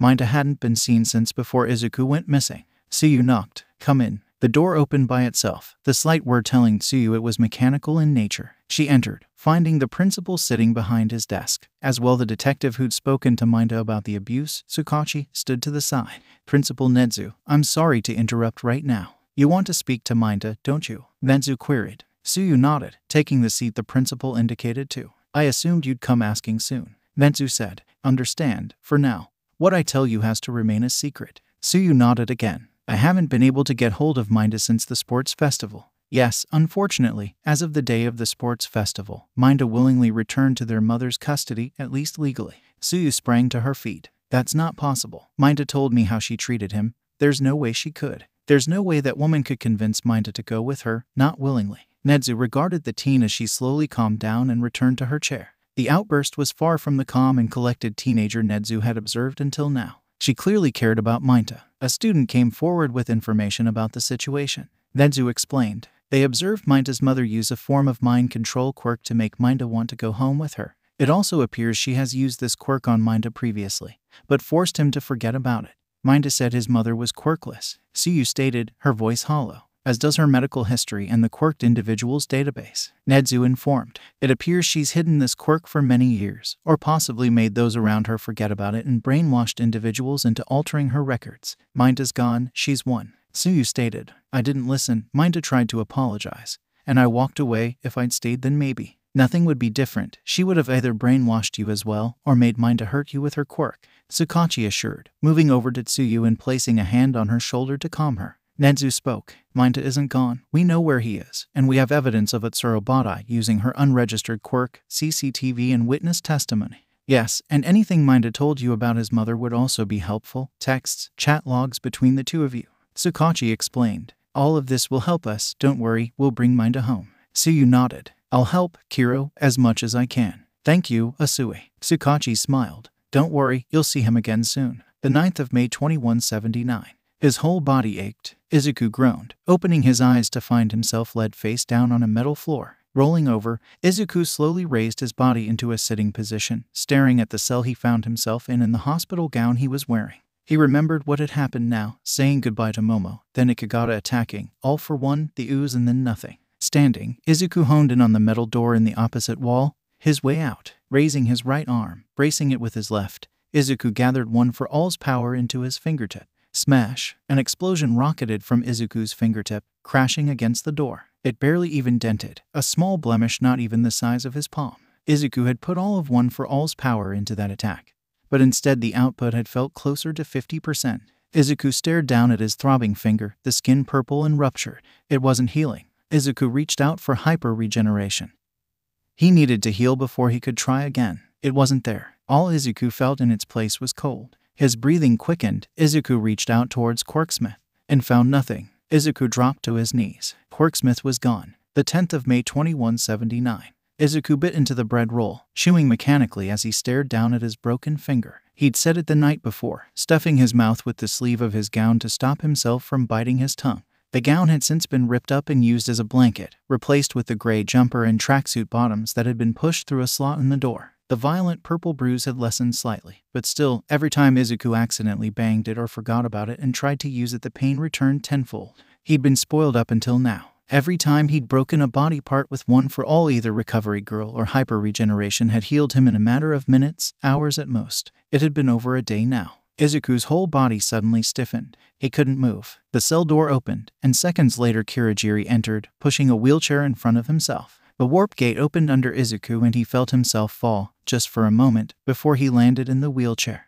Whatever quirk that was freezing his muscles deactivated, his limbs falling limp. Restraints whirred into life, clamping his arm and legs to the chair. Grunting, Izuku pulled with his left arm, trying to free himself, but it was in vain. If anything, the restraints seemed to get tighter. Glancing up at Kirigiri, Izuku watched as he turned his back to him, closing the warp gate he'd used to move Izuku. Calling on one for all, Izuku concentrated it into his fingertip, aimed at Kirigiri, and flicked. Nothing happened. Don't bother, Izuku. All that would get you is another broken finger and a very pissed off Kirigiri. Izuku knew that drawl. All for one. Izuku turned his head to see a tall, well-dressed man, his head covered by a black, metal helmet with pipes that reminded him of a spider's mouth. In one hand was a finely crafted, ornate cane. The other was raised, and in its palm was an eye, glowing red and focused on Izuku. Hello, son. Dad. The words slipped from Izuku's mouth before he could stop them. All for one looked to Kirigiri. You may leave us now. But Izuku paid no mind to Kirigiri's departure, his eyes focused on All for One's hand.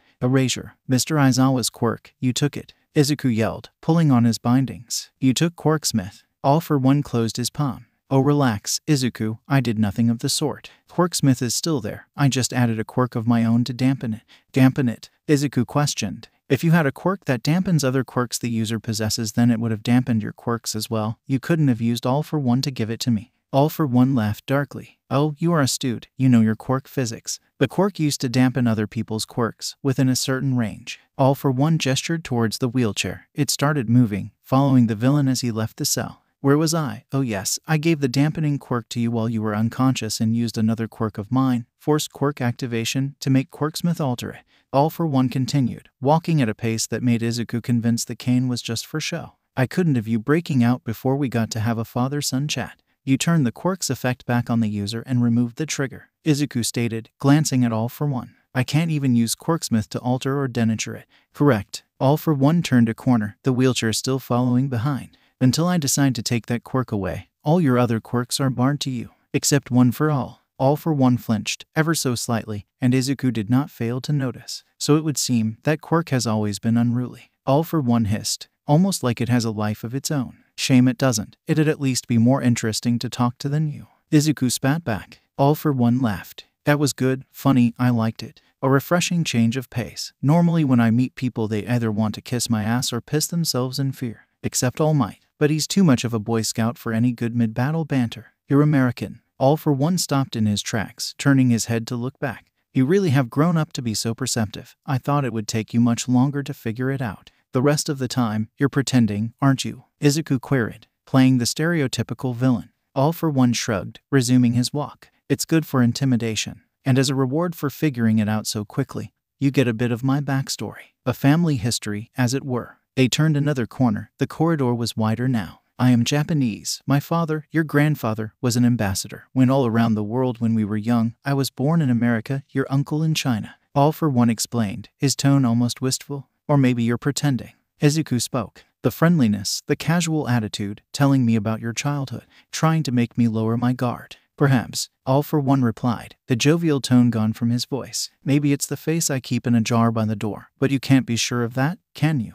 Eleanor Rigby. Izuku said. You know that song's about being lonely, right? I do, it's one of my favorite songs. All for One replied, before sighing. I'm over 150 years old, Izuku. Pretty much everyone I have ever known is dead. And they've been that way for a long time. It's lonely, an empty battlefield, because everyone else has fallen. I prefer Blackbird. Izuku paused, scared to ask his question. You can ask it if you want. How many at your hand? More than I'd like. Izuku didn't have a response to that.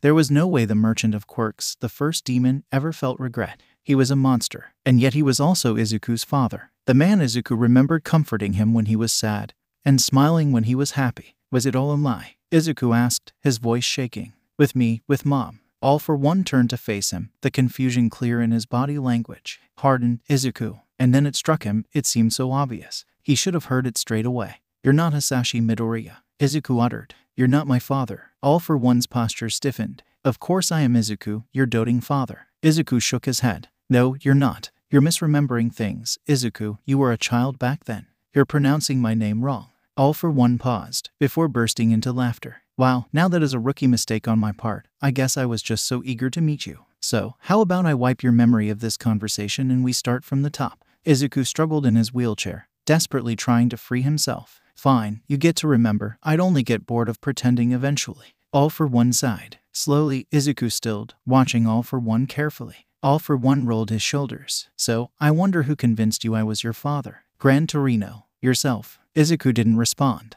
All for One chuckled. All Might, of course. I suppose he cross-checked our little fight 6 years ago with when Hisashi Midoriya went missing. That makes sense. Still Izuku didn't speak, staring at All for One, his eyes dark. And then there's Hisashi Midoriya's rather slim file, popping up out of nowhere to marry your mother, and the similar quirks, flame breath. All for One chuckled. Of course that great big oaf would come to that conclusion. Izuku found his voice. He's not an oaf. Yes, he is, a great big moron. All for One sounded like he was rolling his eyes. Do you know why he's wrong? I'll tell you. Because if I was your father, I wouldn't have left a couple of loose ends like you and your mother lying around. I'd have killed you both myself. Izuku flinched, the dark aura around All for One making him recoil. The darkness receded, but he wasn't actually far off. Izuku's head shot up to All for One, eyes trained on him. What was it? 2130, 2135. No, it was 2133, I remember now. All for One continued their walk. I was getting rather sick of the lack of good help. The first few of the series Ainama were still a year or two away, so I decided to make my own help. Clones, perfect copies, mind, body, and quirk. All for One explained. I put them through rigorous tests, whittling out the defects, the weaklings, until 2 remain. The victor of their battle would be granted a place at my right-hand side. The title, Ikigata, the one who attacked me. Correct. However, the night before their little duel I woke up to a knife in my back and one-way trip to a garbage barge off the coast of El Salvador. All for One paused. And when I finally got back home I found one of the clones missing, and the other in my seat, pretending to be me. Ikigata killed his clone and tried to kill you. Worse, it was the other one who tried to kill me, the weaker of the two. All for One bared his teeth. They betrayed me, both of them, in different ways. The clone that stayed, I made him Ikigata. I rewarded him and yet he tried to usurp my throne again, so that time I found a new use for him. An attack dog, Izuku stated. Correct. All for One affirmed. As for the other one, his betrayal stung far more. He turned against me, joined up with En, and Nana Shimura after him. He fought alongside her for years. At first I thought it was ruse to trick her into giving him one for all when the time came.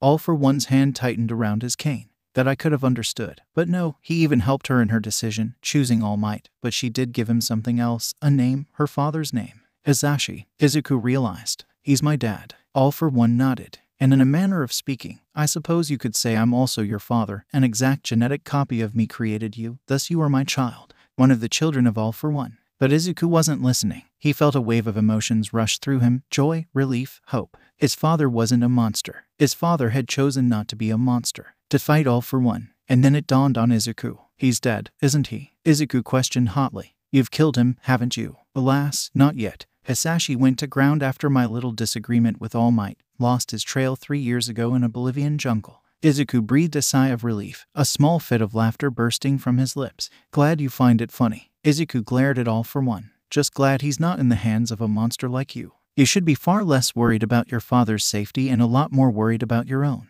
You won't kill me. All for One's step faltered. What makes you say that? If you were going to kill me, you'd have done it already. Izuku said. Besides, you want one for all. And I have it. I won't give it to you. Who said you have a choice? All for One muttered under his breath, before chuckling. You're good, and you're right, I can't kill you. Not yet. A black spike of energy shot out of All for One's back and buried itself in Izuku's shoulder. But until then I can make you hurt. Pain surged through Izuku's body. Every nerve, every fiber felt like it was on fire. And then, it stopped, instantly, like it had never been there. What was that? All for One replied. A quirk, what else? One I picked up a few years ago. Think the Cruciatus Curse. Cruciatus Curse. Exactly, from Harry Potter. Izuku shook his head. Never heard of it. You know Alina Rigby, but not Harry Potter. All for One queried. You are maddeningly inconsistent. Izuku didn't reply. They fell into silence, rounding a few more corners before stopping at a massive door, larger than any Izuku had seen at UA. Here we are, we've finally arrived.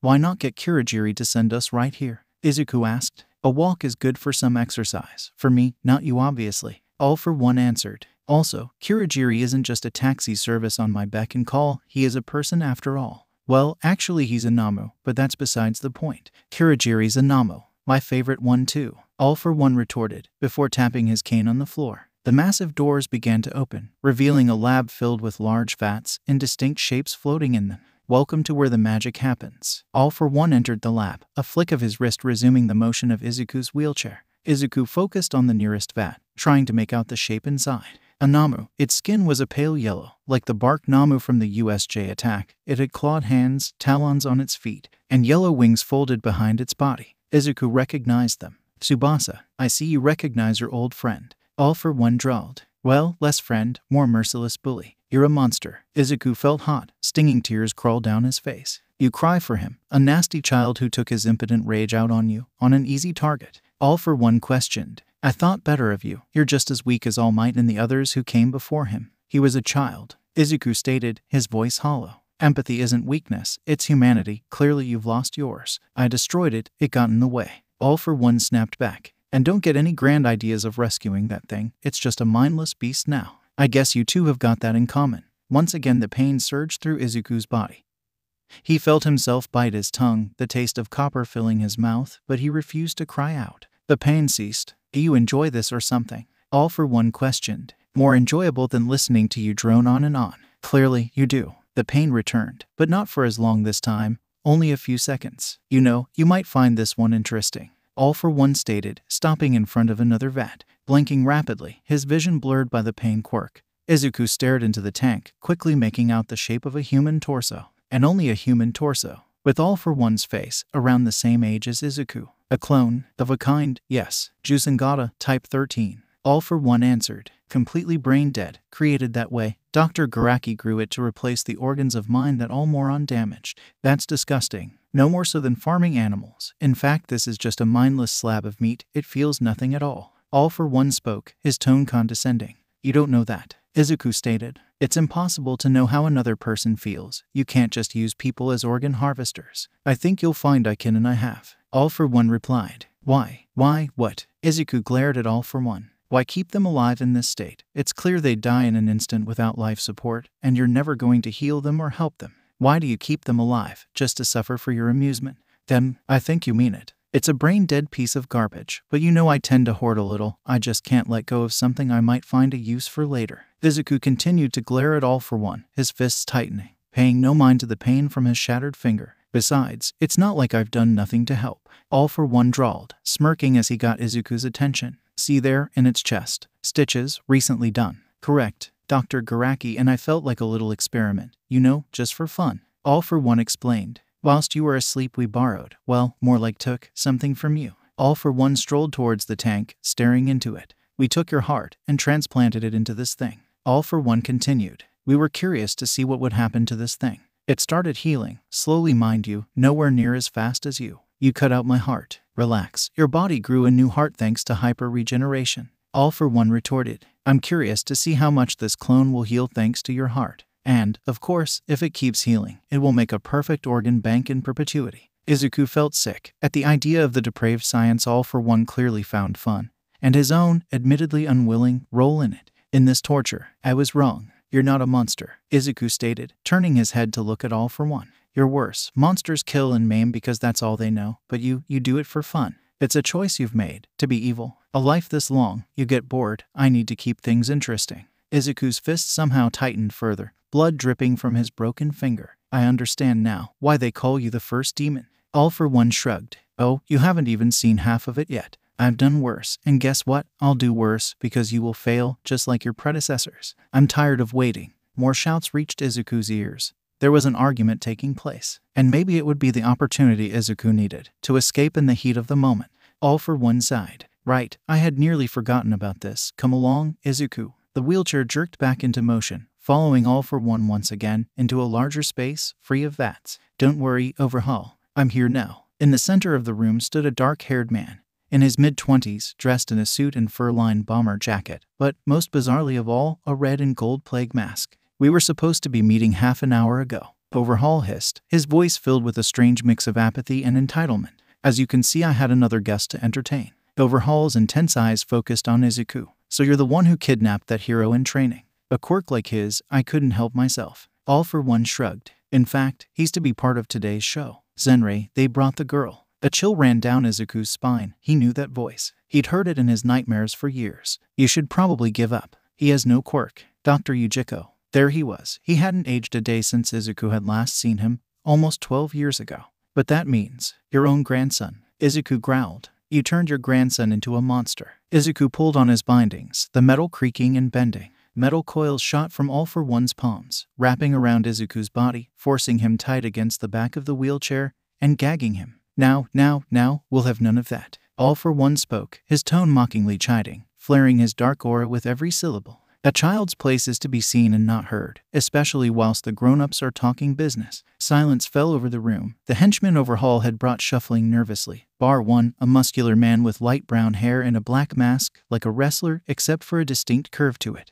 Another plague mask. Izuku was starting to detect a theme. So where were we? All for One queried. Oh yes, the girl. Ari, Overhaul barked. A small girl, no older than 6, with lank, greasy pale blue hair and a large horn from her forehead stepped out from behind the wrestler. Come here, Ari. The girl, Ari, flinched at Overhaul's voice, but stayed still, her eyes falling on Izuku. Izuku recognized those eyes. He'd seen them in the mirror for a long time. The eyes of someone who'd lost hope. Ari, Overhaul snapped, removing one of his gloves, careful to make a show of it. Ari squeaked and darted forward to Overhaul's side. Overhaul pulled his glove back on. Good. Izuku felt sick to his stomach. This bastard was using violence to control Eri, a child, either against her or others. He hadn't missed the way Overhaul had pointedly looked at him when making his threat. Excellent. All for One stated, looking down at the young girl, his mask clearly scaring her. So her quirk, rewind, it does what you say does. Overhaul nodded, before snapping his fingers. No, please don't, I couldn't. A man, bloodied and beaten, was dragged towards the center of the room and deposited at Ari's feet. Overhaul, please, let me make it up to. The words suddenly went silent, the beaten man's mouth moving, but no sound coming out. There we are, I hate groveling. All for One spoke, lowered his hand. Thanks, Overhaul drawled. Ari, use your quirk on him. Ari shook her head, curling in on herself, wrapping her arms around her body protectively. Ari, use your quirk. The young girl shook her head again, more vigorously this time. Her body braced for her punishment. Izuku felt his heart break. The poor girl was used to this was routine. The kind of horrors she'd been forced to witness and partake in, it was nauseating. Is her quirk touch-based? All for One questioned. Overhaul nodded. Yeah. A force suddenly pulled on Eri, pressing her hand onto the beaten man, before a tendril of black metal, glowing red, pressed against her shoulder. Golden energy shot from Iri's horn, channeling down her arm and into the cowering man. He soundlessly cried out in pain, his voice still silenced by All for One. And then he was gone, just a pile of clothes, slowly soaking up fresh urine. All for One released Iri. The girl slumped backwards, sobbing. The quirk is as you said. All for One acknowledged. Good, come, Karada. Overhaul beckoned. Another man, not quite as muscular as the wrestler, came from the back of the pack. This one wore a plague mask like Overhaul, but smaller, with a strange blue hat that looked like bunny ears. Our deal, the quirk for the girl, Overhaul stated. I actually had an idea. All for One admitted. An alteration to our deal in fact. Overhaul stiffened, his henchmen preparing themselves to fight. Now, you'll still get what you want. No, it has to do with my young friend over here. All for One assured. Midoriya here has a copying quirk, a very powerful copying quirk, permanent, and I have him copy the girl's quirk and I give it to your friend, Karada, wasn't it? All for One explained. That way I get to keep the girl intact and you get your willing test subject that doesn't keep running away. So, do we have an agreement? Silence fell whilst Overhaul carefully regarded All for One, slowly flexing and releasing his hands. We have an agreement. Excellent. He is quirkless, as you said. All for One gestured to Karada, the large man kneeling before him. Overhaul grunted affirmatively. All for One snapped his fingers, Izuku's wheelchair lurching forwards in Iri's direction. Now, Izuku, touch her and copy her quirk. The coils shifted, puppeting his body out of the chair, reaching down towards Iri's prone form. Izuku fought against his bonds, trying to free himself. Relax, Izuku. You can still copy while your quirks are suppressed. It doesn't block that part of Quirksmith. I made sure of it. All for One stated. In fact, I made you copy a great many quirks while you were unconscious. Even left you a few, not that you can use them right now. Izuku's hand touched Iri's forehead, a rush of warmth flowing through his arm. It moved up, into his forehead where he felt a short horn grow. And now, All for One laid his hand on Izuku's shoulder, his other on Karada. Izuku felt a dark, roiling power reach into his quirk space and wrap around rewind, Iri's quirk, and pull. His screams were muffled by his gag, the pain as he tried to hold on the quirk almost making him pass out. All for One, the quirk ripped from Izuku's grasp. Izuku slumped to the ground, his body felt like it was on fire, every nerve ending screaming in pain. Opening his eyes, Izuku watched as a horn, much shorter than Iri's, grew from Karada's forehead. Karada stood, admiring the horn. Izuku recognized his expression. It was the joy of finally having a quirk, except it was twisted, a dark reflection based on torture and death. Go, Iri, you're no longer needed. Overhaul ordered. You're All for Ones now. Izuku felt white-hot rage surge through him, disgust and horror at how Iri was being treated like an object. A slave. Go, Iri. Overhaul barked again, removing his glove and raising his hand as a warning. But still Iri didn't leave Overhaul's side, instead standing and looking up at him, fear in her eyes. Even after everything Overhaul had done to her, Iri was still afraid to leave him. Overhaul sighed. I suppose I have to teach you this lesson one final time. Izuku pulled on his bonds with all his might. They refused to budge. He couldn't afford to use one for all. He couldn't save Iri with his entire body broken. Looking up, Izuku saw the soulless eyes of All for One's mask boring into him, a voice suddenly echoing in his mind. Go ahead, show him what it's like to be powerless. Raising his hand high, Overhaul brought it down towards Iri, tears streaming down her face. Energy surged through Izuku. He felt his broken finger start to heal. Quirksmith, all of my quirks, they're back. Izuku exploded into motion, shattering the coils binding him with ease. I have to protect her, no matter the cost. Izuku's left arm exploded into a shower of blood and gore. Overhaul raised his eyebrows. You'll have to be faster than that, brat. That was just a distraction. Overhaul's left arm exploded into a shower of blood and gore. Clasping the stump of an arm, Overhaul dropped to his knees, howling in pain and shock. Izuku didn't move, standing protectively in front of Iri. Hyper-regeneration dulling the pain as it slowly healed his arm. You bastard, Overhaul hissed, touching his other hand to his stump, the exposed skin covered in hives. Overhaul charged at Izuku, only for a translucent barrier to appear in front of him. That's enough of that. All for One drawled. Kurogiri, please show our guests the door. Portals opened under Overhaul and the rest of his henchmen, and in an instant they were gone and the purple smoke receded, like they were never there. Shifting his body, Izuku moved to place himself in between Iri and All for One. I won't let you touch her. All for One sighed. You don't have a choice. I control that suppression quirk. I allowed you your quirks back, and I can take them away again. And then, Quirksmith was gone again, the pain in his half-healed arm increasing tenfold as hyper-regeneration was suppressed. There's always a choice, Izuku stated, raising his right arm. To do what's right. Izuku channeled One for All into his finger, at the absolute maximum he seemed to be able to access with the quirk suppression in place. One for All, 60%. Delaware smash. Izuku released the energy, flicking his finger. A blast of concentrated air shot at All for One. TCH, child's play.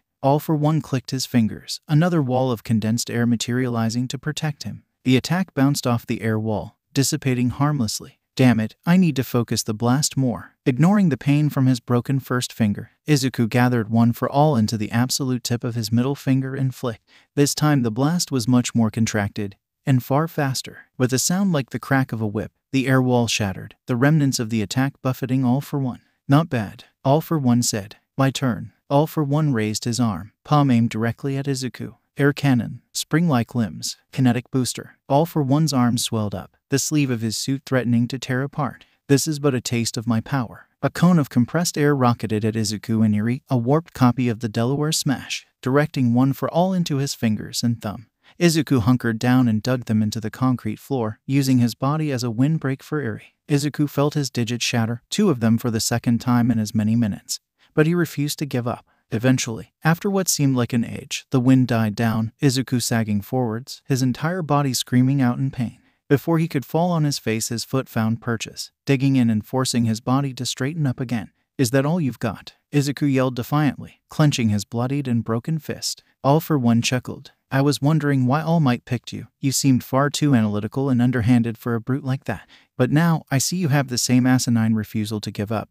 The inability to let go of a lost cause. Izuku's wild eyes bored into All for One. You could have left the girl behind and escaped by now. Did you even think of all the lives you could have saved in the future if you just abandoned this hopeless waif? All for One questioned. How short-sighted of you. Izuku heard a muffled cry, turning to watch black ooze pouring from Eri's mouth. No, Eri. Izuku lunged forwards, reaching out for the young girl. His hand grasped empty air. Izuku dropped to his knees. Eri. Pathetic. All for One hissed scornfully. Kurajiri. A portal slowly opened behind All for One as Izuku pushed himself to his feet, turning back to face his enemy. Izuku's eyes shone with rage, his fist clenched. Bring her back. No can do, as I've rather superbly been distracting you from. We're currently moving out of this little secret base. All for One explained, gesturing around them to illustrate the massive laboratory was now empty. Not a single vat remained. Izuku steadied himself, preparing to launch his body at All for One. Apologizes, but that little confrontation with Overhaul has compromised this place, plus those pro-heroes sniffing around the beach. All for One continued. So, enjoy, the place is all yours, for the 10 minutes or so it takes for it to flood.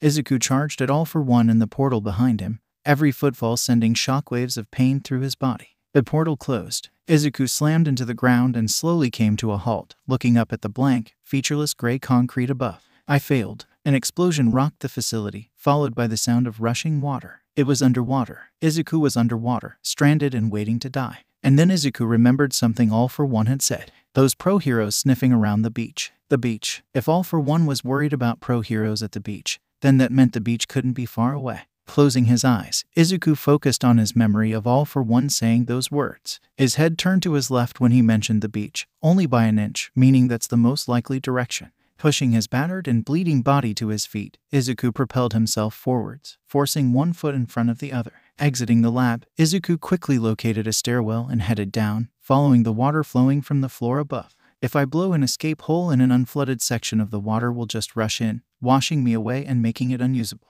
I need to do this on a floor the water has already filled. Wading deeper into the facility, down 3 floors, Izuku found the water was up to waist height, and rising rapidly with each passing second. Pushing his way through the water, Izuku found the outside wall, in the direction he hoped land was in. He was in a large atrium, filled with somewhat out-of-fashion furniture, now floating away. Clearly this had been somewhere All for One had entertained guests in the past, back when he ruled Japan from the shadows. But Izuku didn't have time to admire the decor. The water was now up to his chest. He didn't have long before he would be submerged. Placing his back against a large pillar and bracing himself with his legs, Izuku raised his right arm. With a flick of his ring finger, a blast of compressed air smashed into the outside wall, biting back a cry of pain. Izuku watched a small crack appear in the wall. Again, he used his pinky this time, the purple bruise darkening, blood dripping into the water. The crack widened, but the wall refused to give. Aiming at the wall once more, Izuku took a deep breath as the water finally filled the atrium. There was no going back now. Izuku doubted he had the air to get back to the stairwell. Izuku fired another wave of One for All's power, using his middle finger for the 3rd time. White-hot pain burst from the finger, nearly making Izuku release his breath. Raising his hand, Izuku saw a stump where his middle finger had been. and still the wall refused to give. The crack was massive now, on the cusp of failure. I can't use my fingers again, I'll destroy them. Making his decision, Izuku released his breath, water flooding into his mouth. With a muffled scream, Izuku charged one for all into his thumb and flicked in on the corner of his mouth. A blast, far more concentrated than the previous ones, smashed into the wall, finally forcing it to crumble. It's nighttime. The murky water gave no hints to how deep Izuku was. He just had to hope he wasn't too deep. Kicking his feet, Izuku positioned himself against the outside wall, his lungs screaming at him, the corners of his vision blurry. Gathering one for all into his legs, Izuku kicked off with every last ounce of strength he had, streamlining his body as much as he could. His now broken legs flapping behind him, Izuku rocketed towards the surface. And then, Izuku breathed fresh air, soaring into the night sky. Izuku saw a familiar sight stretched out below him. Mustafu, home, a sea of lights and buildings that was getting a lot bigger, a lot faster. Izuku was falling, his legs trailing uselessly behind him. This is just like the entrance exam. I'll use a smash from my arm like I was going to do before your Raka caught me. Izuku's eyes zeroed in on Takoba Beach. A small amount of rubbish had already accumulated in the 2 weeks since he'd last had a chance to clear it. I'll head for Takoba. The last thing I want to do is put anyone at risk with this smash. This way the only stuff that gets damaged is dumped junk. In my arm. Aiming his body towards the beach, Izuku focused intently, waiting for the right moment. Now, Detroit Smash, the 11th of May 2179. Tenya pulled up the hood of his rain jacket as he stepped out of the train station. After his talk with Ms. Midoriya, he'd decided he couldn't sit around, that he had to at least do something to help. Tenya had managed to convince Tensei to assign him to a search party as a civilian volunteer. For the last few days, Tenya had been allocated to a forest not far from the Ingenium agency, but today he'd been transferred. Tenya looked up, checking the sign. Takoba Beach. That was where Tenya was assigned for the day. Only a short distance from where Midoriya lived. Readjusting his raincoat, Tenya turned the corner. In front of him was a large beach, trash littering it, stretched as far as he could see in both directions. A cordon blocked off the entrance, guarded by a police officer and HPSC official. Crossing the road, Tenya made a beeline for the entrance. Sorry, kid, the beach is closed right now. The police officer spoke as Tenya approached him. Tenya shook his head. Apologizes. My name is Tenya Ada. I'm a civilian volunteer. I have been assigned here today. The official looked him up and down. ID. Producing the card. Tenya handed it to the official as they produced a tablet. Scrolling down, the official looked between the tablet and the ID before handing it back to Tenya. You're on the list. The official confirmed, holding a laminated sheet out to Tenya. This is your map. I've highlighted your search area. And be careful of the junk pile there. It collapsed last night. It's off limits. Tenya nodded in understanding. Of course, I will steer clear of it. Excellent. My contact number is in the top right, if you find something or need some help, the police officer said. Off you go. Tenya bowed to both of them, before hurrying through the barrier as the police officer opened it for him. Following his map, Tenya walked down the beach, passing a number of other civilian volunteers as well as a few pro-heroes, like Death Arms and Mount Lady. Thanks for the help. Tenya looked up, finding the speaker to be Kamui Woods, sitting on top of a dump truck engine. Mr. Woods, call me Kamui. Mr. Woods is my father. Kamui Woods interrupted. Actually, All Might is my father. Really? I'm kidding, Ada, Kamui assured. Oh, apologies. Tenya bowed to the hero. Ada, you don't have to, never mind. Kamui spoke. Tenya frowned. How do you know my name? You look just like your brother. Kamui explained. I've teamed up with him a few times now. Right. Tenya bowed again. I should be getting to my search area. Thank you for your time, Mr. Woods, Mr. Kamui. Sure thing, stay safe. Kamui dropped down from the engine, heading off towards Mount Lady and Death Arms. With that, Tenya turned, resuming his walk to his designated search area. Something pulled at the back of Tenya's mind. Kamui Woods' voice was familiar, like he heard it before, but he just couldn't place it. Passing the collapsed junk pile, Tenya found his search area, a mostly empty section of beach. The next person was over 100 meters away. A quiet bang reached Tenya's ears, startling him. Looking around, Tenya searched for the source of the noise. He heard it again, slightly louder this time. It was coming from within the junk pile. Had someone got trapped when it collapsed? Was it the wind? Edging closer, Tenya called out. Hello, my name is Tenya Ada. Is someone in there? Another bang echoed in response. If you're trapped, bang twice. 1, 2. Pulling out his phone, Tenya read off the HPSC offical's number, calling it and placing it on loudspeaker. Hello, this is Tenya Ada, search area Vermilion Hawk 81. There's someone trapped in the junk pile. Shit, kid, stay where you are, we're on our way. And stay on the line. I understand, Tenya affirmed. The banging resumed, far more frantically. It's Morse code, Tenya realized, drawing a marker and flipping his map over. They're banging in Morse code. HELPME. The banging paused. Tenya waited to see if it was over. IIDA. Tenya's blood ran cold. They knew his name. ITSME. The marker fell from Tenya's grasp. IZUKUMIDORIYA. Tenya's feet moved before he realized, clutching his phone as he found an opening into the junk pile. Dodging a low beam, Tenya crawled under another, kicking sand in every direction. Have you gone in? Get out of there, you idiot. I can't. Tenya barked back, heaving himself forwards. It's Midoriya. Standing, Tenya turned a corner. The phone dropped into the sand. Hey Ada, I know, I look a bit rough. Tenya stared in horror at Izuku's mangled form. His left arm was missing, his right hand was twisted, the middle finger gone. Both his legs were broken, splayed at unnatural angles. His cheek had a rip on it, as if something had burst out of it. Oh God, Midoriya. Tenya scrambled forwards, pulling off his raincoat and placing it over Izuku's shivering and soaked body. Next came his jumper. Tenya bundled it up and applied it to the stump where Izuku's arm had been. Ada. Izuku coughed, his shattered left hand reaching out to grasp Tenya's. I need to give it to you. Give what to me? Tenya questioned. The quirk. Izuku gasped, his chest rattling with every breath. One for all. One for all. Tenya repeated, frowning. Like all for one. The first demon. Izuku nodded. It's the antithesis of all for one. A power gifted from person to person. The first C cultivates the power and passes it on to the next, who refines it and passes it on again.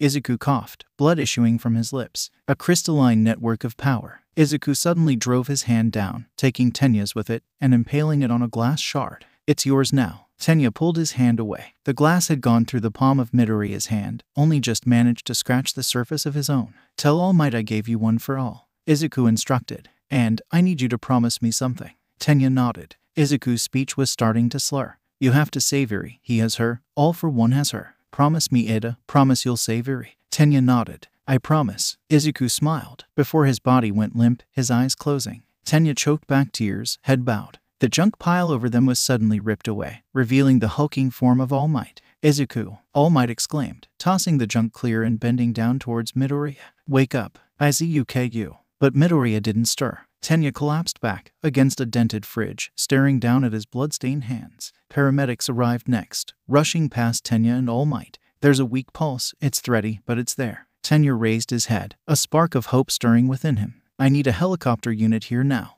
One of the paramedics ordered. Contact Recovery Girl and MedX. Get them to meet us at Mustafa General Hospital. Tenya watched as the paramedics moved Midoriya onto a stretcher, immobilizing his neck before they did. What felt like seconds later, sand was blasted in every direction, the helicopter whipping it up as it touched down. I'm sorry, All Might. There isn't room in the helicopter. You'll have to meet us at the hospital. And then, with another miniature sandstorm, the helicopter was gone, and Izuku with it. Tenya was left alone, with All Might. The towering man was watching the helicopter's trajectory. His trademark smile gone. Are you okay, young Ada? All Might queried, his voice giving away that he was barely holding it together. Your hand, you'll need that seeing too. How did it happen? Midoriya. Tenya looked up at All Might. Midoriya gave me one for all.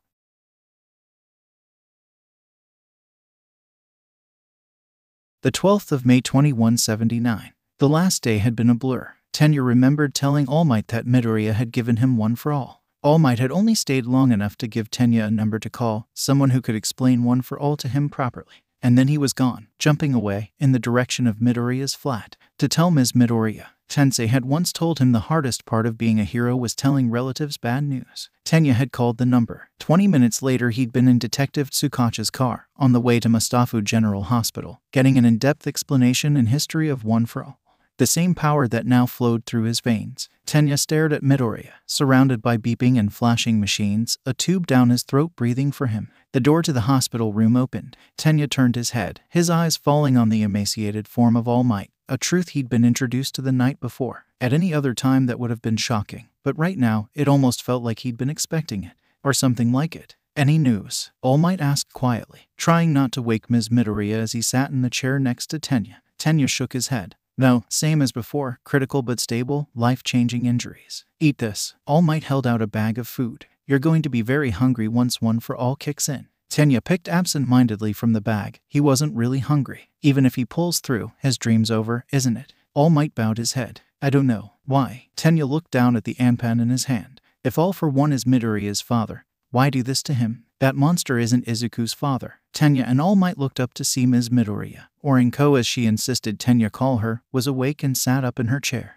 How? All Might questioned. We ran a blood test. Izuku wanted to be certain before he told you. His blood matched the blood we got from All for One after my fight with him. Inko nodded. He's a clone, exact genetic match. All Might slumped back in his seat. So Hisashi Midoriya is a clone of All for One? I don't know, Inko admitted. I don't know which way round it is. I'm not sure Hisashi does. But whoever calls themselves All for One now, it isn't Hisashi. Are you sure? All Might queried. Absolutely. I saw the way Hisashi looked at Izuku when he was born. Inko stated. He couldn't do that to his own son.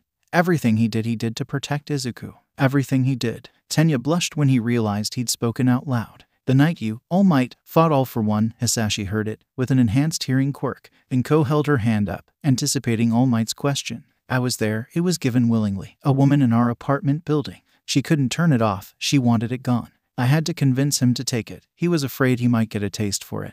That he might become like All for One. All Might nodded in understanding. He altered Izuku's memory, made him forget about his quirk, about Quirksmith, and then took it. Inko continued. We'd already registered Izuku as quirkless and had him keep Quirksmith a secret to hide us from All for One. Did Izuku know his memory was changed? All Might queried. We never hid the truth from Izuku, he agreed to it. Hisashi promised to come back and give Quirksmith and other quirks he'd copied back when he started at middle school. Inko answered. He wiped my memories too, just of Quirksmith, in case All for One found us. Tenya's eyes turned to Midoriya, watching the rise and fall of his chest. Hisashi left to protect us from All for One, to lead his focus away from us. Inko paused. Hisashi said All for One wouldn't bother with us, the wife and quirkless child, because All for One would assume Hisashi would abandon quirkless offspring, like he would have done. One for All amplified the residual imprint of Quirksmith. All Might realized. It's not a weak base quirk. Inko teared up. When he was 12, Izuku T tried to take his own life. He jumped off a bridge. He was ashamed of being quirkless. Tenya's felt a cold weight settle in his stomach.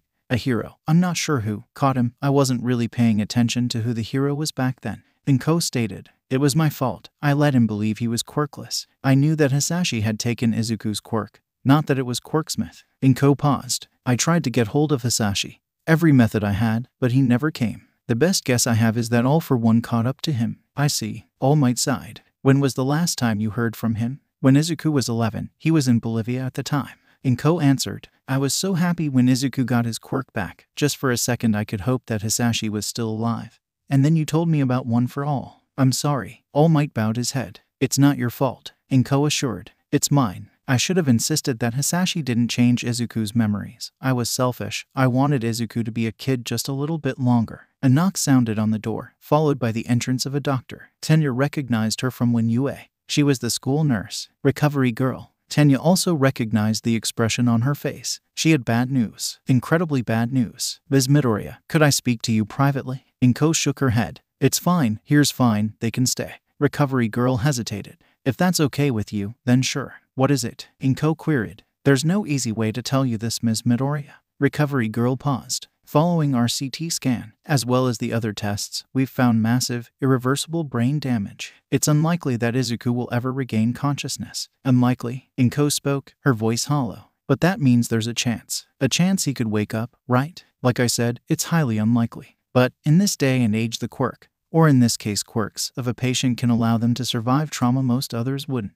Izuku copied a regeneration quirk. He grew his entire arm back twice a few weeks ago. All Might explained. Why didn't it heal this? We ran a blood sample analysis to check. The results show his quirks are still present, well over 100 of them in fact. Recovery girl paused. However, it seems another quirk is inhibiting the expression of his quirk factors. I see, Inko said, her eyes vacant. All for One must have forced a quirk on him that blocks his other quirks. All Might realized. We need to find someone who can take that quirk from him. We need to find Hisashi Midoriya. It's possible. With the suppression quirk removed, hyper-regeneration would heal his body, including the brain damage. Recovery girl explained. But there's a chance, even then, Izuku might remember nothing, a blank slate. No one knew what to say to that. Recovery girl eventually spoke. I'll leave you alone. With that, Recovery girl was gone. A dark, somber atmosphere falling over the hospital room, marred only by the sound of Izuku's heartbeat. The 15th of May 2179.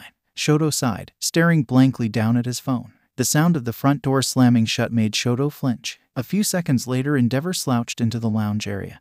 His flames all but extinguished, despite the fact he was still wearing his hero costume. Fayumi, the remote. Holding out the TV remote, Fayumi watched her father carefully. Are you okay? HPSC being dicks again. Endeavor grunted, called off the search. Shoto's stomach froze. I'd have thought you would want nothing to do with finding Midoriya. Endeavor took the remote. This is far bigger than any of us. The TV lit up. Endeavor quickly changed to MNS station. There's only a few reasons the HPSC would call off the search. Endeavor growled. They found the brat, or the Mustafu Police Department has confirmed that the body of Izuku Midoriya was found on Takoba Beach 4 days ago. He was taken to Mustafu General Hospital. However, they were not able to resuscitate him. He passed away, aged 15. Shoto's phone fell from his grip. He barely even felt it.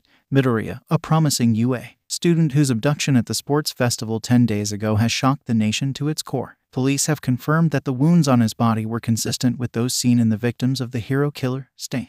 We at MNS would like to offer our condolences to his mother and those who were close to the Midoriya family. UA will be holding a vigil for Izuku Midoriya on the 20th, and he will be buried with full honors granted to pro heroes who have fallen in battle. The screen changed, showing a picture of Midoriya after the cavalry battle, holding up the 10 million point band and grinning wildly. Finally, text faded into view, overlaying the image. Izuku Midoriya, 15.07, 2163 to 10.05.2179. Shoto felt a hand on his shoulder. Looking up, he saw Fayumi. Trying to give him her most reassuring smile, Endeavor had left. Clenching his left fist, Shoto stared down at it. I'm more than just the sum of my parts. And so are you, Shoto. Fayumi pulled him into a hug. It's your quirk, not his. Shoto opened his hand, a small flame flickering in his palm. It's my quirk, not his. The 20th of May 2179. Eda straightened his UA uniform, the soles of his perfectly polished shoes tapping with every footstep. You know, your tie was already straight. Ada nodded. I was merely double-checking, Midoriya. Izuku smiled. I knew you'd say that. Why are you wearing that? Ada queried, his tone indicating his distaste. Izuku looked down at his t-shirt, the same word printed on it. I was bored of hospital gowns. Besides, this used to be fashionable. My dad always wore stuff like this. At least, that is if he didn't alter those memories as well. Well, I feel you should be better dressed for an event like this. Ada chided. Ada, you're the only one who can see me. Izuku complained. Besides, it's a vigil for me. I think I can wear what I want. Ada glanced over at him. You're less anxious since you died. Izuku finished. Well, death has a funny way of, I don't know, softening the edges, the everyday fears and worries. Disconnected. You're not dead. Not yet. Izuku stopped walking. But I will be soon. I can feel it pulling me onwards, beyond the veil. I don't know what I will be like if you manage to heal me. Whether I'll even be me. You have to remain hopeful, Midoriya. Ada urged, chopping the air for emphasis. We will find your father and heal you, and then I can give you one for all back. Izuku shook his head. No, it's yours now. I didn't just give it to you because you were there. I gave it to you because I believe in you. I trust you to use it right. Midoriya, this power, I can tell it is not mine. I am just safeguarding it, just holding on to it for you. Ada set off walking again. Come on, we will be late if we dawdle like this. Izuku sighed, before setting off after Ada, his footsteps making no noise. The Midoriya family would like to thank you all for attending. And so would we here at UA. Nedzu spoke, standing on a specialized podium. And now, All Might would like to say a few words, in remembrance of young Midoriya. Izuku felt his heart squeeze as All Might walked out onto the stage, a bundle of cloth grasped in his hands. He hadn't gone to the funeral. Izuku was pretty sure that would be a bit too morbid, a ghost watching his own funeral. Ida hated it when he called himself that. It was an empty coffin they'd buried. His actual body was in UA, deep in a restricted lab somewhere. That was something else Izuku hadn't gone to see. All Might finally spoke. Izuku Midoriya. I first met him over a year ago, rescuing him from a villain. The same day, I watched him run out to try and save his classmate from the same villain, as pro heroes stood around and watched. A hushed silence fell over the gathered students and teachers. He reminded me of something, a quote I heard during my time in the United States. All Might paused, wiping away a tear. The only thing necessary for the triumph of evil is for good people to do nothing. Whilst the man who wrote those words died over 200 years before the advent of Quirks, the sentiment of what he said is more relevant than ever before. Izuku didn't bother wiping his own tears away. They weren't actually solid anyway. And after image, the guilt twisted inside of him, that his death, for lack of a better word, was causing all this pain. Izuku used to dream, years before, of how upset all the bullies would be when he was dead. When he killed himself, he wanted them to suffer for how they treated him. But now, Izuku saw death could only be one thing. Sad, not vindicating, not as revenge, just pain. He could see their faces now, the pain he was causing them. Bakugo, wearing the scowl he saved for when he was upset and didn't want to show it. Kirishima at his side, crying openingly. Uraraka at the other, Bakugo's hand gripped in hers. Izuku could see the buried anger etched into Makumo's eyes, the guilt and self-loathing he was trying to hide from the world. Kaminari, his usual mirth and humor gone, the somber expression on his face looked totally out of place. Momo was trying to be strong, a rock for the others to lean on, even though she was hurting on the inside. A pain that was Izuku's fault. Izuku had made it a swear not to tell anyone about the fact he could see him. Not All Might and definitely not his mom. He didn't want to give them false hope. After all, he'd gone in a day or two. Like young Midoriya, I was a late bloomer. I didn't get my quirk until I was 14. All Might paused. This may date me a little bit, but at the time hero schools still required applicants to have a recommendation from a hero to be considered. All Might's hand rested on the red bundle of cloth he left on the podium. I was recommended by Zeppelin. She trained me, mentored me. All Might picked up the bundle, and when I was accepted into UA, she gave me this. All Might let the cloth unravel, revealing a red cape. It was her first cape, and it became my first cape too. All Might grasped the cape in his hands. I always intended to pass it on, a token to the next generation. I decided on young Midoriya. A curtain was pulled back, up on stage, revealing a glass case. Inside was Izuku's costume. Not the one Bakugo had destroyed, but an upgraded version. The whole suit was far sturdier, made from a thicker material, whilst the base color had darkened significantly. The white lines had gained more detail, wrapping around the midpoint of the bicep. The gloves, identical in design to Bakugo's, had remained. The royal blue of their palms changed to red, matching the new boots, replacing the simple sneakers. White gauntlets, 2 red stripes running up them, had been added to the arms. The mask had entirely changed, becoming a sleek, silver metal, downplaying the All Might reference. Knee pads and greaves had been added, made from the same metal, and in a similar style to the mask. Whilst the cowl wasn't up and couldn't be seen, it too had undergone a vast upgrade. Fragile cloth had been replaced with tougher material, and the bunny ears had been changed at All Might's insistence. They had been shortened and simplified. The angle altered as well, protruding flatter to the top of the head. Over the eyes were a pair of white lenses, akin to that of a fictional superhero Izuku had loved as a child, albeit smaller and more angular. Spider-Man, a normal human given powers by a freak spider bite. For years Izuku had dreamed the same would happen to him. Finally, All Might added the cape, deep red and shimmering. Altogether, the costume reminded Izuku of the stories of knights and dragons he'd read as a kid. Izuku sighed. It was a costume Izuku had never worn. A costume he would never get to wear. A future Izuku would never have. Except, that was why All Might was doing this. It was a promise, a costume for Izuku to use when he woke up. If he woke up. With All Might's speech over, the gathered crowd began to shift and move. Some left, some chatted, and some stood glaring at the costume. Well, Bakugo did at least. Walking forwards, Izuku tried weaving his way through the crowd, before remembering the fact he was a ghost and instead just walked through anyone in the way. Stopping, Izuku glanced over at Bakugo. The blonde teen was staring at the costume with the same intensity he usually only reserved for Izuku. It was bizarre seeing it from the outside. "You're not fucking gone, Deku," Bakugo growled. "If you don't fucking claw your way back to this shitty plane of existence, I'll come find you and beat the shit out of you, and then drag you back myself. To hear me, nerd." Izuku couldn't help the fond smile that crept onto his face. "Kakin." Bakugo's head snapped around, looking directly at Izuku. "I asked if you understand, Deku. You can see me." Izuku blurted out. "I can hear you. Just fucking barely. Heard you and Four Eyes yammering away on the way here," Bakugo stated. "Figured you couldn't help but come over if I glared at the stupid costume." How is this possible? I'm not fucking psychic. How do you expect me to know?" Bakugo snapped back. "Maybe cause you took my quirk when we were 4. I don't fucking know. Maybe," Izuku hummed. He still didn't remember accidentally stealing Bakugo's quirk back then, but he believed Bakugo over his memories. The latter he knew had been altered. Izuku shuffled nervously. "All for One isn't my father," Izuku admitted. "I met him. All for One, I mean. He's not my dad. Hisashi Midoriya is his clone, who decided to oppose him. Good for you. Now you can have slightly different, but still crippling, set of daddy issues," Bakugo retorted, but it lacked any heat behind it. "Kakin, I need to ask a favor." Bakugo rolled his eyes. "Fine. The 21st of May 2021. You've barely touched your breakfast." Momo looked up. "I am fine, Dad."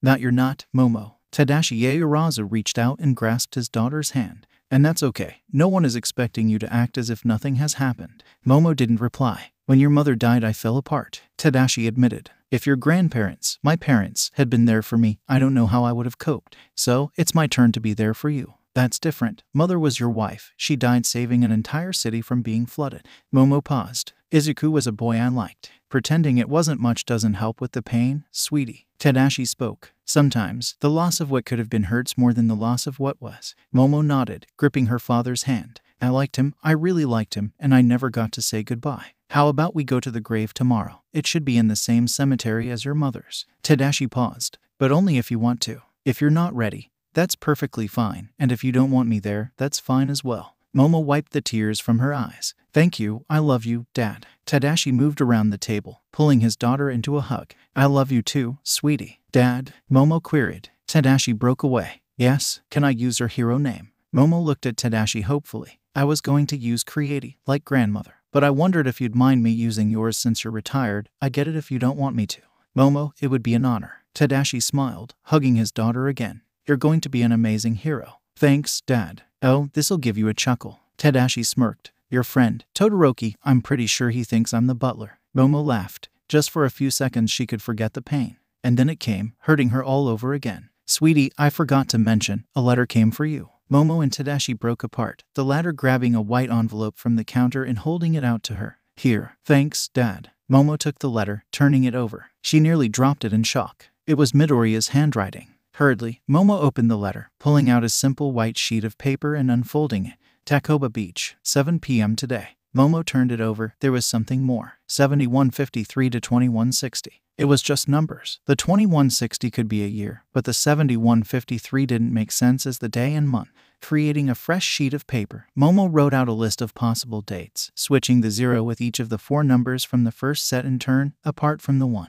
15-3-21-67, 13-5-21-67, 17-3-21-65, 13-7-21-65, 15-7-21-63, 17-5-21-63. 6 possible dates. Momo scanned back and forth, searching for any recognition.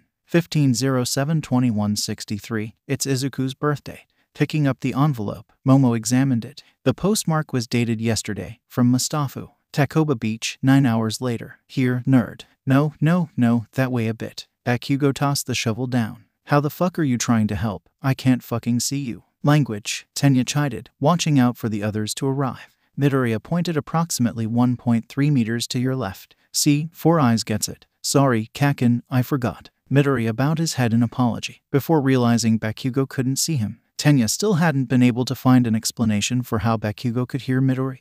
Until now, Tenya had assumed he was able to see and hear Izuku because he possessed One for All. Not that Tenya was even able to use it. The first time he had tried to use it, the force had broken his arm and generated an output much lower than that of Midoriya's 100%. Instead closer to 60%.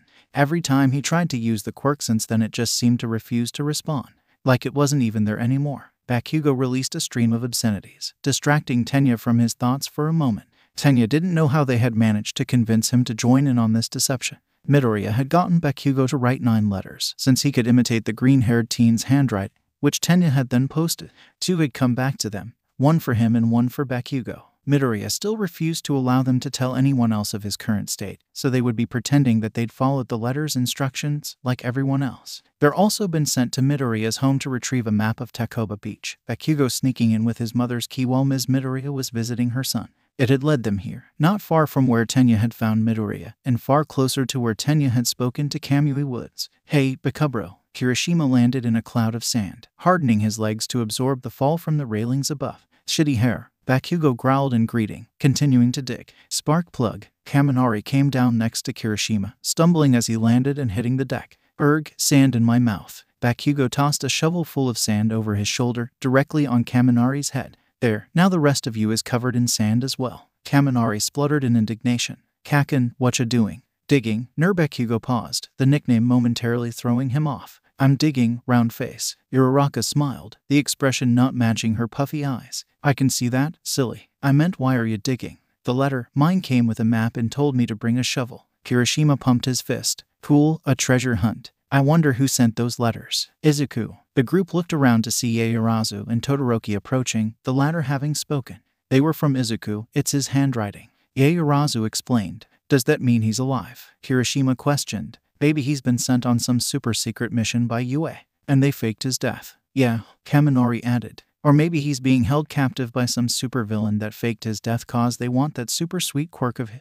Denial. Akatani joined the group, a crumbled letter in his hand. Denial, Kirishima questioned. First stage of grief. Akatani answered. You're denying Izuku's death. Fuck off with the bullshit psychoanalysis, you damn Deku clone. Bakugo snapped. Anger. Akatani, I understand you're hurting, and I know you blame yourself. Tenya spoke. But making others hate you as much as you already hate yourself, I won't help you. All it will do is make you angrier and lonelier. Akatani nodded, but didn't reply. A hollow thud echoed. Bakugo tossed the shovel aside, brushing the sand away to reveal a metal safe. What the fuck, nerd? Bakugo questioned, before gripping the safe and heaving it out of the hole. Well, it is buried treasure, Kirishima exclaimed, fiddling with the lock as soon as Bakugo put it down. Huh, it needs a code. Uraraka pondered. What could Deki have used? 7153 to 2160. Yaoyorozu stated. It was on the back of my letter. It's a rearrangement of Izuku's date of birth. Kaminari frowned, quickly counting on his fingers. It is. Todoroki crouched down, calmly inputting the code as the others watched on in trepidation and curiosity. The safe clicked open. Todoroki pushed the safe door wide, revealing an array of objects, more stuffed in than what seemed physically possible.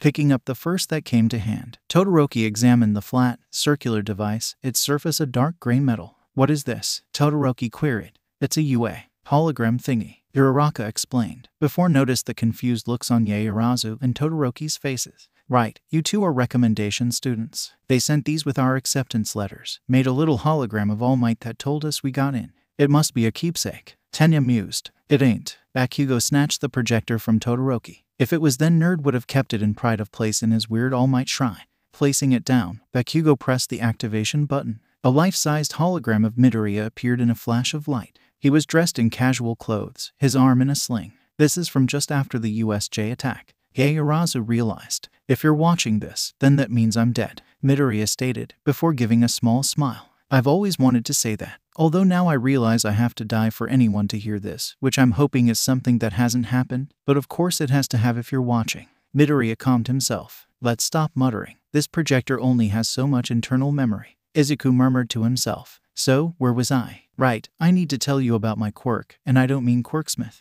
The group stood with bated breath, waiting to see what the hologram would say. I'd like to tell you a story of two brothers and two quirks. All for one, and one for all. Izuku smiled. Shall we begin? The 8 teens watched with a range of emotions and reactions as the hologram of Izuku explained the nature of One for All and its history. Tenya watched intently, despite having been told all of this information and more already, noticing as Izuku left out One for All's connection to All Might. Katsuki was staring at Izuku's hologram, tuning the history lesson he'd gotten the day before out, and focusing instead on the clock in the background. The nerd had recorded this just after they spoke the day after USJ. Ijiro watched raptly, processing Izuku's explanation of One for All in amazement. Denki's eyes had glazed over, Izuku's explanation of the quirk physics behind One for All losing him almost immediately. Achako tightened her fists, finally finding resolve she'd lost during the sports festival. She would be a hero for the people who couldn't be heroes, the people who couldn't protect themselves. Momo listened to every word the hologram spoke, memorizing each and every one of them. The sound of Izuku's voice. She didn't want to forget it. Shoto processed the history of One for All, comparing it to the writings on All for One his family had passed down. Mikumo felt robbed, cheated, staring at the brother he'd barely got to know. He should have been stronger. He should have stopped Ikigata before he got to Izuku. He should have saved him. It was his fault. Izuku was dead because of him. Thank you. The hologram smiled. Thank you for everything you were to me. Izuku had tears in his eyes. My classmates, my comrades, my friends. With a final nod, the hologram described, and Izuku Midoriya was gone. Silence reigned. Kaminari frowned. Do you know what I don't get? Maths, science, most things. Katsuki snapped. You'll have to be more specific. Idiot face. Oi, Kaminari exclaimed indignantly. I don't get who has the quirk now. Midori said he'd chosen us, that he trusted any one of us to have it. Katsuki saw Ida freeze, discomfort clear on his face. Who cares? Still ain't as impressive as my quirk. Katsuki growled, changing the subject. I do. They all turned, looking at Ida. How? Todoroki queried, frowning deeply, his scar crinkling in a way Katsuki might find cute on someone else who didn't have the personality of a rock. A particularly boring rock at that. I was the one who found him, Ada admitted. Midoriya cut my hand and told me to rescue someone named Yuri. And then he lost consciousness. Did he wake after that? Yaoyorozu asked. Ada shook his head. No, he did not. No one had a response for that, not even Katsuki. He knew the nerd was doing his not quite a ghost thing, but still, the world thought he was dead, his friends thought he was dead, and his only chance at getting his life back relied on a shady absentee father the nerd hadn't seen or spoken to in years. Until then he was as good as dead. That's if the pulling didn't get to him first. He was as good as dead. Look, Kirishima exclaimed, reaching into the safe. This stuff's got our names on it. Pulling his hand out, Kirishima held up a folder with his name scrawled on it in the nerd's handwriting. What followed was a strange mix of inheritance, bequeathment, and Christmas morning as everyone was handed the file with their names on, while Yaoyorozu and Akatani had boxes. Well, there's even more in here, for everyone else in 1A. Uraraka exclaimed. Katsuki stood straighter, his position on top of the displaced sand allowing him to see the others' folders as they opened them. Kirishima was the first to open his folder, finding page after page of theories and ideas for his quirk and his fighting style. On the last page was a suggestion for a material that would sculpt to his skin and harden with it, along with a note telling him to ask Akatani if it was possible. Kaminari's folder was of the same contents, the final page a rough sketch for a wrist-mounted dart shooter to allow him to target his quirk. Again, Midoriya had scribbled that he should ask Akatani to make it. Ada's binder contained less, with a quirk as well documented as his, with 3 pro heroes having possessed it. The main idea was a suggestion of altering his lower leg armor to cool his engines as he used them. Uraraka flicked through her folder, finding less about the nature of her quirk, and more ways it could be used with specific martial arts and wrestling moves. Katsuki looked down at his own folder, hesitant to open it. Ada joined him, their position away from the others allowing them to speak freely. Are you going to open it? Ada questioned, his voice taut. What's wrong? Katsuki eyed him suspiciously. Where's Deku? Ada hesitated for a moment. He's gone. What do you mean gone? Katsuki snapped back. When the hologram was explaining one for all, Ada spoke. He said the pulling was stronger now, that you could no longer hear him, that he couldn't hold on. He said goodbye and faded away. Katsuki crushed the strange feeling welling up in his chest. Don't fucking lie to me, 4 eyes. I wish I was. Ada admitted. He's gone. Midoriya's gone. Katsuki refused to believe it. The nerd was just doing a joke. He wasn't gone. He wasn't dead. He couldn't be dead. And yet, Katsuki knew Ida was telling the truth. Izuku had only limited time before he passed on, waiting for the father that never came. Katsuki tightened his fists. Taking a deep breath, the blonde teen pulled back the front cover. It was empty except for one thing, a slightly crumpled piece of old paper. Kaken, I wouldn't be so bold as to tell you how to use your quirk, so I decided to give you this as a keepsake. A future I wish I lived to see. Katsuki turned the sheet of paper over. It was a child's drawing of Izuku and Katsuki, dressed in bright colors, fighting a villain. Next to each of them was a hero name. The nerd's was Minamite, and for Katsuki he'd scrawled Dynamite. Katsuki glanced at the title at the top of the page. My hero, Kaken. Katsuki released a sob, his chest heavily, tears streaming down his face. You can't be gone, Deku. Shoto opened the folder with his name scrawled on it. He couldn't understand why Midoriya had included him. Before the sports festival, when Midoriya must have assembled this contingency, the two had barely spoken. There was a letter. Todoroki, as I'm writing this we've spoken about 6 times, but I hope by the time you're reading this we're friends. I hope that I, or someone else, have managed to convince you to use your flames in battle. If not, then I respect your decision and any ideas in here that use your fire can be disregarded. Plus Ultra, Midoriya. Shoto flicked through the folder, finding an array of super moves that used his ice, flames, or a mix of the two. His eyes came to rest on the final super move, Rising Eclipse. Shoto gave a wan smile. Mikumo carefully undid the twine and opened the box. Inside was a hexagonal metal containment unit, a glass panel on each side revealing a writhing black mass inside.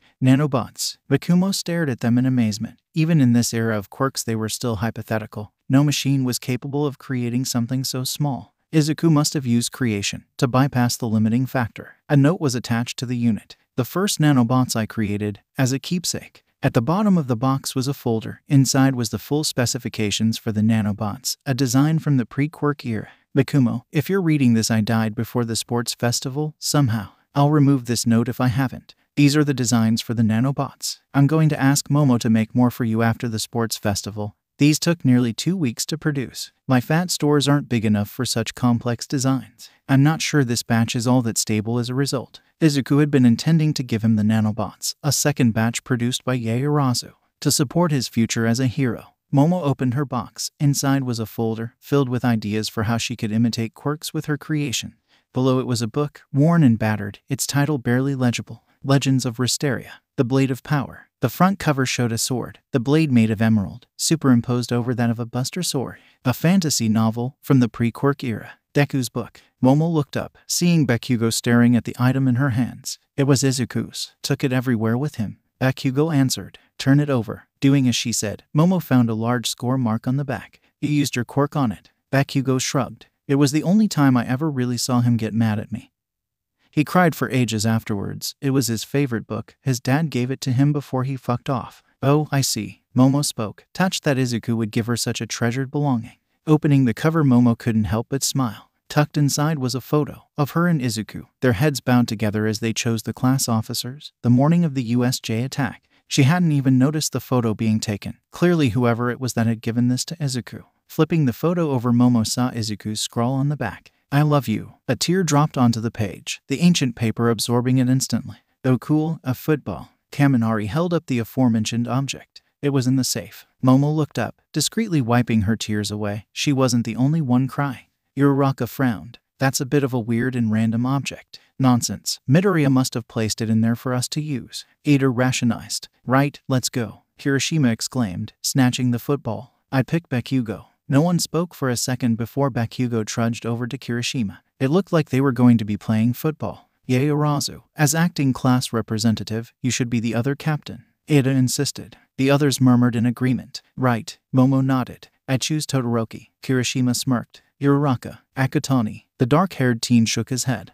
I'm sitting this one out. Ada spoke up. Well then, I shall be referee, to balance the teams. That sounds fair. Momo agreed. Kaminari, I suppose you're on our team. Kaminari sighed but jogged over. Clearly he'd expecting to be on Kirishima's team. Very well. Standard rules apply. No quirk usage. Let us begin. Ada barked as the teams set up makeshift goals. Kirishima on one and Todoroki on the other. Ada tossed the ball up into the air. Begin. A frenzy of kicks and sand sprang to life, Bakugo scoring an early goal. And, of course, no one was listening to the rules. As the match settled into a steady rhythm, Ada moved over to join Mikumo. Midoriya's kidnapping. You blame yourself for it, don't you? Ada queried. The second you start blaming yourself for things like this, there's no coming back. I know, Mikumo admitted. I should have been stronger, perhaps, Ada stated. But that doesn't matter now. What has been done cannot be undone, but we can learn from it, grow from it.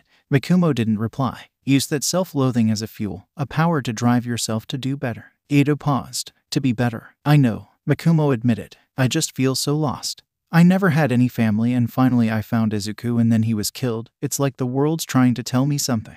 To just give up. Grief is a pain that never heals, never fully. Ada explained. It will always be there, but you don't have to be alone. We're here for you, Akutani, to support you. Mikumo. Call me Mikumo. Very well then, Mikumo it is, Ada proclaimed, before seeing Bakugo tackle Kaminari. Bakugo, that's a yellow card. Fuck off. Mikumo choked back a laugh. I miss you, Izuku. Izuku hovered at the railings, watching the holder of the ninth and final letter. All Might, the blonde man, in his natural form, stood observing the others as they ran around, booting the football between them. Ada and Mikumo still sat on the sidelines. I know you're there, Izuku. Izuku started. All Might, you can see me. All Might nodded. I can. Why didn't you say anything? I heard what you said to young Ada, asking him not to tell me or your mother. All Might explained. But I noticed something change in One for All. You don't have much time left. Izuku paused, before nodding. The pull is getting stronger. If I wasn't consciously holding myself here, it would have taken me by now. Ada can't see me anymore. All Might produced a manila folder, opening it to reveal 2 printed images.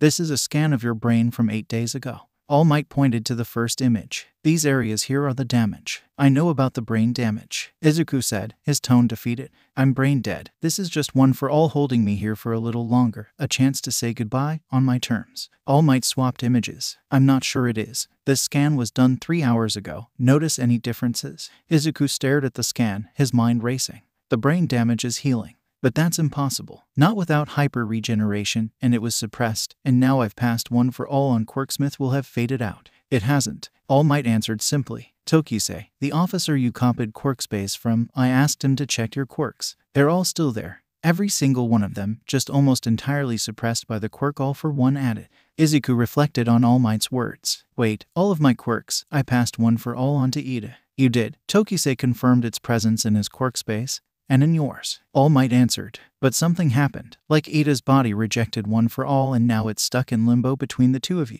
Oh, Izuku breathed, taken aback. Why? I don't understand. I wanted to pass One for All. I thought I was going to die. I did die. You're not dead, Izuku. All Might interrupted, his gaze intensely falling on his protege. You're healing. That's what that pulling you're feeling is. Your body pulling you back. You don't know that. Izuku replied dejectedly. What direction is it pulling you? All Might questioned. Does it change? It does, but not by much, Izuku admitted, before turning and pointing. That way. Izuku, you're pointing in the direction of UA. Izuku let his hand fall. I am. Like I said, your body wants your mind back. All Might smiled. Your mother knows. I didn't want her worrying. Well, I wanted her to worry slightly less. I'm a realist after all. Why did you guys announce my death if I'm healing? Izuku suddenly asked. The thought had just occurred to him. We want to see what All for One will do. It was Nenzu's idea, to let the bastard think his plan worked. All Might explained, before clapping his hands. Anyway, onto the plan of action. Once you fully return to your body, it will likely take a couple of months for you to wake up. However, we're still looking out for your dad. If he gets rid of that suppression quirk, you'll heal even quicker. Izuku nodded. And don't worry, in case we don't find him, Aizawa is preparing a set of accelerated learning plans for you so you don't have to be held back. All Might assured.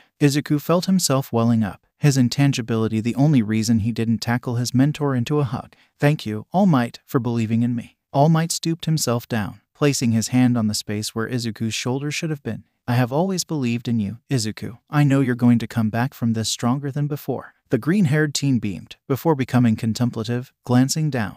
You know, when you mentioned my dad just then, I didn't think of Hisashi Midoriya. You didn't. Izuku looked up at All Might. I thought of you. Now it was All Might's turn to tear up. You did. You think of me that way. Izuku nodded, before blushing.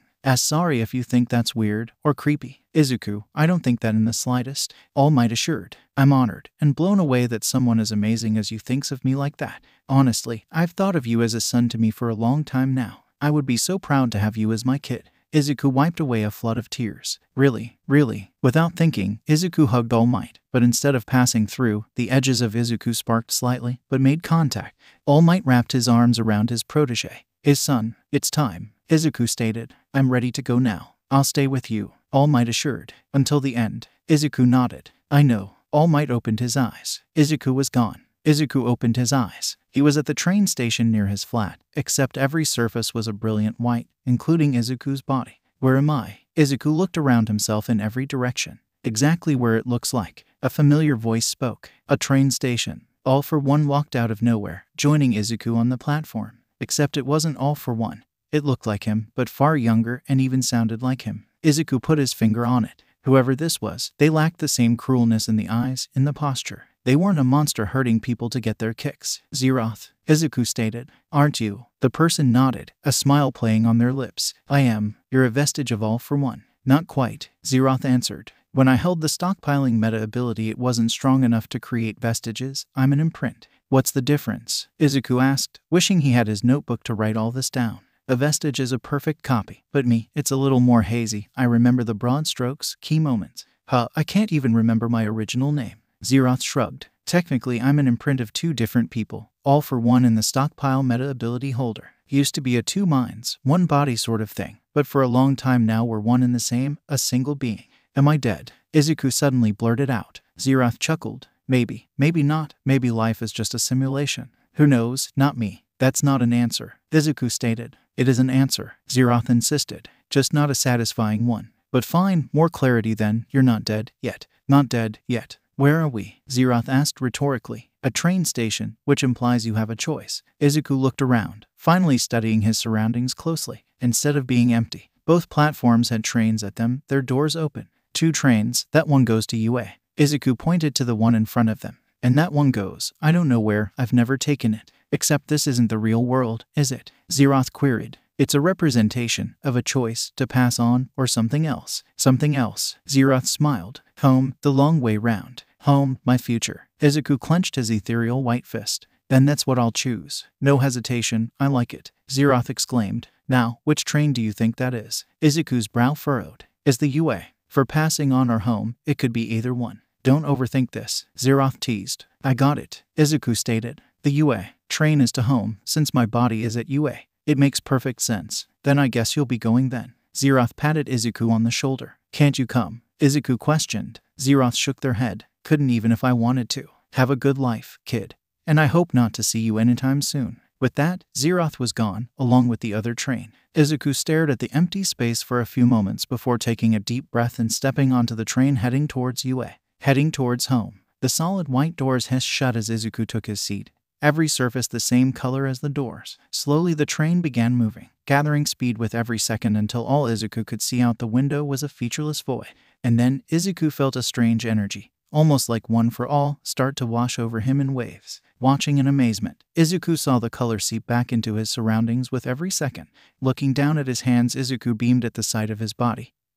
Whole and normal. Home, the long way round. His whole body ached. Izuku groaned, opening his eyes to find himself laid face down on a soft bed. A bed he didn't recognize. Rolling over, Izuku slowly raised his body into a sitting position, staring at the bedroom he found himself in and the odd bedclothes he was wearing. He remembered what had happened now, saying goodbye to Momo, then Ikigata attacking, all for one, the ooze and then nothing. Standing, Izuku honed in on the wooden door in the opposite wall, his way out. Pain shot through his temple, a second flood of memories cascading over him. All for one, Eri, Overhaul, the beach, All Might, and now, here. 1 second he'd been hugging the #1 hero, the next he was in that bed. Pulling the door open, Izuku found himself in what looked like an old-fashioned cottage, the floor plan remarkably similar to his home. Navigating his way to the front door, Izuku opened it wide. His jaw dropped. He was in a village, filled with rustic cottages and not a single piece of modern architecture or clothing in sight.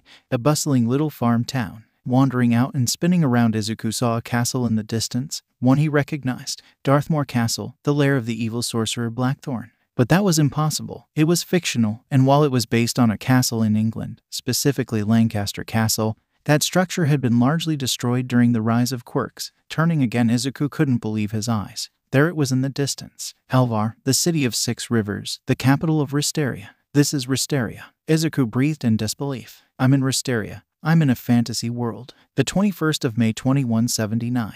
Blood dripped down into Tensei's eye, but he couldn't wipe it away. He couldn't wipe anything away right now. Tensei couldn't move. It had all happened so fast. He'd been out on patrol and heard a man calling for help from an alley. Tensei had been so cautious, nearly certain he was walking into a trap. All he had felt was pain across his forehead, knocking his helmet clean off, and then he was frozen, falling to the tarmac mid-step. False hero. A figure slithered out of the dark, blades strapped to every inch of his body. Stain, Tensei grunted, his voice muffled, face pressed against the tarmac. He knew his fate was sealed. Every hero who found themselves at Stain's mercy ended up paralyzed or dead. Stain stalked over to Tensei as he drew his katana. So, which one are you? The blade hovered over Tensei's leg. Father, it moved to over his arm. Or son, and then his heart. Or should I just finish you off right now? Screw you, Tensei hissed, barely able to move his mouth.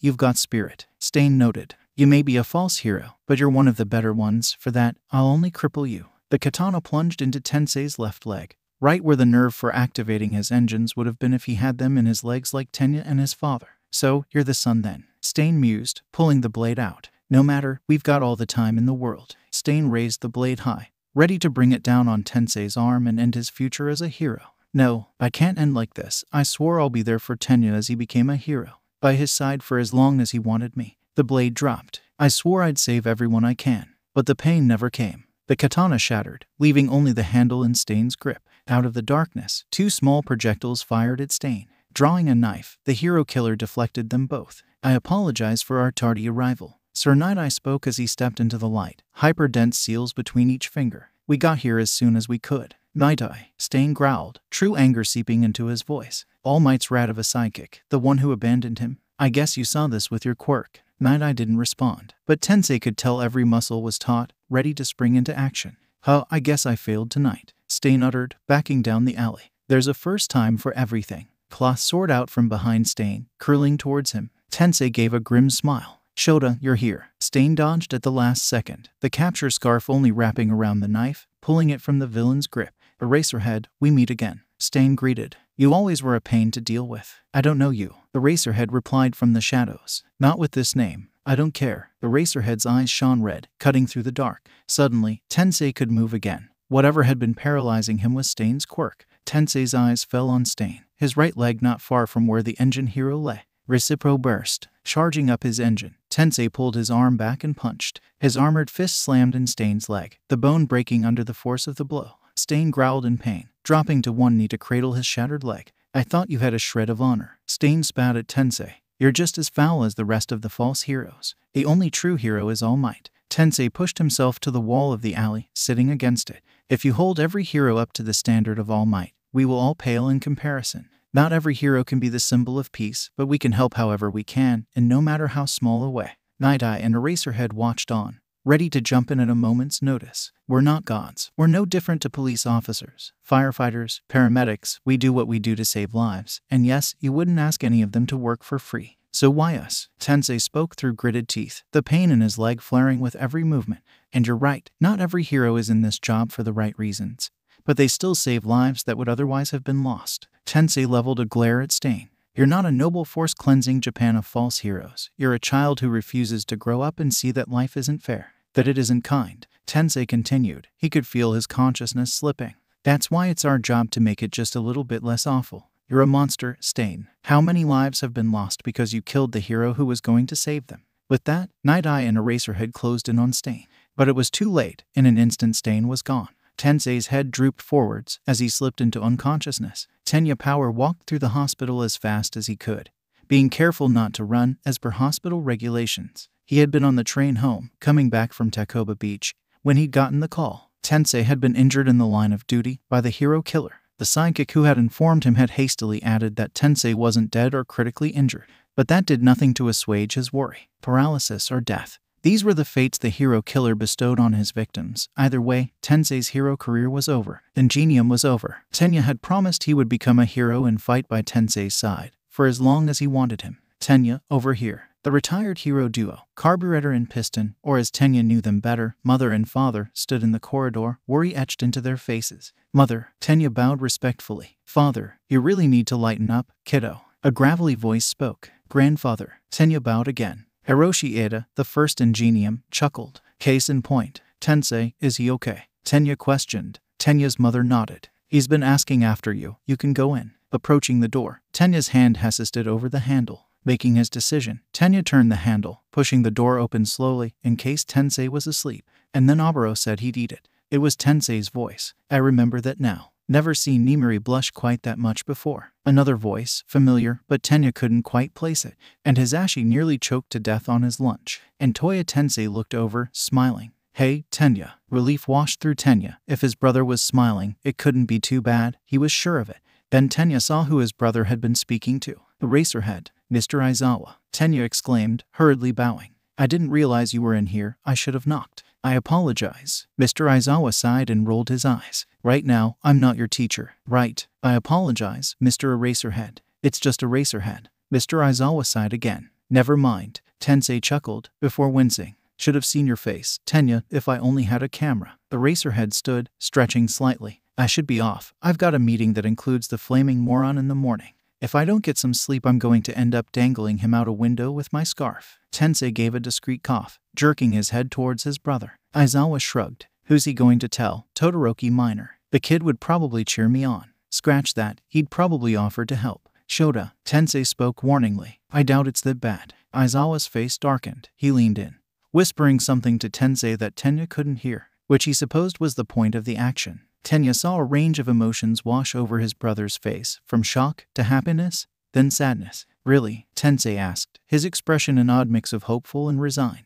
Aizawa nodded. I'd better leave, let you two talk. With that, Aizawa made his way to the door. Ada, I've scheduled a therapy session for you once schooling resumes. Aizawa placed his hand on Tenya's shoulder. Seeing a classmate like that, it's a lot to cope with. And then Aizawa was gone, closing the door behind himself. Hey, Tenya. You called him Shota. Tenya questioned. One of the classmates you went to UA with. He's Mr. Aizawa. Tensei chuckled, nodding. He is. My apologies. I should be asking how you are. Tenya took a seat at Tensei's bedside, unable to stop himself from seeing Midoriya, lying in a hospital bed, tubes breathing for him. A few months of physical therapy and I should be back on my feet. Tensei smiled reassuringly. No pun intended. Tenya nodded, feeling relieved. That is great news, normally. His voice gave out, the words too hard to speak. Eraserhead and All Might's old sidekick, Sir Night Eye, saved me. He's got a precog quirk. Tensei answered. Don't worry, this ingenium ain't over yet.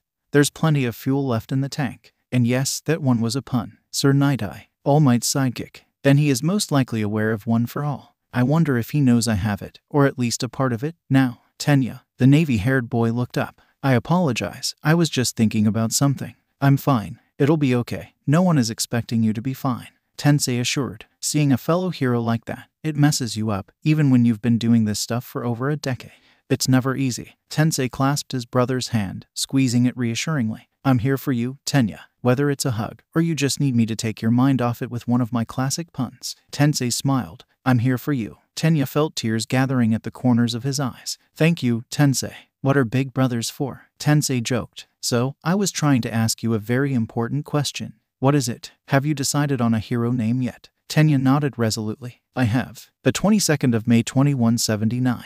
A heavy silence hung in the air. Toshinori shuffled uncomfortably in his seat, his loose hero costume rippling with every movement. He wasn't particularly comfortable with someone quite as unreliable as Endeavor knowing about his weakened state. Not that Mirai had given him the choice, conspiring with the number 2 hero behind his back. So the kid, Midoriya, he's alive then? Endeavor growled, a glare directed solely at Toshinori. Midoriya. Toshinori spoke firmly. His name is Izuku Midoriya. Endeavor shrugged, before looking at Nezu expectantly. He is. Nezu confirmed. And Recovery Girl has confirmed he is healing. She hopes he will wake from his coma in the next month or 2. So until then, we need to be on the lookout for All for One's next move. Aizawa stated, finally bandage-free. Toshinori saw a range of reactions to that monster's name. Mirai's nostrils flared and Endeavor's beard flickered. Present Mike, Midnight, Snipe and Vlad King looked uncomfortable. The 4 of them only having learned the Merchant of Quirks was more than a rumor recently. Nezu and Tsukachi didn't react. Or at least they both hit it well. Toshinori nodded. He believes Midoriya is dead. He will make his next move soon. We still don't know who Ikigata is, Mirai stated. I have created a list of suspects. Nezu answered, based on a number of factors, age, family history, or lack thereof, and most importantly, their whereabouts being unknown during the attack. The projector bloomed into life, showing an image of Minoru Mainta. We will start with the student whose whereabouts were unknown during the attack, but can be ruled out for another reason. Nezu explained. Mainta and his mother disappeared from cameras just before the attack took place. It is unknown how they left campus but were seen by cameras seconds later not far from their Yokohama home. A teleportation quirk. Present Mike offered. Like that warp gate guy from the USJ attack. Considering Atsuro Badai's suspected connections to All for One in the League of Villains, it seems likely. Aizawa mused. That it does. Nezu agreed. But there is something else interesting about Mainta. DNA testing indicates a relation to All for One. Very distant, in fact, great-great-grandfather. Midnight leaned back in her chair. His quirk shows no resemblance. His quirk comes directly from the father. They both have pop-off. Nezu explained. We contacted Mainta's father. His test showed no relation to All for One, and he was rather surprised to learn he has a child despite deleted social media posts having images of him with Mainta until around age 9.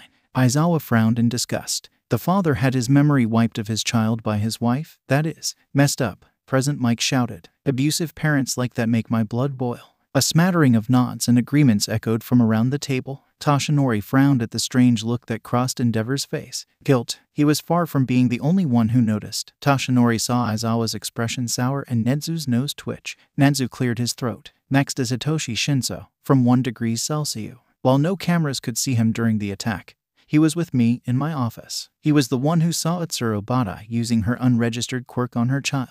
The projection changed to show Shinso's file. Doesn't he have a brainwashing quirk as well? Snipe queried, surprised he came forward so quickly considering the stigma towards those with quirks like that. He wants to be a hero, Aizawa asserted. Besides, with his quirk he will have been told the dangers of using it on developing brains, despite his own quirk being unable to alter the target's psychology. You think Badai's been using it to alter Mainta's mind? Midnight questioned. It seems likely. Aizawa answered. Some of the behaviors I have noticed Mainta exhibiting since the year started are somewhat odd and concerning. You can say that again. Midnight murmured. I see. Once we've removed Mainta from Badai's care, I will schedule an appointment with a therapist with a mental deprogramming quirk. Nezu responded. The projection changed again. This time showing an orange-haired boy and a girl with a visor over her eyes. Nento Heishiro and Rizan Natsuka, 2 of the students from the Trigger incident, all 4 of whom escaped police custody just before the attack happened thanks to warp gates opening in their cells. Nezu explained. However, although they do have the motive for attacking Akatani, they do not for Midoriya, thus they've been ruled out. Present Mike frowned. What if helping All for One abduct the little listener was payment for him freeing them? It is plausible, Nezu admitted. However, All for One directly told Ikigata to resume their cover as a student. Heishiro and Natsuka were, at the time, no longer students of UA. The projector changed to show an image of a nervous-looking girl with violet eyes. Is Shoni Ryomitsu. We have no idea of a possible motive she may have possessed. Nezu continued. However, the blood sample taken upon her acceptance to UA shows a relation to All for One. She was also missing from any cameras at the time of the attack. 2 other students have the same blood relation and a lack of known whereabouts. 2 images were projected on the wall. One of a blonde-haired boy, the other boy brown-haired. Nito Monoma and Ren Takarakuji. Nedzu supplied. That's not possible. Monoma is no villain, Vlad King exclaimed, jumping to his feet. He may be a little rough around the edges, but he has the heart of a hero. Calm down, Sekijiro. Aizawa spoke. Even if it is your student, he might not even be aware of it. Right you are. It is likely even that whoever Ikagata isn't aware of it, Nedzu affirmed. Considering the volatility Ikagata displayed during his attack, he likely wouldn't be capable of disguising it enough to blend in.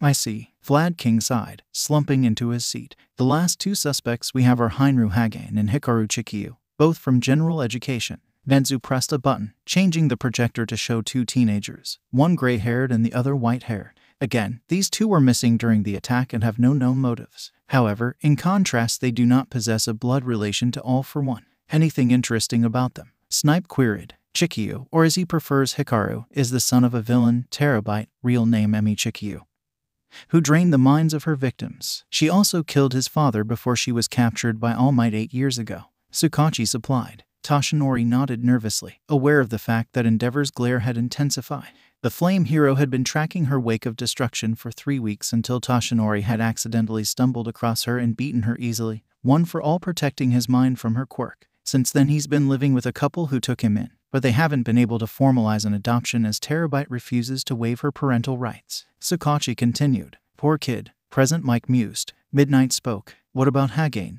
Gifted student. From his file he seemed like a shoo-in for the hero course, but on the day of the entrance exam he didn't attend. Aizawa stated. Family emergency. Refused the chance of a private exam and entered general education instead. He did. Nedzu nodded. I found him curious, so I did some digging. His brother, Haru Hagane, was injured and permanently disabled on the night before the entrance exam after attempting to stop a robbery at a convenience store. Vlad King frowned. Did he get in trouble for using his quirk? Sounds like something the police would do. I'm sitting right here, Tsukachi said, an eyebrow raised. So you are, Vlad King replied, before looking to Nedzu, awaiting his response. He didn't. Haru Hagane is quirkless. Toshinori felt his stomach make a strange motion, his mind replaying the second encounter with the sludge villain, Izuku charging out to try and save Bakugo, quirkless, or at least, functionally quirkless. So what is UA planning to do with these kids? Endeavor barked. Expel them. Mirai looked hesitant to add his support, perhaps remembering Nedzu's verbal evisceration of him from just 2 weeks prior. Toshinori had lost a lot of respect for his former partner that day,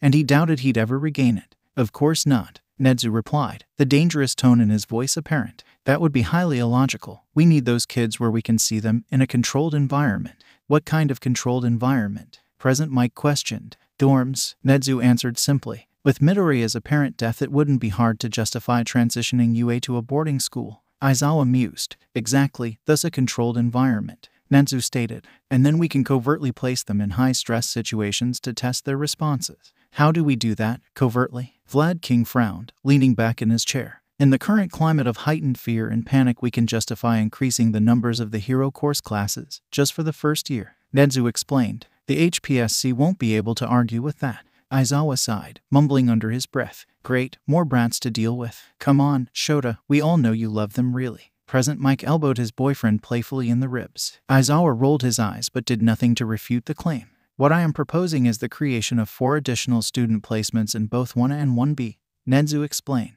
And then we choose 12 students from other courses and have them compete for the places. That's how we warrant putting them in high-stress situations. Midnight realized. Nedzu nodded. Any questions? You said 12 students, more than the 4 we're supposed to be monitoring. Aizawa spoke. I'll take Shinso and Akatani. Vlad Kind sat up straight. Right, if we're choosing, I want Armstrong and Kogo. Reasonable choices, Nedzu mused. I had already assumed the 2 of you would want those particular students. I've selected Kase Tsunzaku for 1A and Rensa Kinzoku and Taro Yamada for 1B. Aizawa and Vlad King nodded, neither especially upset with those selections. It was the last one for my class, you're short by 1. Aizawa noted. That I am. Nedzu placed his paws together. I've spoken with the headmistress of Seijin High, and in the spirit of cooperation she's sending us one of her more promising general education students as a transfer. As the last one in my class, Nedzu nodded. Great, Aizawa replied, his tone indicating it was anything but. Excellent. Nedzu clapped his hands together and hopped down from his chair. I'll go and tell Cementos he has 33 sets of dorms to build over the weekend. The door closed behind Nenzu. Poor fucking Cementos. Present Mike mused. The 25th of May 2179. Momo closed the door to her new dorm room behind herself. Another strange dream about that book, the fourth night in a row. Their first day back had been yesterday, but that had focused on allowing them to settle into the dorms. Ashido had tried getting them to hold a competition for the best decorated room, but no one had felt up to it. Momo's room was on the 5th floor, closest to the stairs, with Uraraka next to her and Asui in the room beyond. The final room, at the far end of the hall, lay empty. On the boys' side, the room opposite Momo's was empty, with Bakugo next door and then Shoto and Ada beyond him. Which was exactly why Momo was so confused when the door to the empty room opened, a middle-aged woman with a familiar shade of green hair exiting. "Hello?" Momo queried. The woman startled. "Sorry, I was in my own little world." "No, it's my fault," Momo insisted. "Are you Izuku's mother?" Ms. Midoriya nodded. "This was supposed to be Izuku's room. I just wanted to see where he would have stayed." "Oh," Momo wasn't sure how to respond to that. "You must be Momo Yaoyorozu, aren't you?" "I am," Momo affirmed. "Izuku was an excellent class representative. He thought very highly of you." Ms. Midoriya smiled sadly. "Talked my ear off about how well you use your quirk." Momo mirrored her expression. "He was too modest. Izuku showed me an entirely new way to use my quirk, even now." "Too modest, that he is," Ms. Midoriya agreed, before hurriedly adding, "I'd better be heading off. It was great speaking to you." "You too," Momo replied. "Goodbye, Ms. Midoriya." "Goodbye, Yaoyorozu." With that, Ms. Midoriya left, Momo standing in the corridor staring at the door to the empty room. Something didn't seem quite right here. That was weird. Momo looked over. Shoto stood outside his dorm room, his bag slung over his shoulder. "Agreed." Momo spoke. She said this was the room Izuku was going to have, but the dormitory program is a response to his. The words caught in her throat. Shoto moved over to the door to the empty room, placing his palm over the keyhole. "What are you doing?" Momo questioned. "Having a look." A light layer of frost crept over the metal of the door handle before Shoto turned his palm. The door clicked open. "I didn't know you could do that," Momo admitted. "The old man insisted it was something I should learn to do," Shoto answered, pushing the door open. All might absolutely everywhere." That was the first thing Momo noticed. The second thing she noticed was that the bedroom was fully decorated and furnished, as if someone was going to move in. Shoto picked up a journal from the desk, turning it over. "Hero analysis for the future Vol. 13. Property of Izuku Midoriya." Shoto read out, before opening. All Might's signature. Momo opened a drawer. Fresh underwear. She felt her cheeks burn, closing the drawer with more force than strictly necessary. "Did you find something?" "No," Momo squeaked, before calming herself. "Just clean clothes." This is weird. Even if Ms. Midoriya decorated his room, for whatever reason, why the clothing? "He is," Shoto spoke. Ms. Midoriya said he is not, he was. And then as soon as she said it, she rushed off, like she'd slipped up. Momo only half heard him, her eyes falling on Izuku's bookshelf. The other Wisteria books, 2 through 14, most larger than the last. Ever since she got that book, she dreamt of it, every night. Wisteria, they felt so real, like she was really there. But dreams were just that, dreams. Momo pulled one of the notebooks from the bookcase. Volume 1. This looks like a young child's handwriting. I didn't realize Izuku was so talented at quirk analysis that young. On the first page wasn't All Might like Momo was expecting, but Bakugo. A crayon drawing of 5-year-old Katsuki Bakugo took pride of place in the center of the page. Izuku's childish writing below gushing over the blonde boy and his quirk. They sounded so close. Returning the notebook to the shelf, she plucked another one out, the 10th volume this time. Opening it, Momo found a vastly improved analysis of Bakugo on the first page, almost to the standard he had before.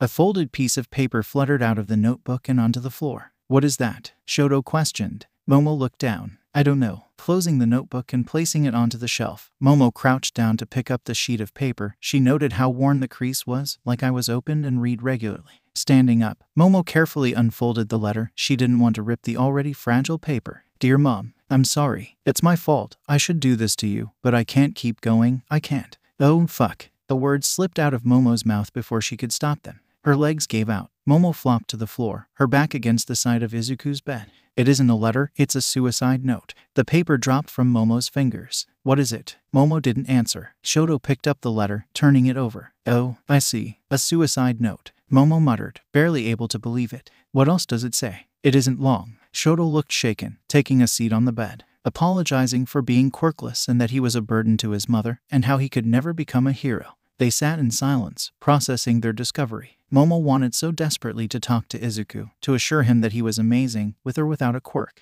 But I'll never get to talk to Izuku again. You're picking up the nerd's bad habits. Momo's head shot up. In the open doorway stood Bakugo. Pardon? You said that out loud. Bakugo snorted. And here was me thinking you two were already too alike. This isn't a joke, Bakugo, Shoto stated, standing as he did. Midoriya is dead. Bakugo sighed, before slinking into the room and shutting the door behind him. Taking a seat at the desk, Bakugo spun around to look at them. I shouldn't be telling you this, but Deku's alive. Shoto frowned. Bakugo, I already said this isn't a joke. He's telling the truth. Momo murmured, cutting Shoto off. Izuku's alive. He's in a coma, Bakugo explained. They're not 100% sure he'll wake up, but I don't believe that crap. Wherever the nerd is, he's fighting to come back home. Momo and Shoto sat in silence, digesting the information. Izuku was alive. Momo should have been jumping for joy, but even still, he may never wake up, no matter Bakugo's optimism. Where is he? Momo queried. Can I see him? Bakugo growled in frustration. Four Eyes said he's somewhere on campus, but I haven't found where yet and Ida won't tell me. I see, Momo stated, calmly, her mind whirring. You do know she's already formulating a plan to make Ida tell where he is. Shoto spoke. Bakugo shrugged. Yeah, I figured. It's why I fucking told her, you half and half bastard. The note. Momo was pulled out of her planning by Shoto's words. Yeah, the note. Bakugo replied noncommittally. And, did he? Shoto's question hung in the air. Momo wasn't sure if she wanted the answer. The door opened. Aizawa sighed at the sight of the three students. The underground hero was dressed in his hero uniform, and considering the state of it, he'd already been on patrol. Great, it's spreading. Now the rest of you are turning into problem children as well. Aizawa droned. You know, when doors are locked and you don't have a key, it's because you're not supposed to be in there. Momo pushed herself to her feet. Mr. Aizawa, I understand your curiosity, but this room is off limits, Aizawa stated, looking at each of them in turn. Have I made myself clear? Momo was the first to reply. Of course, Mr. Aizawa. Yes, Bakugo rolled his eyes. TCH, sure, whatever. Good, Aizawa uttered. Breakfast is starting soon, so you had better. The underground hero cut off, his eyes landing on the note still in Shoto's hand, before darting to where volume 10 laid on the shelf.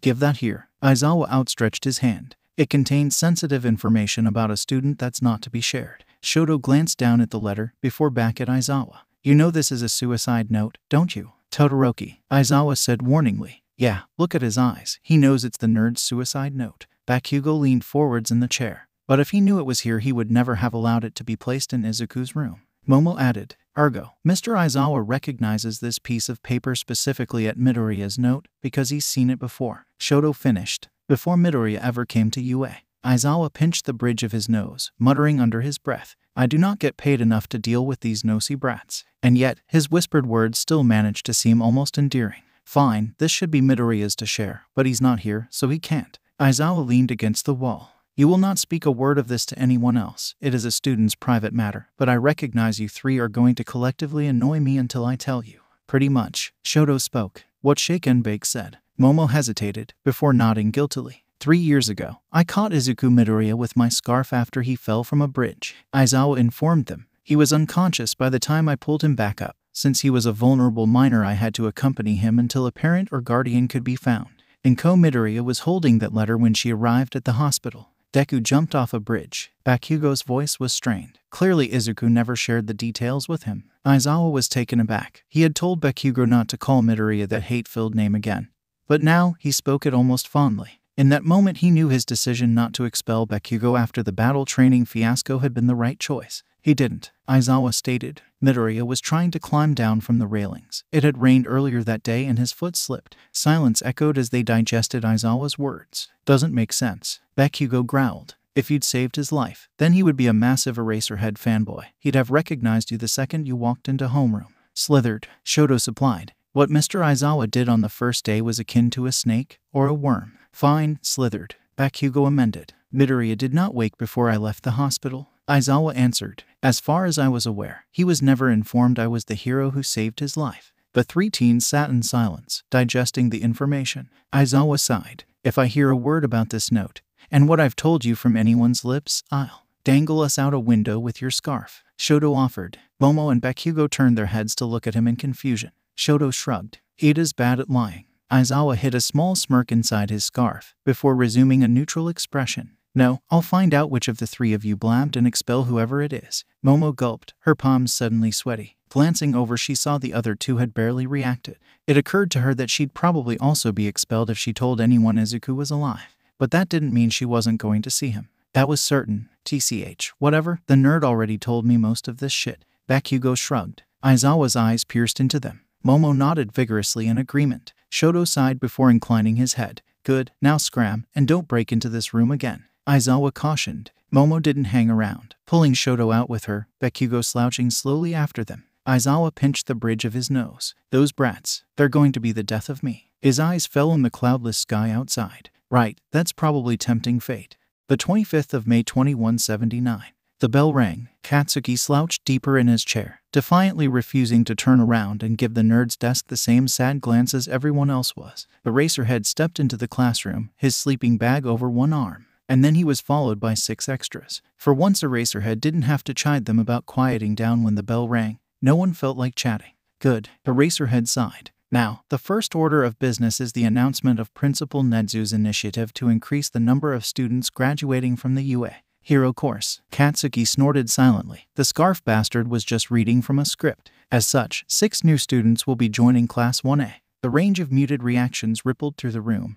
They'd all seen the 6 new desks in a line at the back of the class, so it wasn't a massive surprise. However, their placement is only provisionary. Only 4 permanent slots are available, to be determined at a later date in the year. Aizawa continued. So, until then, please welcome your new classmates. The 6 transfer students gave a range of greetings, from shy to arrogant. Katsuki recognized the nerd's brother amongst them, the black-haired teen nodding as a greeting. That was when Katsuki noticed one of the extras was glaring at him. TCH. Katsuki grumbled, leaning back. Please introduce yourself in student number order, just your name and prior class. Aizawa instructed. The nerd's brother stepped forward. Hi, I'm Mikumo Akatani, Class 1H. Glad to learn alongside all of you again. A mumbled greeting came in response, the loudest amongst them from Hagakure, Ida, and Kaminari. The purple-haired boy who declared war on hero students before the sports festival was next. Hitoshi Shinso, 1 degree Celsius. The teen paused. I won't slow down cause I made it to the starting line. I'll surpass you all to earn my place here. To what looked like the teen's surprise, he got applause, Kirishima hollering something about manliness. Shinso nodded in reply, stepping back into line. Next was a curly-haired blonde girl, of almost the same height as Yaoyorozu. Hiya, I'm Kei Tsunzaku, Class 1D. The girl greeted cheerfully, somewhat misreading the room, the applause for Shinso's statement confusing her. No one responded. She continued, since we're all doing a little speech. Katsuki saw Eraserhead's eyes roll, practically into the back of his head. My quirk is air eruption. It's pretty weak, but that's just another hurdle to overcome. Tsunzaku continued, the hint of an accent shining through. New Zealander, the country with the lowest percentage of quirked people, more didn't have one than did. During the early days of the advent of quirks, the country, like many others, had shut its borders as more and more people suddenly displayed quirks. As a result of that decision, and its isolated nature as an island, New Zealand had been largely untouched by the chaos when society broke down. Back then, no one had known what had caused quirks. Some thought an act of God, others said disease, and few got it right with genetic mutation.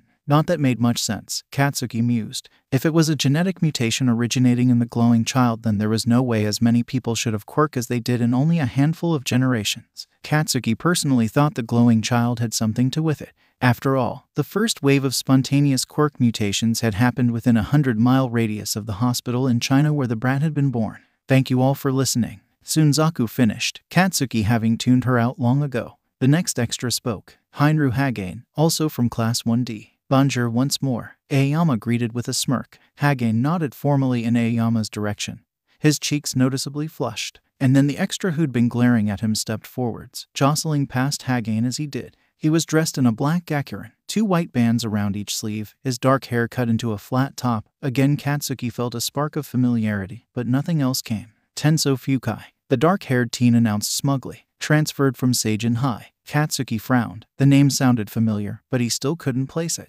Fukai returned to his place in the line, bumping Ryomitsu as she nervously shuffled her way to the podium. Flustered, Ryomitsu took a few calming breaths, her hands regaining a solid outline as she did. I'm from Class 1D as well. The white-haired girl hesitated. My name's Shoni Ryomitsu. I'm really looking forward to learning alongside you all. Good, you're all done. Please take your seats. Eraserhead spoke from his desk. The new extras started filing towards the desks at the back, with the exception of Fukai. Instead, he made a beeline for the desk behind Katsuki. Midoriya's desk. Katsuki's hand clamped down on Fukai's wrist before he could touch it. The teach said your chair was at the back, you fucking extra. Katsuki growled. Are you deaf or just stupid? Fukai tugged at his arm, trying and failing to free it from Katsuki's grip. So what, Bakugo? The freak got killed by Stain. Fukai snapped. At least he realizes a quirkless can't be a hero. There was audible gasp. Katsuki heard a snarl slip from his lips. Midoriya wasn't quirkless. Katsuki hissed. And it wouldn't matter if he was going to be a hero either way. Come on, Bakugo. You don't have to defend the useless Deku just cause he got what he deserved. Fukai replied. I mean, what kind of idiot lets a quirkless into a hero course? At least this'll make sure he's the last. What the fuck's your problem, you dick? Kaminari yelled, jumping out of his seat. What, you quirkless as well? So what if I was? Kaminari retorted hotly. Then the world would be better off if you killed yourself. Fukai grinned. An array of shouts and expletives were hurled across the classroom, almost all of them drowned out by a surprising colorful insult from Koda. At the front of the class, Hagakure leaned forwards. Sensei, shouldn't you be stopping this? Eraserhead lowered his juice pouch, phone in his other hand, speaking quietly. I will, once he's finished digging his own grave. Katsuki smirked. So the teach wanted this dumb extra gone, then he'd happily help. Did you even watch the UA Sports Festival, or were you too busy admiring yourself in the mirror? Katsuki snarled. Or is it just that your quirk's so shit you have to attack quirkless people to make yourself feel powerful? I'll show you my fucking quirk. I'll crush you. Katsuki grinned. Hook, line, and sinker. Fukai's torso suddenly swelled, ripping his shirt and jacket clean off. It finally clicked. I remember you now. Aldera Middle School, you do have a shitty quirk. Fukai yelled angrily, rearing his fist back to punch Katsuki. And then a lot of things happened at once. Katsuki sidestepped the oncoming fist easily, sticking his foot out to trip. Kirishima and Akatani charged towards them, both ready to join the fray. Out of the corner of his eye, Katsuki saw Eraserhead activate his quirk, and in an instant Fukai deflated, before the teen slipped and face-planted into Katsuki's desk. Eraserhead's capture scarf wrapped around a dazed Fukai, lifting him into the air. Needless to say, you've been expelled from the Hero Course expansion program with immediate effect. Eraserhead drawled. And probably sage and high when we inform them of your conduct here today. But Eraserhead might as well have been talking to the wall. Fukai was clearly not capable of understanding any of it. The door to the classroom opened, revealing Recovery Girl and Midnight, two of the medical robots behind them, holding a stretcher. As you expected. Recovery Girl spoke, the robots loading Fukai onto the stretcher. Should I send him to Principal Nedzu's office once I'm finished with him? Eraserhead nodded, his scarf settling back into place around his neck. And with that, Tenso Fukai's brief tenure in UAS Class 1 had started and ended. He had earned the rather dubious honor of being expelled by Shota Aizawa faster than anyone else. Now, settle down, Eraserhead warned, getting an instant response. Kaminari, Kirishima, Akatani, Bakugo, return to your seats. Ryomitsu, move along one to fill the gap. They did as they were told, Katsuki throwing in an eye roll for good measure. Performance reviews. Bakugo, you need to lean back more when you trip someone that large. You're lucky I erased his quirk. Eraserhead spoke. Akatani, next time, no jumping on my desks, but good idea to attack a larger opponent from the higher ground.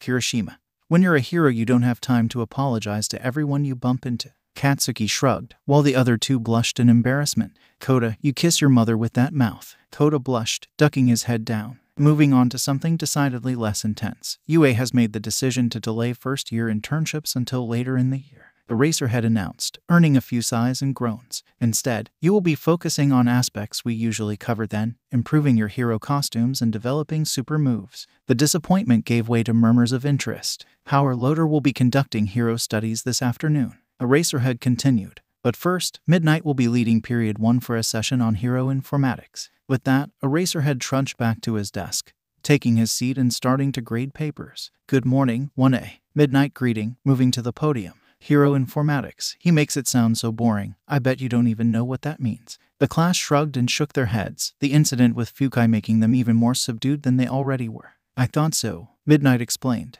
It means you'll be choosing your hero names. Now, the class broke into less than quiet whispering. Eraserhead banged his mug down, silencing them immediately. Right, you should find whiteboards and pens in your desks. Whenever you're ready, come up here and present it for review. Midnight paused. Think carefully. While these names are tentative, they have a habit of sticking. Provisionary students, you're welcome to join in if you want, but you aren't required to produce a hero name yet. Desks opened and closed. A cacophony of banging and squeaky pens sounded as they furiously workshopped hero names. Katsuki glared at his board. A few weeks he'd have known what to write, something like Lord King Murder Explosion. But now, it felt wrong, like that wasn't him anymore. Maybe it wasn't. C'est moi, Aoyama announced from the podium, flipping his board over. Shining hero, I cannot stop twinkling. That's a whole sentence, Zero exclaimed. He's right, that's simply too long. Midnight took the board from Aoyama. Lose the I in contract to can't. And then, here, shining hero, twinkling. The can't stop is in brackets, so in high-stress situations allies only need one word to call to you. It's parfait. Next, Ashido bounded up to the podium. Melty hero, alien queen. Huh, Midnight uttered. The first part's kind of cute, but the rest is all wrong. Sounds like a villain name, give it a rethink. Next was Isui, her hands gripping the board tightly. I've had this in mind ever since I wanted to become a hero. Her voice was subdued. Like everyone else, she was missing not only Midoriya, but Minta as well. From what Katsuki had heard, Minta had quit UA just after the nerd was kidnapped, but his absence had been vastly overshadowed. I'll be a hero that saves everyone, Isui stated firmly. Echoing All Might's famous speech, a resolve filling her. Liberating hero, frothy. How cute. Nice work. Isui nodded, returning to her seat, but Katsuki saw something else in her expression. Hatred. It took Katsuki by surprise. Isui wasn't a person to hold a grudge. She even put up with Minta. No one else must have seen it. As the atmosphere in the classroom began to brighten, then the names came flying in thick and fast. Katsuki tuned it out, focusing on his whiteboard. Still nothing came to him. Right, who's left? Midnight checked her list. Ashido, Ida, Kaminari, Kirishima, Todoroki, Hagakure, Bakugo, and Yaoyorozu. I'll go, Kaminari announced, rushing up the podium. Jamming way hero, charge a bolt. It's weird, but I like it. Midnight cracked her crop. Ashido returned for a second attempt. Kinky hero, meltdown. Much better, I love it. The pink-haired girl skipped back to her seat, high-fiving Kirishima on his way up. Kirishima stopped at the podium, taking a deep breath. I know he's kind of old-fashioned now, but he's my favorite hero. Sturdy hero, Red Riot. Midnight frowned. Like Crimson Riot then. HM, you have to make sure you're happy with this. A name like this sets a standard you have to meet. Kirishima nodded. Then came Todoroki, calmly revealing his hero name. Ice Hot hero, Eclipse. Ooh, very mysterious. Midnight cracked her writing crop again. That's a yes from me. Katsuki wasn't stupid. He knew exactly what Half and Half's name meant. He would eclipse his father. Eclipse wouldn't be Endeavor's son. Endeavor would be Eclipse's father. That's ballsy. And the bastard even stole Ice Hot. Akatani, you want to go? Midnight questioned. Okay. Quirkless hero, shatterproof. Are you sure about that? Midnight questioned. No doubt voicing the thoughts of everyone else in the class. Akatani nodded. I am. Quirklessness isn't a handicap. I'll show the world that, from now on, I'll say I'm quirkless with pride. I won't be ashamed again. That passion, it's perfect. Midnight decreed. You really are shatterproof. Hagakure followed Akatani with a decidedly more low-key choice. Invisible hero, adamant. It's pretty good, simple and catchy. Midnight affirmed. Ada, Yaoyorozu, Bakugo, you're our last three. Yaoyorozu made her way up the front of the class, calm and composed as ever. My father was a hero, Yaoyorozu stated. He retired last year, but I've decided to continue his legacy. Everything hero, Genesis. A bona fide classic. Midnight mused. Ah, Genesis, such a dreamboat. Yaoyorozu coughed at the description of her father, making a mental note to tell him later he'd probably find it hilarious. Then, it was it. The navy-haired teen waking to the podium as if he had the weight of the world on his back. In a way it was true. One for all was an amazing power. And a heavy burden. Ada stood ramrod straight, his face set. Engine hero, Decalium. Decalium, catchy. Midnight hummed. Decal, like a car, right. Ada nodded. And the M at the end, like your brother. Again, Ada nodded. It is. Very good, it checks out. Katsuki saw what she had missed. Decal, as in 10. The 10th holder of One for All. Bakugo, your turn. The blonde-haired teen growled, his mind desperately searching for what to write. Katsuki turned the sheet of paper over. It was a child's drawing of Izuku and Katsuki, dressed in bright colors, fighting a villain. Next to each of them was a hero name. He made his decision, his pen moving smoothly across the board. Standing, Katsuki stalked towards the podium, board gripped in one hand. Deku, you're gone for fuck knows how long. Katsuki stared out at his classmates. Hesitating, the truth is, I never hated you. I was jealous. Even without a quirk you had the heart of a hero, and I didn't. All Might saw that in you. He flipped his board, revealing his chosen name. Kaken hero, Dynamite. Surprisingly cutesy. Midnight tilted her head. But it's not bad. Izuku, I'll be a hero that always wins and saves everyone. Even you. Izure smiled, tilting his head. Okay, class, that's our time up. Immediately, chattering broke out amongst the students, several of them bouncing up and down in their seats in excitement. It was the end of the school day after all, and a Friday at that. Mr. Izuku. It took a few seconds for Izuku to remember that was his name. Ever since he had that dream, it had become a recurring issue. Sometimes it almost felt wrong to answer to his own name. He had dreamed of another world, of metal and strange mutations. Not unlike magic, but lacking any need for spells, everyone limited to just one ability. Yes, Harzul, Izuku acknowledged, pulled himself from his internal musings. What is it you wanted to ask? The 7-year-old boy lowered his hand. You always assign us homework for the weekend, but you haven't given us any yet today. It hit him again, a resemblance he saw in Harzul, the ramrod posture, clipped tone. And yet he couldn't remember who it was that he reminded him of. Izuku gathered himself and replied, well, you've all done such a great job this week, you managed to get through what I planned to give you for homework as well. Well done, everyone. Izuku's class of 13 children, a mix of 6 and 7 years old, cheered. Even Harzul beamed proudly. It had been 2 months since Izuku had that dream, with a different name and those strange things called quirks. Fortunately, after a couple of hours his actual memories had started to come back to him, the dream fading into the background. Whereas that dream had powers called quirks, Izuku knew the real world had magic. Unlike those quirks, everyone could use it. Strength was not inherent but earned by practice and hard work. And yet, the magic seemed wrong, thinner than he remembered, like someone had hastily papered over the blanks in the mechanics of it. Every night, he dreamed and saw faces he half remembered. A dark-haired girl with an unusual ponytail, an explosive blonde, yelling and shouting at everyone and everything. The skeletal man, who despite his frail appearance inspired hope and sense of safety in Izuku. His mother, wearing the same strange style of clothing as the others. He missed them, every second of every day. These people he didn't know. Izuku watched as his class filed out the room, chatting and laughing amongst themselves. He was a teacher here, in the small farming community of Lars, a town in the Junlin province. Izuku felt so far out of his depth, even now after 3 years of training, but tried his best to emulate his teachers each and every day. An image of a man in strange black pajamas and a light gray scarf came to mind. Izuku cursed. Go, foreign thoughts, you are not mine. If anyone had noticed he was suddenly acting any differently, they hadn't said anything. Reaching his hand out, Izuku muttered an incantation before pulling. A discarded book flew to his hand, slapping against his palm. It was a summoning spell, simple yet effective, and handy for a teacher to be proficient in.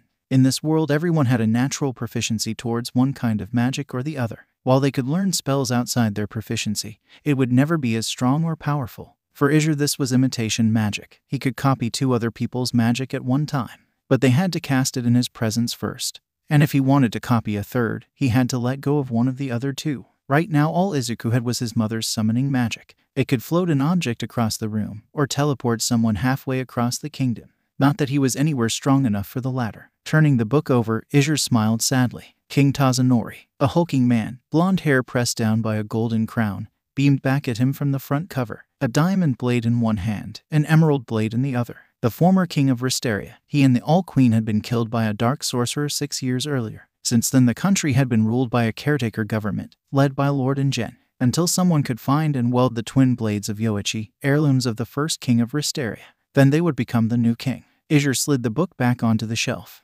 Shaking his head, Izuku banished the foreign thought and took one last look at his classroom, making sure it was ready for Monday morning. Satisfied, Izuku left, locking the door behind him.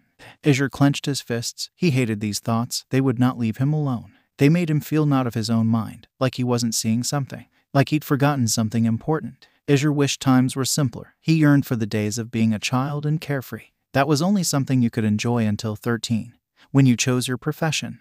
This is the real world, Izuku whispered to himself. A horse neighed. Huh, that's strange, Izuku mused, looking up to see 3 horses tied up outside the cottage he shared with his mother. Opening the door carefully, Izuku peered inside. His mother, named Inza, sat at the kitchen table whilst a knight, his back turned to the door, sat at the other side. Another knight stood in shadow on the opposite wall, occasionally shooting dirty looks at the first knight. A woman, a mage based on the clothes she was wearing, stood behind the first knight. Still, Izuku couldn't see their faces. Lady Inza, I must ask most humbly once again if you know the whereabouts of the second blade.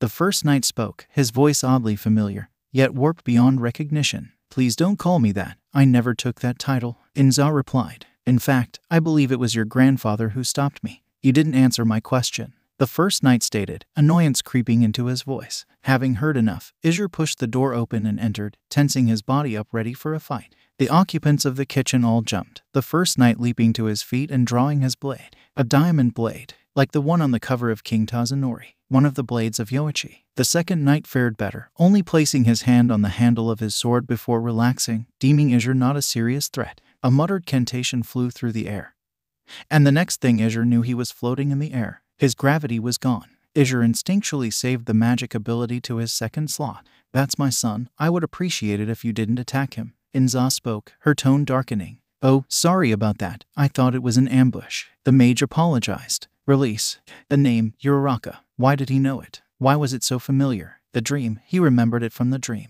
Landing with all the grace the skeletal man had drilled into him in his dream, Izur stood, his new position allowing him to see his mother's guests properly. They were all from his dreams. The mage was Uraraka as he'd recognized, slightly taller than from his dream and with darker hair. The first knight was Ida, his hair blonde and his eyes bright blue. Turning his head, Izur saw the second knight was Todoroki, his hair all red instead of half and half, both eyes were piercing blue. "Hi, I'm Kacha." Uraraka, or he supposed Kacha, held her hand out, mage staff gripped in the other. "Sorry about that. I get kind of jumpy." "Sure, I'm Izur." The green-haired teen greeted in response, suppressing the strange urge to bow, something that was far from being a social norm here in Risteria, or at least, not in a very long time. "Nice to meet you, Izur," Kacha exclaimed. "This here is Sir Tenra, the Crown Prince of Risteria, and my boss." The first knight ignored Izur and his interaction with Kacha, instead speaking again to Inza. "You never said you had a son." Inza tilted her head. "You never asked. How old is he?" Tenra demanded. 16. Inza answered. "Is he?" Tenra questioned, clearly implying something Izur wasn't privy to.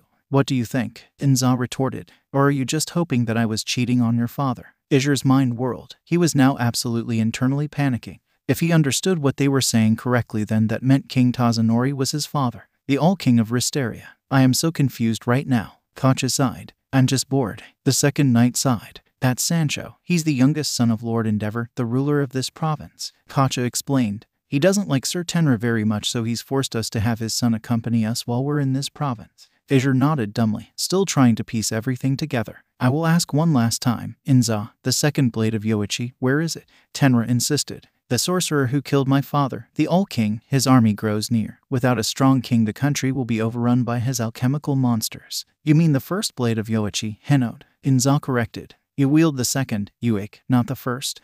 Izur wasn't quite sure how he knew those words. They were not of any tongue he was aware of. "Tell me where it is. If I am to protect this country, I must wield the symbol of my father to prove my legitimacy." Tenra insisted. Inza sighed, eyes filled with resignation. "I've lied long enough. I will give you the blade, if you allow me to explain this all to my son first, to tell him the truth." Tenra stared at Inza for a few seconds, before nodding. "Fine, we will wait outside. Come, Kacha, Sancho." With a swish of his cloak, Tenra exited the cottage, Kacha on his heels. Sancho sighed and rolled his eyes, but acquiesced, following the others. "Izur, could you take a seat?" He did as his mother asked. "King Tazunori was my father." Inza nodded. "Yes, we grew up together in this village, when he was not but a farmer's son working the land."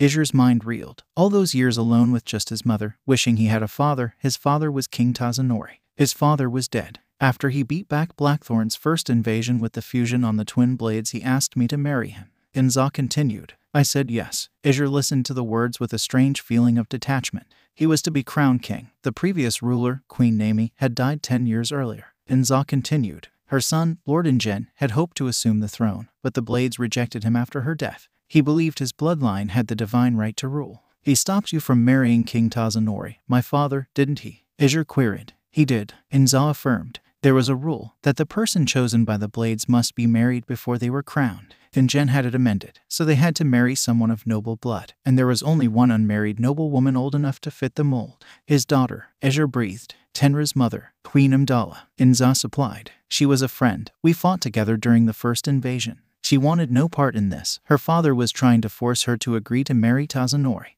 but she did end up marrying him. Izur stated. She did. She was going to run away, but I insisted she stay and marry him. Inza paused. I knew if Ingen tried to have her kill Tazunori, she wouldn't do it, but I suppose it didn't matter in the end. Izur placed a hand on his mother's shoulder, trying to comfort her. I didn't know I was pregnant with you before I left. Inza admitted. Maybe if I did, I would have fought harder to stay. Did he know? Izur queried. About me. Inza nodded. He did. Eventually, the royal visit to Lars, when you were 6, do you remember that? I do. The old king visited our class, spoke to each of us, he played hide and seek with us outside. Izur reminisced. That was so he could visit me, wasn't it? It was. But he also came here. With Queen Amdala, they slipped away from their royal guards. Inza stood, moving over to the kitchen and lifting up the loose floorboards. He entrusted me with this. He wanted both his sons to have one of them. Inza placed a bundle on the table, unwrapping it to reveal an emerald blade.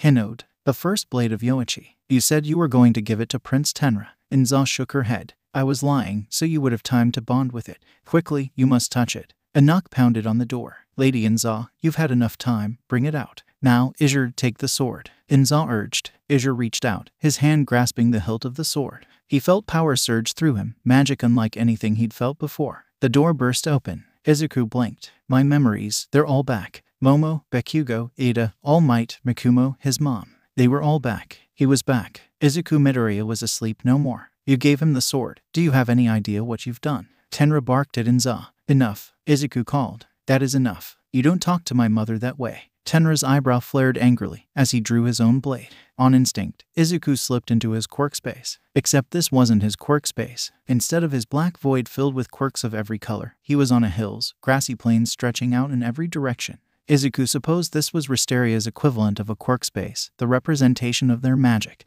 At the very top of the hill stood a large stone, as tall as Izuku, glowing green lines forming ever-changing patterns on its surface. So this is this world's interpretation of One for All. I am dreaming. Is this the effect of a quirk I copied? Or one of the ones All for One made me copy when I was unconscious? Izuku placed his hand upon the stone. The lines swirled around it, before red lines joined them, issuing from the point of contact. Standing back, Izuku watched the stone change. Growing slightly taller, the green and red lines intertwining and shifting, beating like a heart. Quirksmith in One for All. In harmony. Is this just something my brain has made up to entertain me during my coma, or is it a challenge to beat? And only then I can wake. The ground rumbled, two smaller stones protruding from the earth, forming the beginning of a circle around the main stone. A henge. Walking closer, Izuku examined them. Instead of the glowing lines flowing free over the entirety of the surface of the obsidian, here they originated from a tablet set into the stone, the lines only traveling half a meter before they ran out. What if Izuku reached out to the first minor stone and removed the tablet.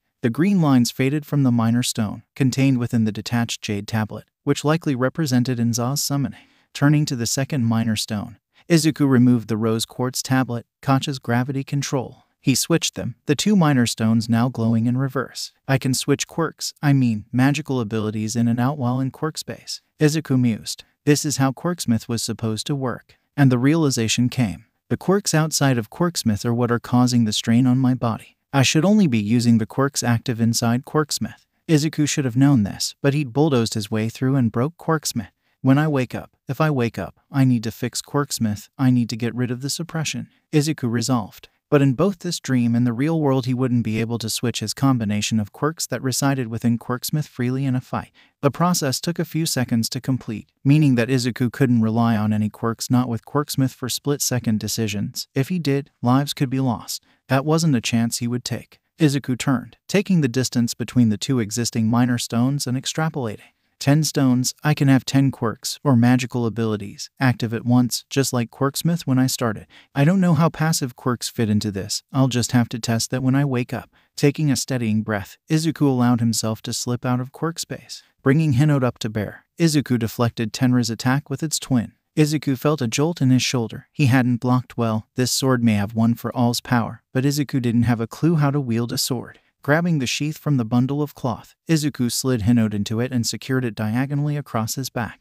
Activation summoning. Izur's experience with it allowing him to bypass the incantation. Izuku pulled a chair towards himself, tripping Tenra as he charged again. There was shouting. Inza at Tenra to stop, Kacha defending Tenra. Sancho looked bored. How accurate. Tenra's eyes suddenly glowed. And then he vanished. Invisibility. Kacha's magic is like Uraraka's. Why would Tenra's be so different from Ida's? Izuku figured it out a second too late, as Tenra slammed into him at super speed, sending him flying through the table. Picking himself out of the kindling that remained, Izuku felt a new magical ability join his others, taking the third active socket. Time dilation. Similar to Ida, but not the same. Reaching out to One for All, channeled through the sword on his back. He could feel it there, around 60%. Tenra having the other blade represents that I gave One for All to Ida and it's stuck in limbo between us. Izuku knew he would be able to use it like the real world, to enhance his strength, but he still couldn't regulate it. Plus he didn't want to kill anyone. This may just be a dream, but Izuku wasn't a murderer. Tempest, Segnes, Amino, Izuku whispered, a spell to slow the target's thought processes, akin to alcohol intoxication, pulled from the knowledge he gained from Tenra. Izuku aimed it back at its originator, counteracting the spell Tenra had used to hasten his thought processes, but not the one that hastened his movement speed. Tenra slammed into the wall, his brain unable to send the signal to turn in time. Brushing splinters off his waistcoat, Izuku turned. Are you okay, Tenra? Do you need something for that bump on the head? Izuku examined the aforementioned bump of Tenra's head, hissing in sympathy. Fortunately, Izur did know some healing magic. Nothing spectacular, not a proficiency by any means, but enough to patch up his students. Pergo, Sano, Franz, wisps of silvery magic traced their way across Tenra's wound, cleaning it and healing it, leaving a small mark that would fade in a few days. There we are, all better, Izuku assured, only just stopping himself from asking Tenra if he needed to be picked up by his parents. Weird, it's like I really was Izur. Like I lived all those years. I have his memories, his instincts. The sound of muffled laughter caught Izuku's attention. Turning his head to see Kacha barely managed to stop herself from bursting out into giggles. Sancho scoffed. He attacked you and you heal him? Really? Izur's a teacher, Inza informed. It's always been like that, trying to help everyone he can. So Izur and I aren't that different, I suppose. Get off me, Tenra slurred, trying and failing to stand. Careful, don't force yourself up. You'll just fall and hurt yourself again. Izuku chided, before glancing at Sancho. Can you help me get him in a chair, please? Sancho rolled his eyes and sighed, before begrudgingly helping, the two of them managing to heave the armored knight into a chair. Huffing, his face red from exertion, Izuku stepped back. I forget how much I relied on passive strength quirks. Man, I got lazy. Kacha frowned. What was that? Quirks. Izuku flushed even redder. He'd been talking out loud again. And nothing. I just call magical proficiencies by a different name, quirks, because everyone is unique to them. Izuku hurriedly explained. Kacha nodded, satisfied with his answer. Sancho looked anything but.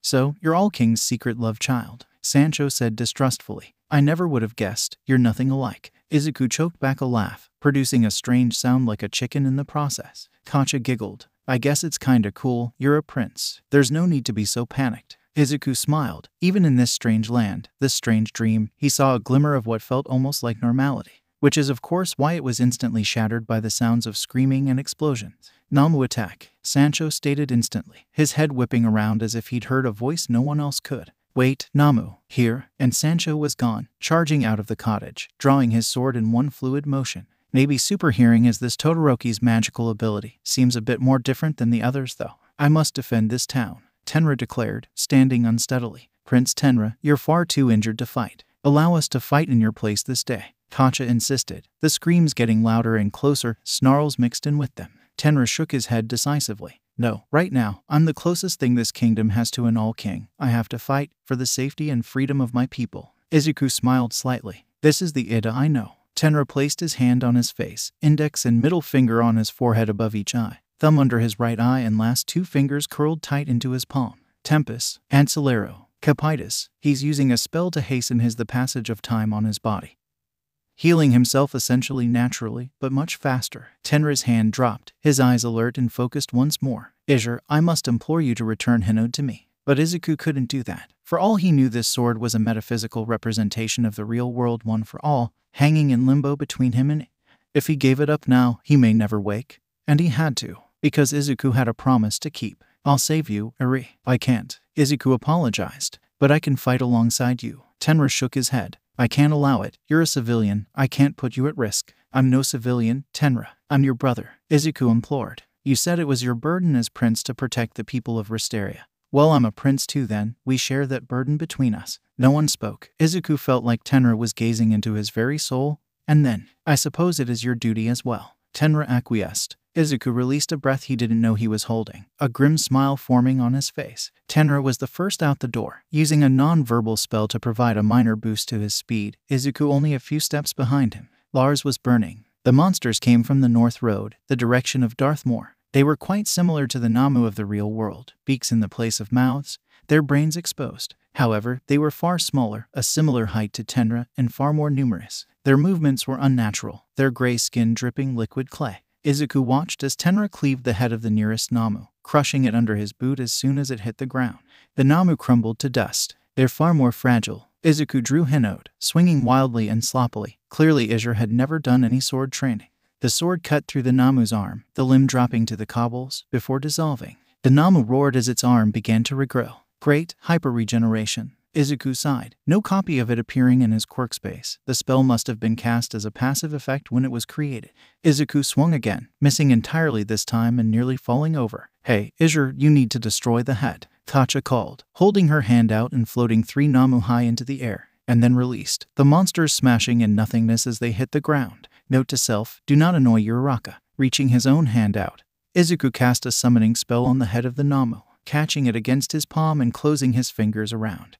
Izuku called on one for all, imagining as small of an amount as he could. Egg in the microwave. Egg in the microwave. Izuku's fingers tore through the Namu's clay head like paper mache, destroying it instantly. Hissing in pain, Izuku held his hand up. The fingertips were bruised, but nothing was broken. That was around 30%, half of what I can access right now, but I can't keep using that amount if I injure myself again and again. Eventually those injuries will add up. Ducking a swing of a Namu's arm, Izuku kicked it in the chest, forcing it backwards. Help me, please. Izuku recognized the voice. It was Harzal, one of his students. Charging forwards, Izuku made a beeline for the source of the shouting, a half-collapsed cottage, taking the groaning stairs 2 at a time.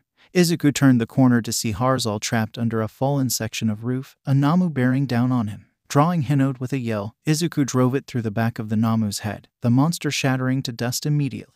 Mr. Izur, it's okay, Harzal. Izuku gave the boy his most reassuring smile. It's going to be okay now. I am here. Harzal nodded frantically, the sobs starting to slow. I can't move, untrapped. Then let's fix that then, Izuku assured, sheathing Hinode and grasping the fallen section of the roof. Heaving with all his might, Izuku could barely move the debris. I could use Kacha's ability to lift the roof, but that wall behind looks like it would fall on him then. Izuku glanced back and forth between the debris and the wall. He would need to use 2 proficiencies at once, something Izuku didn't know if he could do in this world. If only I could limit one for all's output. And then it hit him. He could, and he'd known how to since the USJ incident.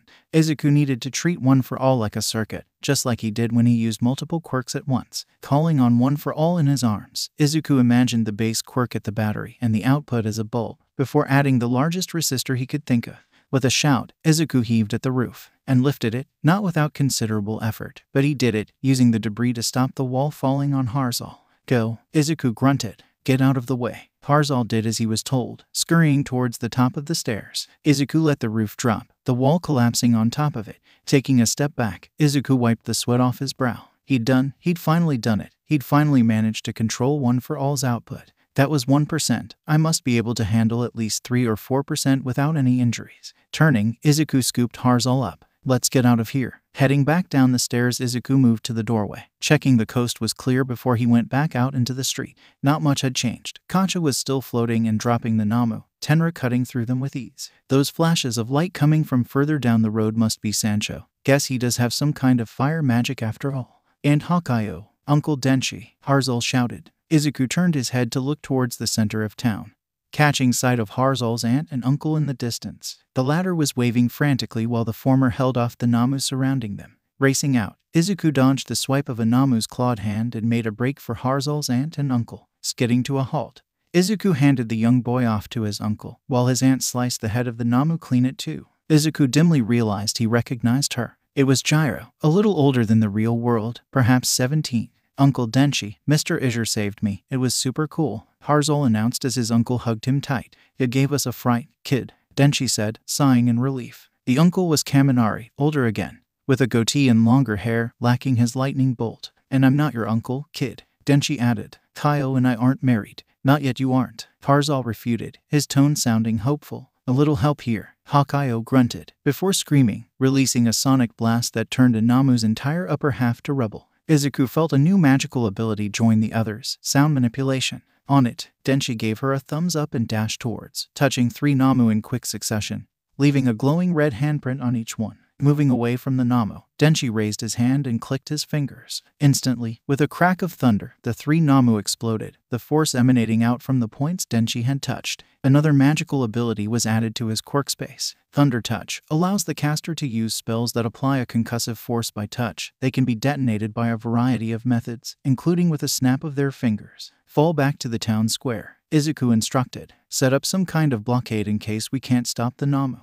Denshi looked happy to oblige, Hakayo less so. Why should we be taking orders from you, Izuku? Hawkeye questioned. You're a school teacher and I'm a lieutenant of the town guard. I have authority. A sound behind them. Izuku drew Hinode and turned, slicing the Namu's head clean off. This is why you should be listening to me. Both Hawkeye and Denshi's eyes widened, recognizing the blade. No way, Izuku's got the missing blade of Yoichi. Denshi exclaimed. Cool. Harzal cheered along with his uncle. Look out, charging one for all into his blade.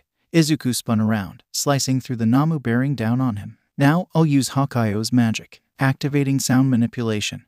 Izuku cast a non-verbal resonance spell and opened his mouth, ready to release the sonic attack. He never had the chance. Instead, the spell was channeled into Hinode. The blade's vibrations amplified in volume until the Namu exploded. I can channel spells through the sword instead of my body. Switching to Thunder Touch, Izuku dashed forwards, making small slashes to two Namu's arms. Seconds later, with a crack of thunder, they exploded into a shower of dirt and clay, taking the head with it. Fall back to the town square. You need to defend the civilians in case more Namu are sent from another direction.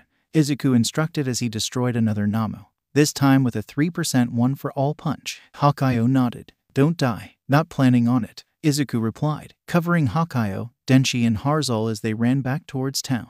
Not again. Looking up, Izuku saw the horde of Namu charging towards him, 12 in total. Let's try something a bit different. If can imbue the sword's attacks with other abilities. Can I do the same with a smash? Charging one for all and Thunder Touch into his arm. Izuku raced forwards and jumped high into the air with the aid of Kacha's magic. Thunder Smash. Landing prone, Izuku slammed his fist down onto the cobble street, creating a spiderweb of cracks and green shockwave that tore all the Namu to shreds. Standing straight, Izuku looked at his hand, his mind running at a mile a minute with all the possibilities there were to explore with these combination smashes. I wonder if I can do the same in the real world. I don't see why not. A gout of flame shot past Izuku, melting a Namu that was creeping up on Kacha. Sancho charged into view, fire flaring from the palms of his hands with every thrust. Fire manipulation joined the rest of his new power, taking the total count to 6. Then came a wave of ice, freezing a small group of Namu solid as they attacked, their momentum forcing them to top to the ground and shatter on impact. Another Sancho raced after the other, his hair all white, gray eyes glaring at the Namu. 2 Sanchos. Is Todoroki 2 people in this world? As if to answer Izuku's thoughts, the 2 versions of Sancho merged, almost creating the familiar visage of Todoroki, his hair split the opposite way and lacking his scar. 2 more powers joined the rest.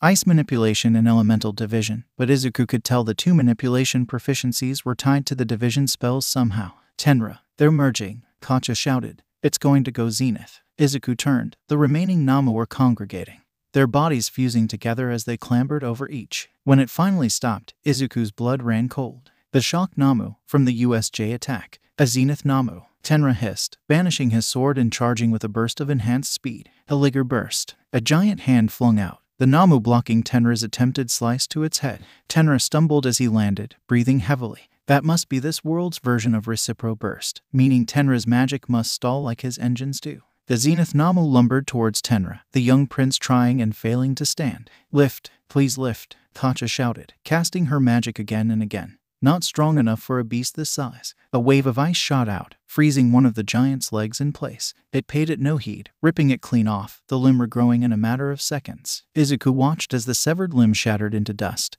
the ice overcoming the healing factor. I know how to do this. It'll block any strike to the head, thus stopping it from being destroyed.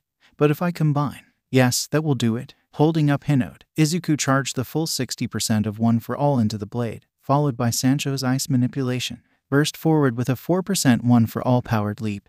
Izuku raised his sword and slashed at the Namu. Glacial smash. The sword sliced through the Namu's arm, ice exploding out of the point of impact and enveloping the giant completely. Izuku hit the ground with a roll, and then back onto his feet, clear of the Namu as it toppled over, shattering instantly. Sheathing Hinode, Izuku winced as he looked down at his arm. It was bruised and aching all over like Kirishima had run into it with his quirk on it, but it wasn't broken. He'd done it, Lars was safe. This town, these people, may only be a dream, but I'll save them anyway. That's what it means to be a hero. Izuku took a wobbly step forward. Giving help that's not asked for is part of what makes a true hero. Isn't that right, All Might? Izuku collapsed to one knee, his body exhausted.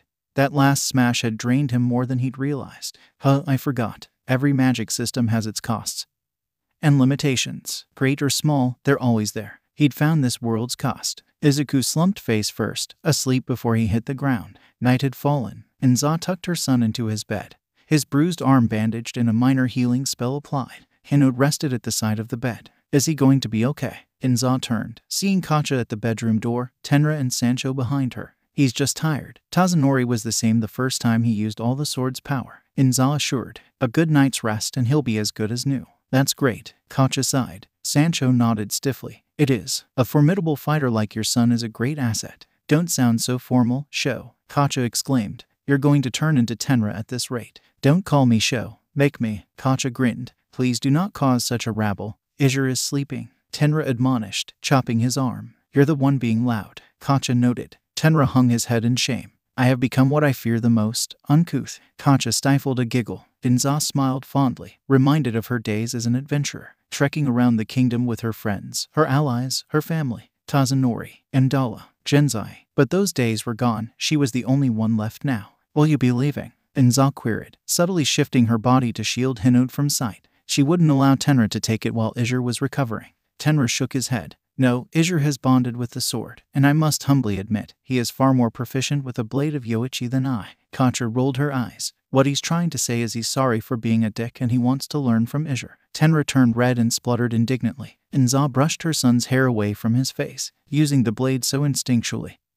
He's just like his father in that way. Tenra gave a funny expression, clearly still not used to the idea that Izur was his brother, and his older brother at that. Kacha spoke up. We've booked rooms at one of the taverns in the town. What was it called again? It had a silly name. You mean the Bellowing Walrus? Inza supplied. It used to be called something else, but the owner lost a bet. With who? Sancho queried. Me. Inza smiled. You're all welcome for breakfast in the morning. Tenra, if you're anything like Tazanori, you'll be hungry after all the energy you used wielding that sword. Izur will be too. Both Tenra and Sancho went to decline the offer, only to be immediately cowed by Kacha's glare. Returning to normal, Kacha smiled. That sounds amazing, Inza. Thank you very much for your generosity. Sancho awkwardly nodded along. Indeed. Kacha glanced at Tenra. Say something. The dark-haired girl whispered. Thank her. Tenra started, before bowing. Of course, we are humbled by your gracious offer, Lady Inza. Kacha face-palmed, muttering to herself. Why is he bowing? No one's done that since the 4th millennium. It isn't the Dark Ages anymore. Tenra straightened. We should be off. The night grows long. Sleep is required after such a busy day. Kacha nodded in agreement. Night, Inza. See you in the morning. With a flurry of farewells and valedictions, the three teens departed, leaving Inza alone at her son's bedside. Inza leaned over Izur's hand in hers, placing a kiss on his forehead. I am so proud of you, Inza said with a watery smile. So would your father be if he was here now. Inza took a seat at the side of the bed, still holding Izur's hand. Wake up soon. Izuku Midoriya stood alone at her son's bedside. A heart rate monitor beeped in the background as Izuku's chest rose and fell. He was breathing on his own now. Izuku leaned over Izuku's hand in hers, placing a kiss on his forehead. I am so proud of you, Izuku said with a watery smile. So would your father be if he was here now. Izuku took a seat at the side of the bed, still holding Izuku's hand. Wake up soon. A sob echoed through the hospital room. Please. Forcing his stuffed muscles to move, Izuku clambered out of bed, hand reaching out to silence his alarm clock. Instead, his palm slapped against varnished wood. The noise hadn't stopped. Right, I've been ice-guide. Then what woke me? Stumbling forward, Izuku opened his drapes, blinking in the harsh morning light. Once his eyes had acclimatized, he could see the source of the noise. A group of what Izuku assumed to be construction mages were repairing the homes damaged by the attack the night before. The clay Namu. Izuku shivered. He knew this was just a dream, but the thought of them took him back to the USJ incident every time. I guess I've missed my therapy session with Hound Dog. Quite a few, in fact, unless time in here doesn't pass at the same rate as the real world. Shaking his head, Izuku forced himself to get ready. He could ponder the mechanics of this dream world another time. A quick trip to the bathroom later, Izuku returned to his bedroom, finding a small pile of clothes at the end of his bed he'd missed earlier, Hinode resting on top of them. Shrugging off his night clothes, Izuku paused at the sight of his skin, largely whole and unblemished. The scars from his childhood bullying were missing, bar a few that looked more accidental in nature. Right, I wasn't a quirkless outcast in this world. There aren't any quirkless outcasts here. On instinct, Izuku pulled his clothes on as he let his mind wander back to one of the first deep questions he'd had about Quirksmith after he'd got it. Can I use one for all's quirk transferring ability to give someone one of my copied quirks? Or would I accidentally pass one for all on instead? Or maybe nothing would happen at all. It would make sense that he could though. After all, one for all was supposed to be one power for all people. Quirksmith would make that far more literal. I could cure quirklessness. Or would that just be playing God? straightening his undershirt and attaching Hinode to his belt. Izuku judged himself ready, heading out of his bedroom. Izuku made his way to the kitchen, his stomach growling wildly with every step. He heard laughter. Rounding the corner, Izuku saw the table loaded with food, his mother in her usual seat, nursing a tea as he chatted with Kacha. Sancho saw in silence, picking at his food. Further down, Tenra was demolishing a tremendous amount of food, all while upholding impeccable table manners. "Good morning, Izure," Inza greeted. "Grab a plate and dig in." "He lives," Kacha mock cheered, throwing her hands up in the air. Izuku saw Sancho hide a smirk. "I guess he's not so above it all." Taking a seat, Izuku loaded up his plate, very certain the growling of his stomach must have been audible at this point. "I'd forgotten how hungry one for all makes you. We weren't sure you were going to wake ever again," Kacha teased. Izuku snorted as he devoured a bread roll. "Neither was I." Tenra cleared his throat. "That magic you used last night. Those powers, the ice, the thunder, how did you get the blade of Yoichi to grant you them?" Izuku shook his head. "That wasn't Hinode, at least not for the most part. My magical ability is proficiency imitation. Basically, I copied all your proficiencies, and then channeled them down the blade." "Down the blade?" Tenra mused, immediately lost in thought. "You copied our magic?" Kacha queried. Izuku nodded, holding his hand out. "Deuterum, Gravitas, Libero." The butter dish floated into the air for a few seconds, before Izuku let it down. "Whoa, that's my gravity manipulation, cool," Kacha exclaimed. "How many proficiencies have you got?" Oddly reminded of his first lunch break at UA, Izuku answered. "Before Hinode I could only copy 2 at a time. One was my mother's, summoning. I didn't have a second one at the time." Izuku took a bite from bacon on his plate. "Now, I've got your gravity manipulation, Tenra's time dilation, voice manipulation, and thunder touch from Hakayo and Denshi. They live in Lars, and well, 3 from Sancho." The teen didn't respond. "Can you copy proficiencies as well?" Izuku asked. He managed to get Sancho's attention. "No," Sancho paused awkwardly. "My true proficiency is elemental division. I can use it to split into 2 versions of myself, each with their own unique elemental proficiencies, fire and ice. I can't use either in my normal form, but I do know some learned spells." "Whoa, that's super cool," Izuku gushed. "So that was just one half of you in here yesterday. The other saw the Namu coming, right?" Sancho hesitated, before nodding. "My brother, Akari, has the same proficiency, except with plasma and water," Kacha chimed in. "We call the fire one Hayasobai and the ice one Isame." Izuku paused in thought. "So, for each person the elements are different. I wonder what mine are." Izure, no magic at the... But it was too late. In a flash of light 2 Izukus appeared, one with blonde, almost yellow, hair and blue eyes, electricity sparking around his body. The other Izuku had yellow eyes and light blue hair, a light breeze rustling his hair and clothes. "Whoa," Kacha breathed. "They're totally different elements from Sancho. You indeed possess powerful magic." Tenra mused politely. "To copy abilities as complex as Sancho is impressive."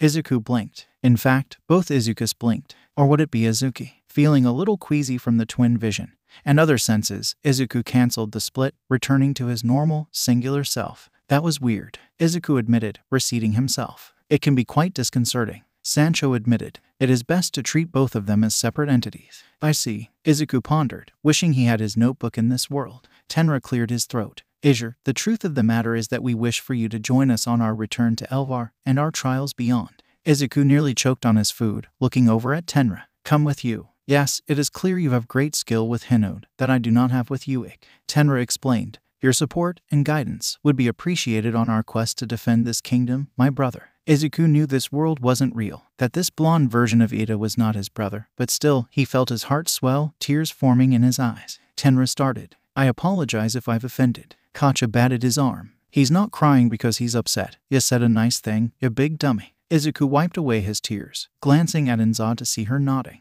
"I accept," Izuku announced. Kacha cheered, tugging on a relieved Tenra's arm. Sancho simply raised one eyebrow before shrugging, returning to his toast. Izuku smiled. They might not be exactly like his friends, but he could see the same heroic spirits in them. His expression dimmed. What if other counterparts aren't so heroic? Kaken, Momo, could I even fight them? Izuku didn't know if he could. It was a day later as Izuku stood at the edge of town, Hinode at his waist, dressed in his newly purchased adventuring gear. Or rather, new gifted adventuring gear. Since Denshi was one of the people who had seen him wielding Hinode, of course half of the town had known by breakfast, and the other half by lunch. A forest green padded doublet fit over a white undershirt, with heavy brown trousers and red boots. Hardened leather gloves encased his hands, a brown cloak with black fur around his shoulders. Izuku secretly thought he looked pretty cool, although he did feel like he was taking advantage of the shopkeepers who gave him these clothes. Izuku knew he could never have afforded them on Izur's teaching wage. "Whoa, you really look the part," Kacha exclaimed as she bounded up, her horse trotting behind her.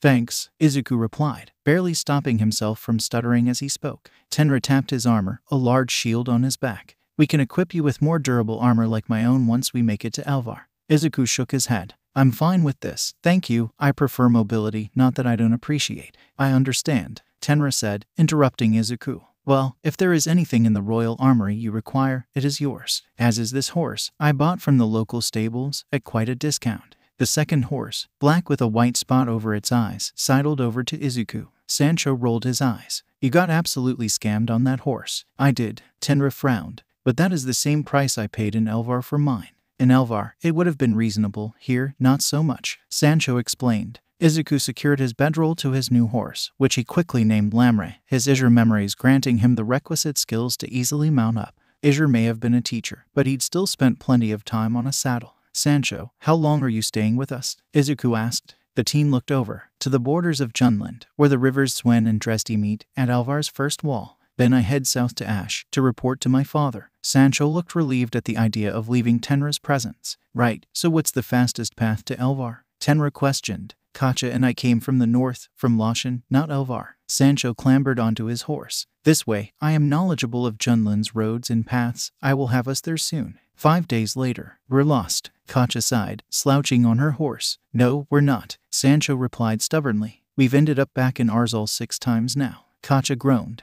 "It's a nice town, great apothecary, but it really isn't where we want to go." "We are indeed lost," Tenra agreed, his horse neighing. "The longer we spend lost, the more at peril Risteria becomes." Sancho sighed. "Fine, we're lost. I have no idea where we are. I have a terrible sense of direction." "How did you manage to meet us at Lashan coming all the way from Ash?" Kacha questioned. "You were 3 weeks late from what your message stated. I arrived a day before you," Sancho admitted. "You were lost for 3 weeks," Kacha exclaimed. "We're doomed." "Izur, you're native to the Junland province. Do you perhaps know the way?" Tenra inquired, looking over at his half-brother. Izuku started, surprised to be pulled into the conversation. "Well, I've never actually traveled more than a few miles out of Lars." "I see." Tenra nodded. Izuku racked his mind, thinking back to the map of Risteria at the front of the first novel. "But I do think I may know a shortcut." Izuku paused, getting the attention of the others. "The problem is that it does go straight through a dragon's lair." "A dragon's lair?" Sancho scoffed. "Dragons died out a millennia ago." "Oh, I didn't know," Izuku admitted. "Don't listen to him," Tenra assured. "Dragons haven't been seen in a millennia, at least not by anyone who lived to tell the tale." That certainly didn't comfort Izuku. Sancho rolled his eyes. "Let's take this shortcut." "Dragons, how ridiculous." Izuku dodged behind a rock, shielding him from the torrent of azure flames. "Yeah, how ridiculous. I never should have mentioned this shortcut." Izuku chastised himself. Dragons were never seen in the Risteria Chronicles, not even in the prequel spin-off or any of the sequel series, and the main character of one of those was specifically a dragon hunter. Izuku's rambling was drowned out by the roar of a massive red dragon. Their horses had long since fled and Sancho had split into Hayasobai and Hisame. The former was using his magic to deflect the fire away from where Kacha and Tenra hid, Hisame creating a dome of ice to protect them from the heat. They all knew they couldn't keep this up forever. Their magic reserves weren't infinite. Izuku had an idea. With an ease granted by a few days' practice, mainly during meals and evenings, Izuku activated Elemental Division.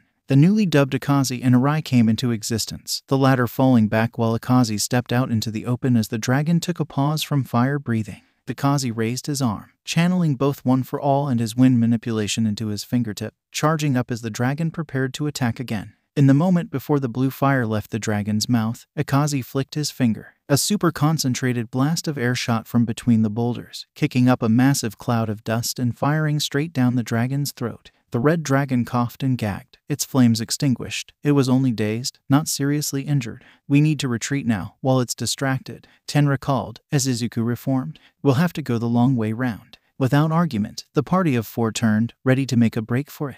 A beam of light hit the ground, directly in the group's path. For a moment, nothing happened, and then the point of impact detonated. They were all blown off their feet, back towards the dragon. Gravel crunched as boots hit the ground. There was someone else here. They jumped down from the dragon. "You morons don't get to go before I've had a fucking word with you." Izuku instantly recognized the voice. Kaken, or as he was known in this world, Kat. Izur and him had been in the same class at school, much like the real world. At 13, when Izur had become a teacher, Kat had set off as an adventurer, looking to join a guild in Alvar. Looking up, Izuku watched as Cat grabbed a dazed Sancho by his lapels. Understand me, if you breathe a word of the fact that there is actually a dragon here, I will hunt you down and you will wish that I let I kill you instead of me. Sancho groaned in response. Izuku pushed himself to his feet. Cat, you always manage to take things too far. Cat froze. That voice, the blonde-haired teen, dressed in furs and notably lacking a shirt, wheeled around to face. Izur, you bastard. Cat growled. A moment later Izuku found himself in Cat's firm embrace. Hugging him tightly, Izuku almost cried, memories of his and Bakugo's long-gone childhood friendship resurfacing. Returning the hug, Izuku laughed. I guess you didn't make it to Elvar after all. Cat snorted as they broke apart. Of course I did, idiot. Blew those dolts' minds with my magic. Got myself some sidekicks. Went adventuring, kicking ass, taking no names. We're not sidekicks. An alternate version of Zero, with cropped black hair and decidedly standard human elbows, landed next to Cat with inhuman grace. A new proficiency joined Izuku's quirk space. Spider body. It made sense, Izuku mused. After all, in the real world hardly a day went by without Zero joking that he was Spider-Man. Cram it, Hanny. Cat barked. Another person joined them, clambering down one of the boulders. For a moment Izuku didn't recognize her, and then it came to him. Ashido. Gone was the pink skin, replaced by an almost blue hue, her ears pointed and elongated. She was an elf, in the literary sense, but this world didn't have that word. Instead they were known as Emathas. The race that inhabited the plane Risteria existed upon before humans first arrived at the beginning of the first New Age.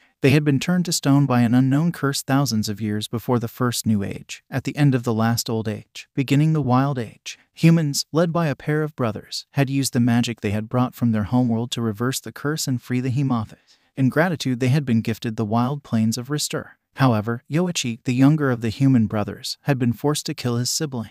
The older brother, his name lost to time, had tried to recreate the curse as a threat to enslave the Emathas. Naming the gifted lands, Yoichi had become the first king of Risteria, wielding both his own sword and his brother's, in memory of him. The blades of Yoichi. How do I know all this? None of this was in the Risteria books. Is my brain just making up random stuff now? Hiya, I'm Mika. The Hemothenon greeted, breaking Izuku from his thoughts. Another Hemothenon joined them, riding down on the head of the now docile dragon, his skin a light purple, posing so his blonde hair fluttered in the wind. Charmed to make your acquaintance, I am Prince Yurio, a name you will surely remember for all time.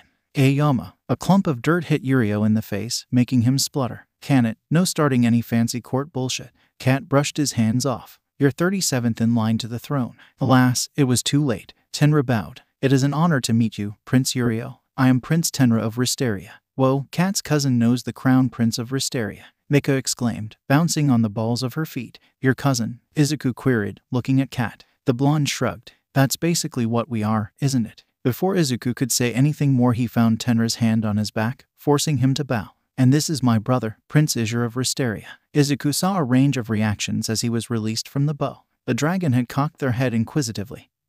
Hanny looked confused, Mika was somehow more excited, and Yurio looked intrigued. But the most surprising one of all was Cat. He shrugged. Always knew you weren't the run-of-the-mill village idiot. You're still a village idiot regardless. Izuku laughed, the rush of relief getting to him. Says you. I'm the one who went into teaching the next generation. You ran off looking for fame and fortune, now who's the idiot? Cat snorted. Bet these morons I have to lug around make your brats look like geniuses. Hey, Hanny yelled indignantly, but lacked any genuine fire to it. Mika stamped her foot. Yeah, we figured out that the weird shopkeeper was a con without you around.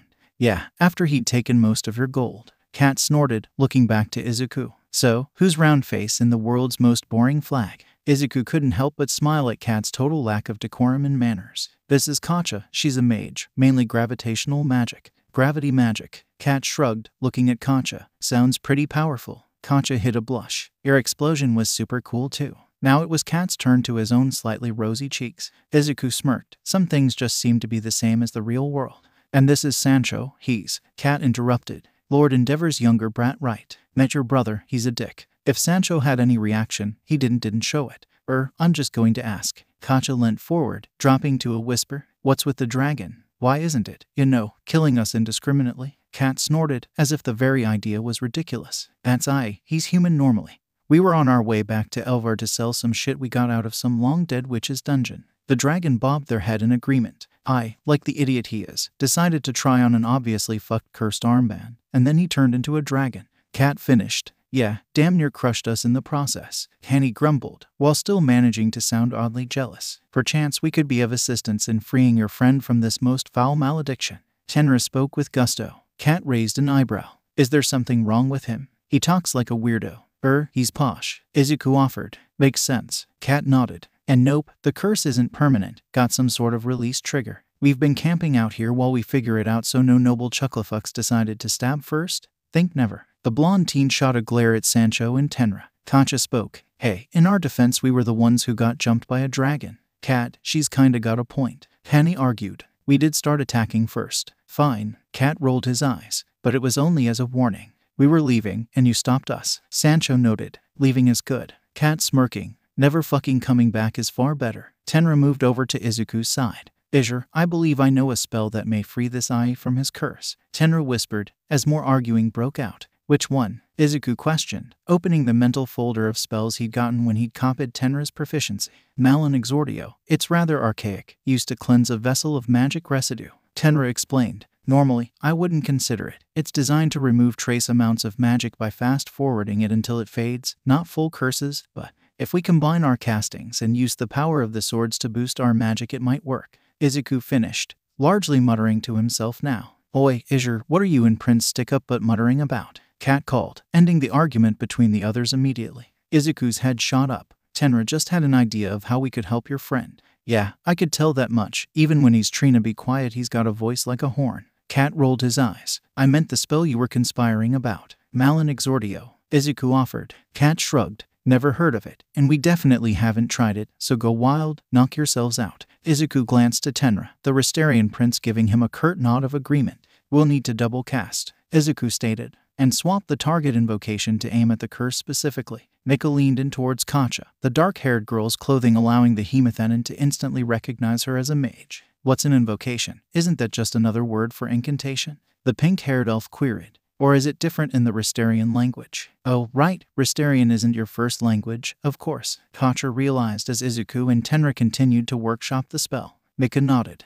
I used a foreign language potion to learn it a couple of years back, but it doesn't really give you any colloquial knowledge. Ah, well, invocation and incantation aren't quite the same in Restarian, Katja explained. Most of our spells, or incantations, are made up of 3 words: target, magical discipline, and effect. Each word is referred to individually as invocation, so 3 invocations to 1 incantation. Mika finished. But how to do more complex spells? With only 3 words to them, how is it possible? Well, if we need to, we can just add extra words on the end, or have multiple words in 1 invocation. Katja answered. Mika nodded in understanding. The differences in how Hemothenans and Restarians use magic is fascinating, isn't it? Katja nodded resolutely. I believe this will be sufficient then. Correct, Izure. Tenra held out the section of parchment he'd written on. Izuku took it, reading it over twice to make sure. This knowledge, it seems that Izure was something of an amateur spellcrafter. Yep, checks out. Izuku confirmed. So we just need to double cast and emphasize the last syllable of the final invocation, then.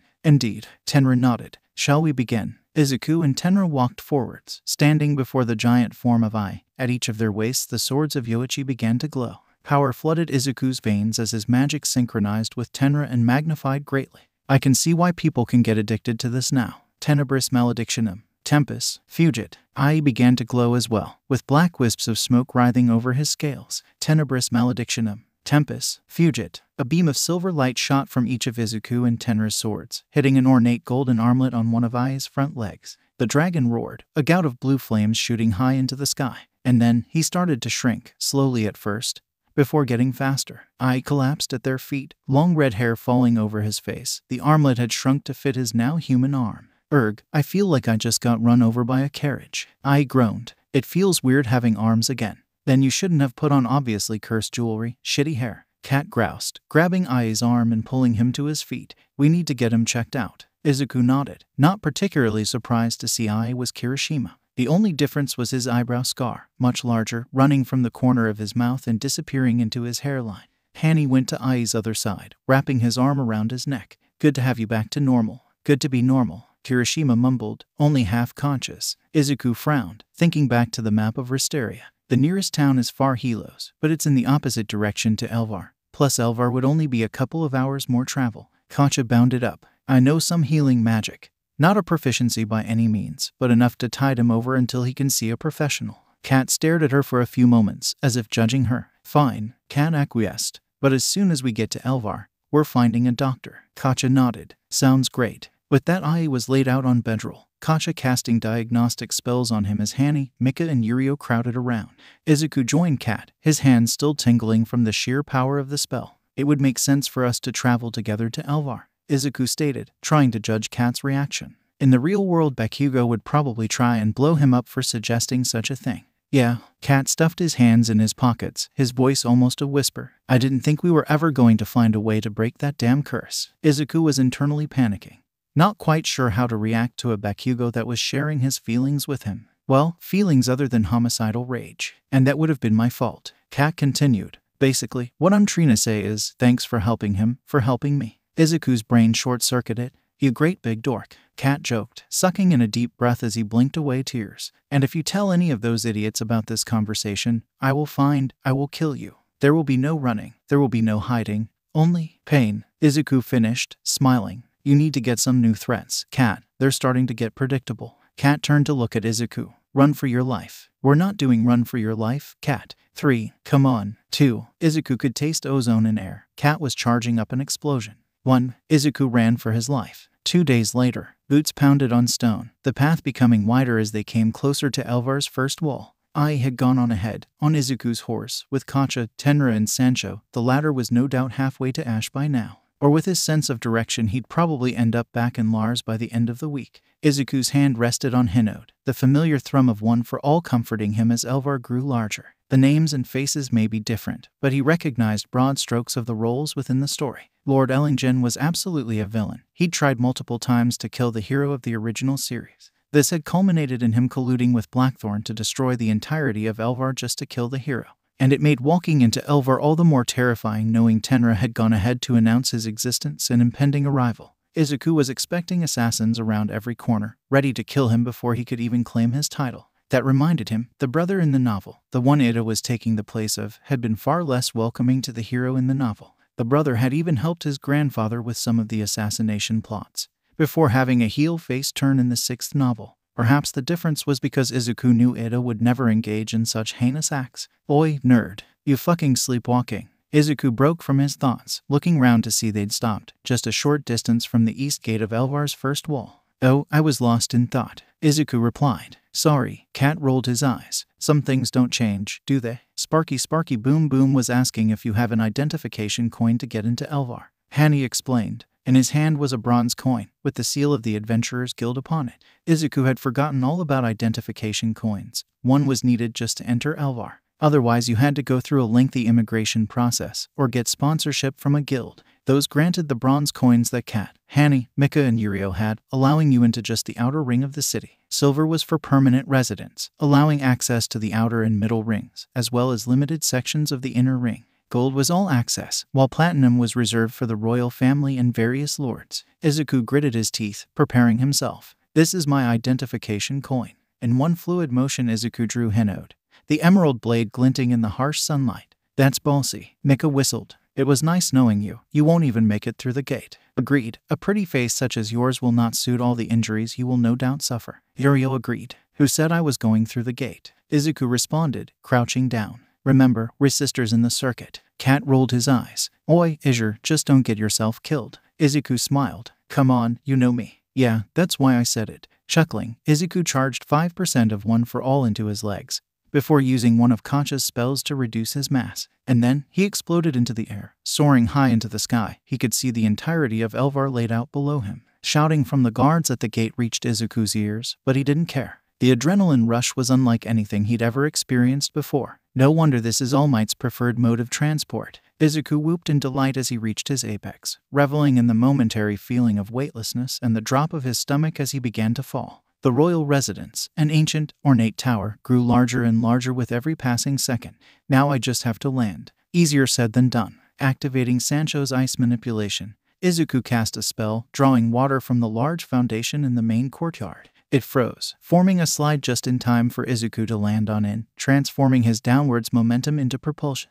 Remembering the movements Todoroki had made when Izuku had been possessing him, he gracefully slid down the ice, transiting to a jog as it ran out. The doors slammed open, Izuku using his mother's magic to summon them towards him, their hinges doing the rest of the work. What is the meaning of this? This was the first thing Izuku heard as he walked into the throne room. It didn't take a genius to guess the speaker was Lord Ingen himself. The balding man sat on the throne, Tenra kneeling before the Lord, Kacha at his brother's side. Izuku held his head high, trying his best to emulate All Might, the adrenaline still pulsing through his veins driving him forward. I believe that was called an entrance. Izuku spoke, stopping before Ingen, Hinode hanging loosely at his side. Insolence, it disgusts me. Ingen sneered, his face pinched, cheekbones high and severe. His entire body looked drawn and thin, like a stiff breeze would snap him clean in two. Ingen snapped his fingers. Guards, arrest this gutter trash. None of them moved. Whether it was a deference for the blade in Izuku's grip or the opposing order Tenra barked, he didn't know. Izuku sheathed Hinode, his breathing growing shaky as his bravado left him.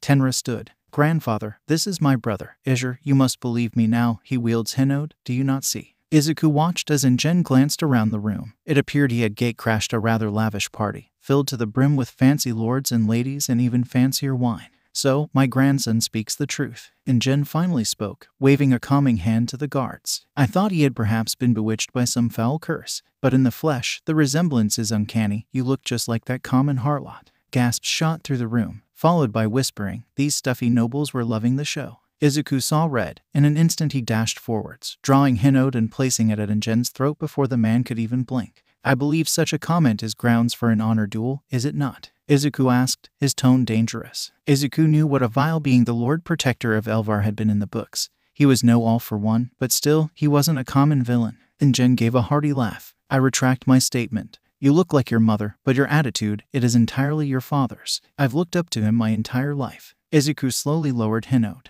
Who hasn't? Ingen shrugged. I suppose this little soiree has a dual purpose now. Please kneel, Izure. Ingen held out his hand towards Hinode. He was going to acknowledge Izuku as a prince of Risteria. Izuku knew it was all for show. He could see in Ingen's eyes that he was already plotting how to kill him off discreetly. The green-haired teen gave the lord his blade, before lowering himself to one knee. Izuku knew Ingen couldn't hurt him. A blade of Yoichi could not be used to harm its bonded user. The emerald blade rested one shoulder and then the other. In the place of the dearly departed King Tazunori, I, Kodo Ingen, the Lord Protector of Elvar, recognize and grant you the title of Crown Prince of Risteria. Hinode was placed horizontally across Izuku's outstretched hands. Arise, Prince Izure. Izuku stood, sheathing Hinode as he did. There, in Ingen's eyes, Izuku saw the burning rage, the humiliation of having to pass the Crown Prince title to him from his own grandson.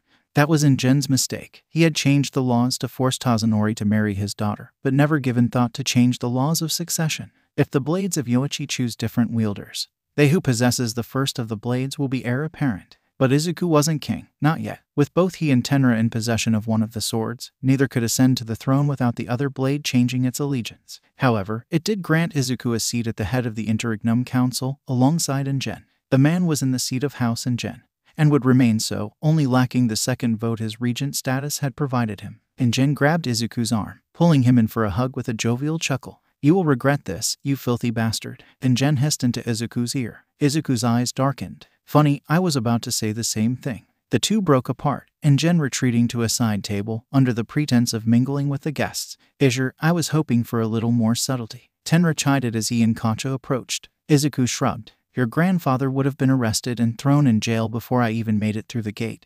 This was simpler. Tenra shook his head. Nonsense. He would not do such a thing. You'll understand once you get to know him. Izuku doubted that. That was super cool though. You definitely get style points for that entrance. Kacha cheered. You should socialize a bit, introduce yourself, although I imagine you've already left quite the impression. Izuku nodded half-heartedly, watching as Tenra and Kacha left, slipping their way through the crowd. They seem to have forgotten that I don't have etiquette training.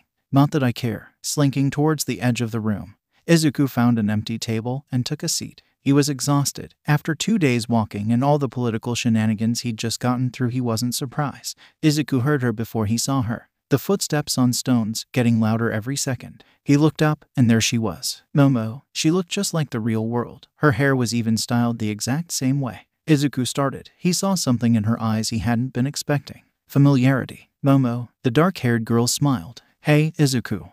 How? Izuku choked out, standing as Momo walked towards him. But she didn't answer. Strong arms wrapped around him. And on instinct Izuku wrapped his arms around her as well. I thought you were dead. Momo choked out. She wasn't crying, but it was close. On the other hand, Izuku most definitely was crying, his tears soaking into her hair. Please tell me you're not in a coma too. Momo laughed. No, just sleeping. Dreaming of the world in that book. Reluctantly, the two broke apart. I love you. Izuku found himself blurting out. I know. Momo smiled, before leaning forward and kissing him. I love you too. Izuku was glad he'd chosen a table shielded from the view of the rest of the party, mainly because he had no way of explaining this, and partly because he was pretty sure his cheeks had caught a flame.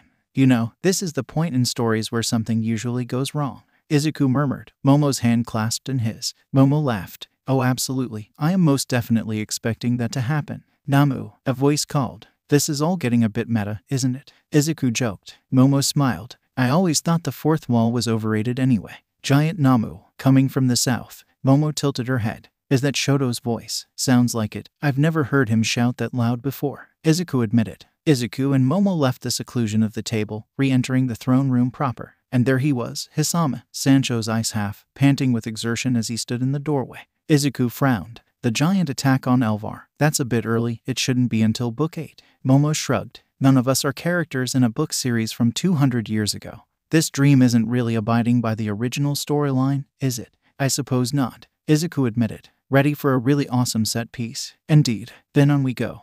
Okay, sadly the chapter is over. And if you enjoyed the video, just leave a like and subscribe with post notification. So when the next chapter is ready, you will be notified. Okay, see you in the next video. Bye.